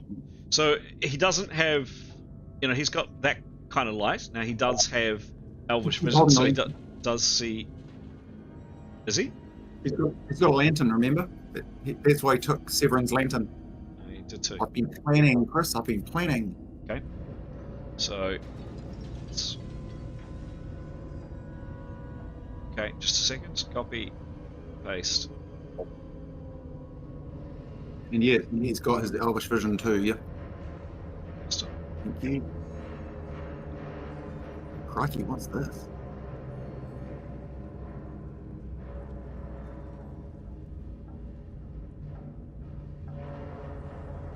We can see your I know. screen. Yeah, cool. I know. It's all right. Nothing. I'm quite enjoying watching the mechanics behind it. Actually, it's pretty awesome. Nothing hidden here. Liar. And there is. Whoops. Coming up. Come on. There you go. There is Yotto with a lantern. Brilliant. Okay, did he see anything with his perception? Answering. He's there. Oops. Come here. There you go. He's such a klutz. Yeah. There you go. Did he see anything? He sees this room. He's looking for any sign of life. He sees nothing. He sees what you guys saw before. There's a skeleton over here. There's the broken table as described, the pillars, Beautiful. and the people up on the wall. So he's going to move 15 feet towards the CrossFitters. Okay. Gets there. Excellent. Nothing like a bit of CrossFit in bronze. Absolutely. Yeah, Let's absolutely. hope they don't come alive then. I've seen them in the gym doing their upside down press ups. They're crazy. Are you, Severin, are you looking? Yes, enough. what are you doing? So Severin, how far away is this thing? 101 foot. That's a long way. Mhm. So to attack it would be probably foolhardy in this round. That would mean, what if he was running? That would be 50% action. So he'd only get 50% attack on it. Is that right? Could do our fabulous charging. So yes. So your option would involve melee attack. So you can move.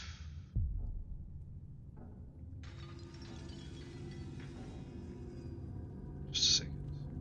Move in melee. The maximum pace you can move to move in melee is up to ×3, and you can use any remaining to parry. So he could, but remember, you can only increase up to 2 paces around. So he's currently standing still. So he'd go to a jog, which is ×5, and then to a run, which is ×2 in one round. So he could run double this round, what his normal movement pace is. To melee charge, it's a minimum of a 50% attack, and you can move either up to ×2, ×3, or ×4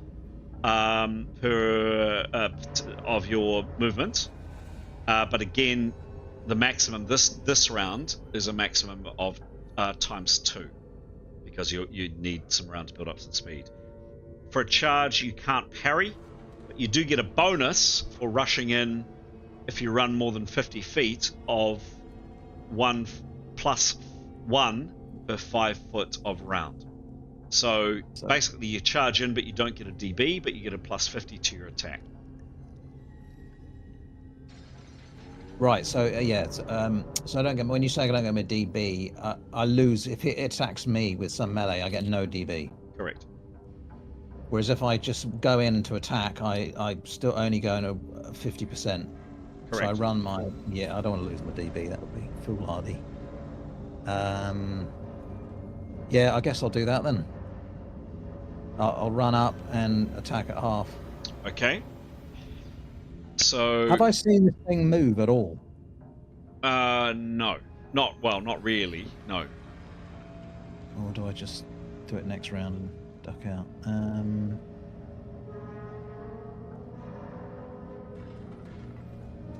No, screw it. I'll have a go. Okay. So he runs up. Yeah. We used to roll for running maneuvers. We no longer do. You run up at this critter, and you swing your sword at a 50% attack. Or how far can you run in a round, by the way? Double 55. Okay, which is 110 divided by 2. You can see. Am I right in my maths? So you can use 50% of your action to run. Yep. Which is 55 right feet to run, and which would take you to here and attack with the remaining 50. You can't run and attack. Oh, I see. Got you. Yep. But essentially, it's a half attack. Correct. Yep. Maybe that's a bit foolhardy. Yeah, I think I'll do that next round because it's not moving very fast anyway, is it? I think he'll duck back into the corner. So he'll go around the corner, so it can't see him, and he'll wait till next it moves again, I think. Okay. I will ask. I don't usually ask for a maneuver. Like that distance there, it's clear. You can see the steps. You can see all the rest. moving at pace over rubble, I will be asking for a maneuver. Just a heads up. Okay. Do I need to move the? I just want to. Do I need to go on the rubble? Do I? Yes. Yeah. 100%. Definitely. Yep. Definitely. Roll now. No. You're moving slowly, and cautiously. Yeah. So this Yeah. round, I'd say you don't need to. But if you want to try to run, you can. So just to tell you again, to explain, because I'm not quite sure if you got that. You can't run up and attack it because it's too far away. You can run up to 55 feet and attack. Yep. If you wanted to run 2 rounds and then attack, you could, because then you'd have the additional pace. But yeah, you can't run. Yeah, okay, you've got it. I'd rather get the. I think that's probably running out of attack. Cool. Okay. Yeah.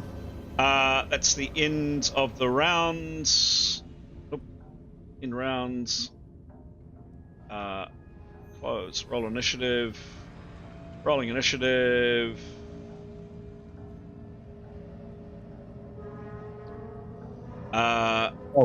Chris, sorry. Yep. Just to remind you, Tanya has an arrow on the string should she not be stunned. If I just mentioned that. Understood. Yep. On that. Yep. Understood. Next.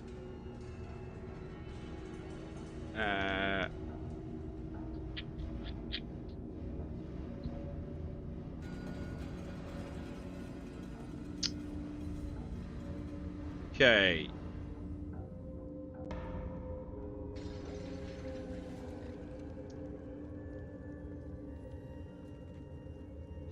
.12 that's 3 foot away, 3 foot, 6 foot away, still within 9, 7, yeah, okay.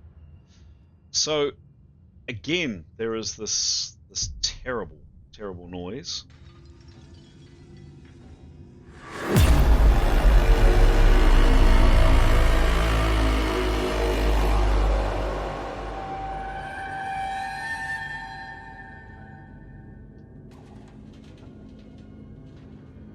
And very fortunately, all of those that are close enough to Jaeda with this nice still air are unaffected. Severin, you're around the corner. You are affected. Oh, yes, you are. However, any stuns are negated. So, net result, no one is stunned this round. I'll just double check that for distance. Except the ones that are already stunned. Except the ones that are already stunned, yeah. Which is most of us, isn't it? Which is most of you. Oh, no, Yotto. No, not quite Yotto. Very lucky. Jaeda's bubble helped. Jaeda, speaking of Jaeda and her bubble, Jaeda, it's your turn. I'll be asking the guys around me, do we want to move the bubble somewhere together? I'd say stay where you are, right? It's not attacking you right now. Okay, we'll stay. I guess we're all low, getting low. Okay. Scary. All right. Askell, you are unstunned. You are close to Jaeda. So the way I'm gonna play it, guys, that there is this area around Jaeda which is safe space. I think if you're not moving and Jaeda's not moving, I'm happy to play it that you are protected. If Jaeda starts moving, or you start moving, that's when things start getting gnarly. Askell, you're next.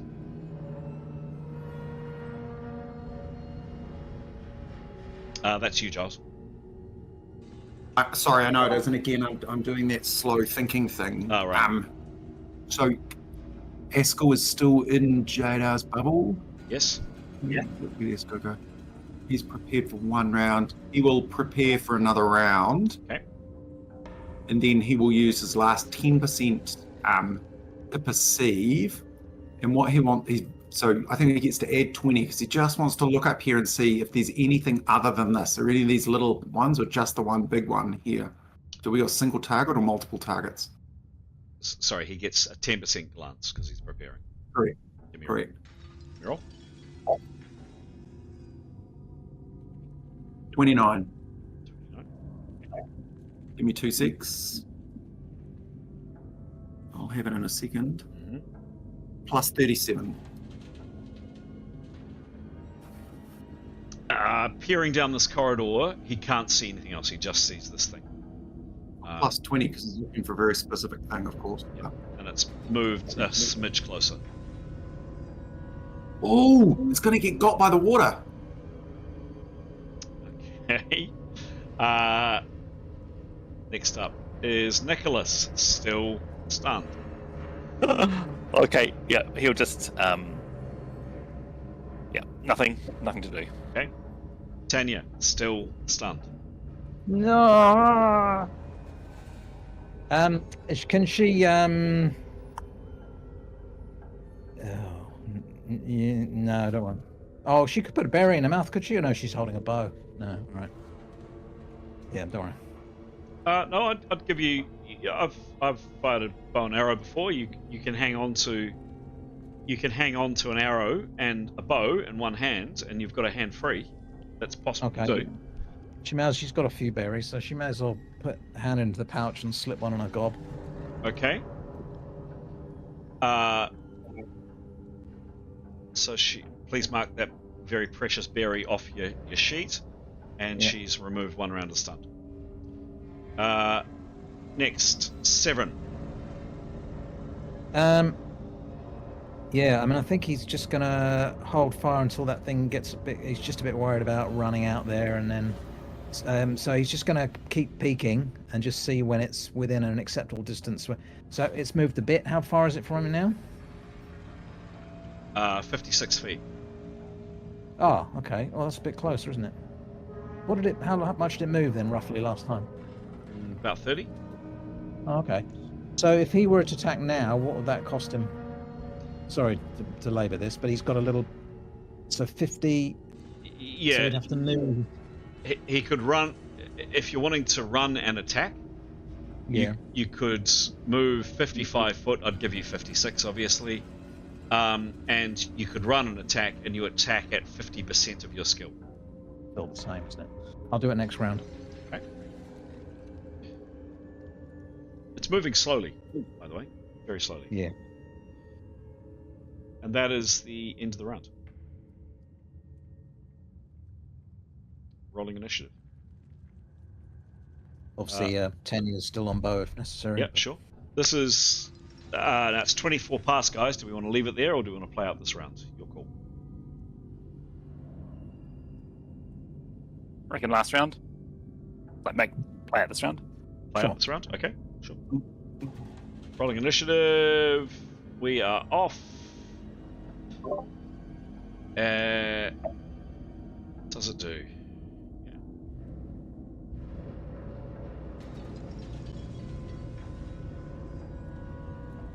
It moves up.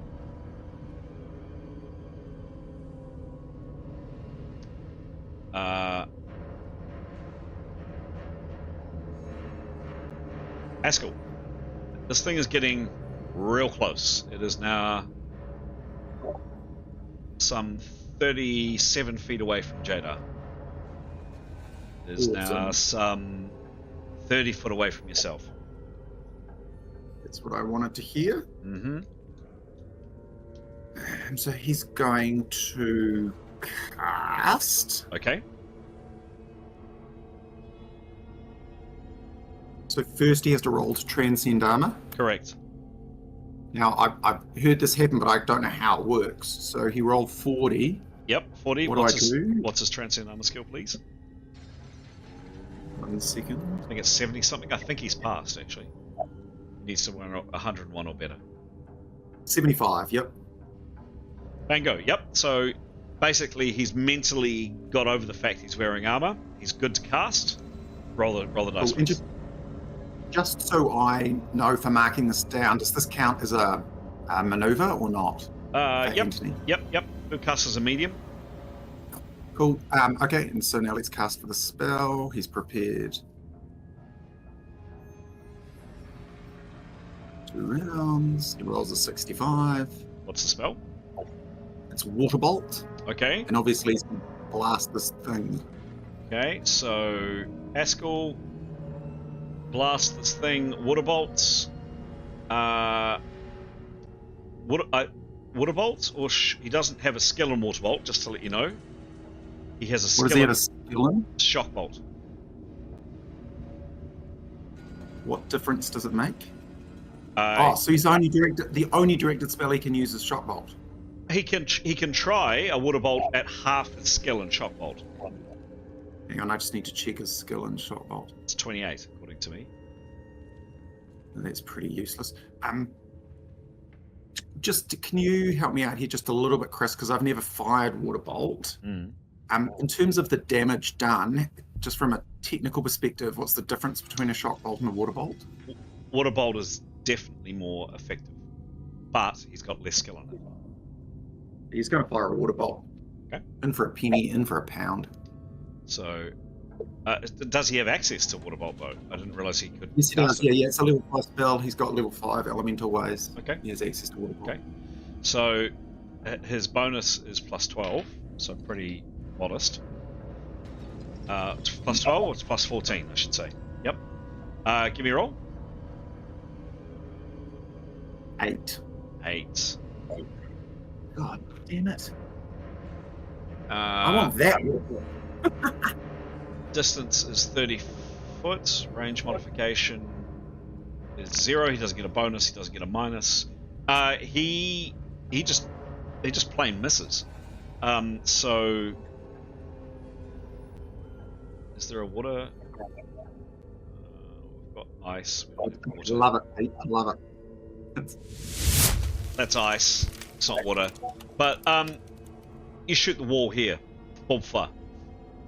There's a spray of water right there. You miss completely. Next up is Jaeda.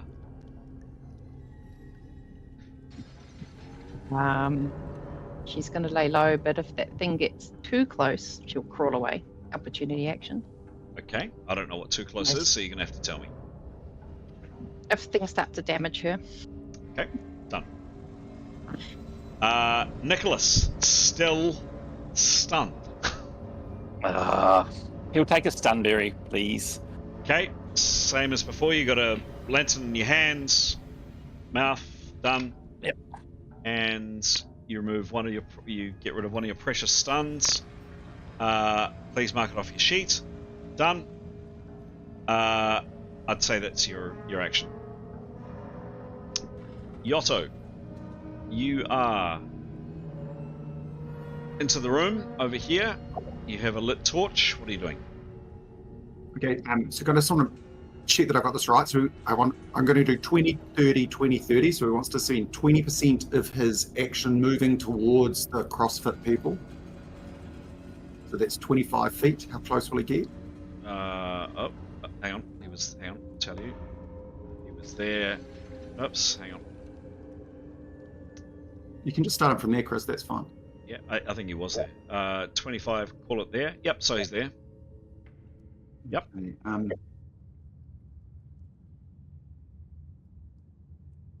Okay, and then looking right, he wants to do a 30% perception. Yep. And what he's looking for is, trigger a lever, something to pull. In that direction. And then essentially what he's going to do is do it again. So we're going to do another 20% movement, continuing further away, and then do exactly the same thing, but looking left. Okay. You know what I mean? Yeah. Yeah, there's no reason you can't do 2 perception rolls in a round. Give me a roll, please. So 76. So this is looking right. Yep. Levers, knobs, movement, something of interest. What's his We need bonus? help. 50. Oh, I should notice here. 54. Okay. He can't see anything over here. Okay, so he's going to move to it's about 25 feet. Yep, continuing in that direction. Thank you. And rinse and repeat, looking in the other direction. Sure, give me a roll. What's the roll? 45. Okay.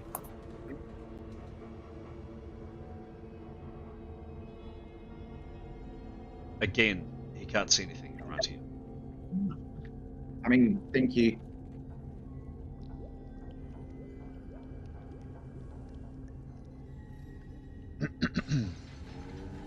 All right.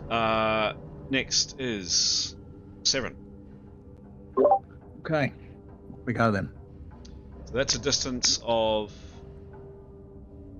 27 foot.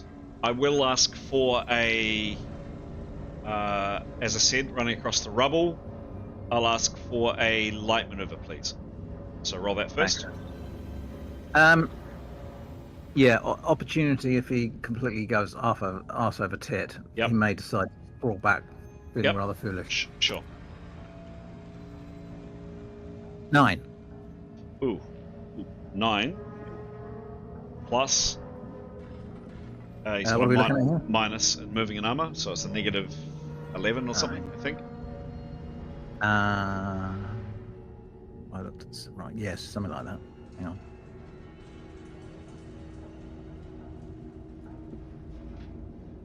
Negative 12 from memory. 10. Oh, 10. Minus 10. Cool. So a result of a negative 1 in total. So you move. So you don't fall. The good news is it's not like you fall. You just move only 30%. So you wanted to move. You wanted to move 30 foot. So you move 30% of 30 foot, which is how much? Well, about 10ish. About 10. So you get to about there. Can I move back then? Get part way through and then move back. Yep. Or I can't finish. I can't attack them there. Can I? No. Basically, the way your head, he kind of slipped on the rubble. He kind of stumbled a little bit. He just lost traction. He just didn't move well. In that case, I may as well move rather than moving back on the rubble, which is presumably I've got to climb it back up again. Can I move sort of further away from the creature, but not on the rubble, like down the side of the wall or something? Down there? Yeah, further away. What I'm talking about is sort of towards the bottom of the screen. Towards the bottom. I mean, away from the staircase. Well, no, because you only moved that far with a screwed up roll. So your choice is to move somewhere in that area. Well, it doesn't make a difference, and I'll move back here. Part way back, because you've fucked up. You've realised you fucked up, and you've moved back. All right. Tanya, you are unstuck. Oh, sorry. You Can I are just check? unstuck. No, we're good. He's got the rest of his action though, right? Yeah, no, Pete. Yeah, probably, but moving on. Tanya, you are unstunned. Yeah. Oh, sorry. So I have got some action or not? No. Severin, is she? Yeah, you can move back. No. Yeah, I may as well up behind the wall. That's all. Yeah, fine, cool, right. Yeah. Okay, Tanya, you are unstunned. Then I'll release the arrow. Cool. Magic arrow, magic bow. Cool. Give me a roll, please. 97. 97. Roll again. 2. 2. Nice. Excellent. 1 second. 1 second, folks.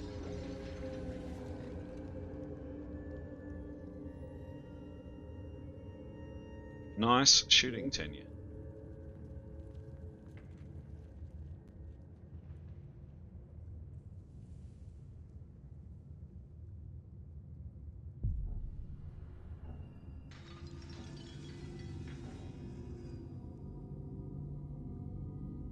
Oops. My screen is just stalling for some reason. It's just not.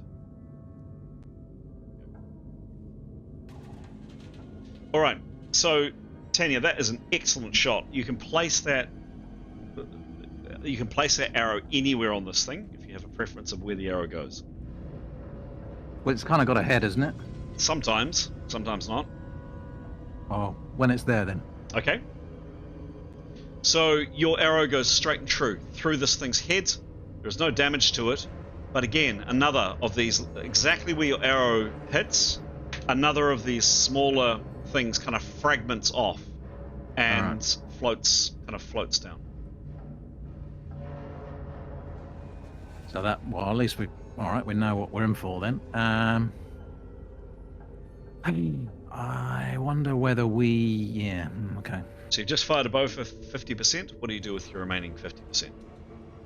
I think she will suggest to the party that we move back slowly as a group within the 9 feet. Okay. So as mentioned, that's going to be extremely hard to do. So as a heads up. Sure. I just checking on how 9 feet is quite a long distance. So if we held hands, for instance, that would be a relatively straightforward thing to do, right? Still going to be hard. Well, we'll hold. I'm going to hold hands with whoever's not attacking next to me. I'm going to hold hands with Jaeda, and suggest that she does the same, and we'll move. Okay, done. And that is the end of the rounds, and that is bang on a little bit past 2:30. I'm going to call it there.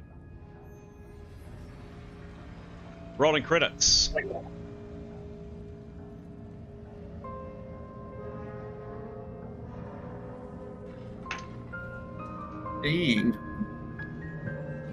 Or creature. Yeah. Well, it depends which side of you, whether he's your friend or your enemy. Oh, I might go hold his hand. A really interesting creation, I reckon. Yeah. It is a clever creation. I like it. I agree with you. Yeah. That's Yeah, you've outdone yourself, Chris. You finally outsmarted us all. You weren't expecting to come up with some massive metal monster again, were you? You know. Yes, we were. Oh, come on. Where is the challenge in that? Where is the challenge in that? Hoping. Look what he's done to us. We're holding hands. Today, didn't we? What's that? We managed to go backwards about 100 feet today. Yes. But we're alive. That's true. Yeah. All right.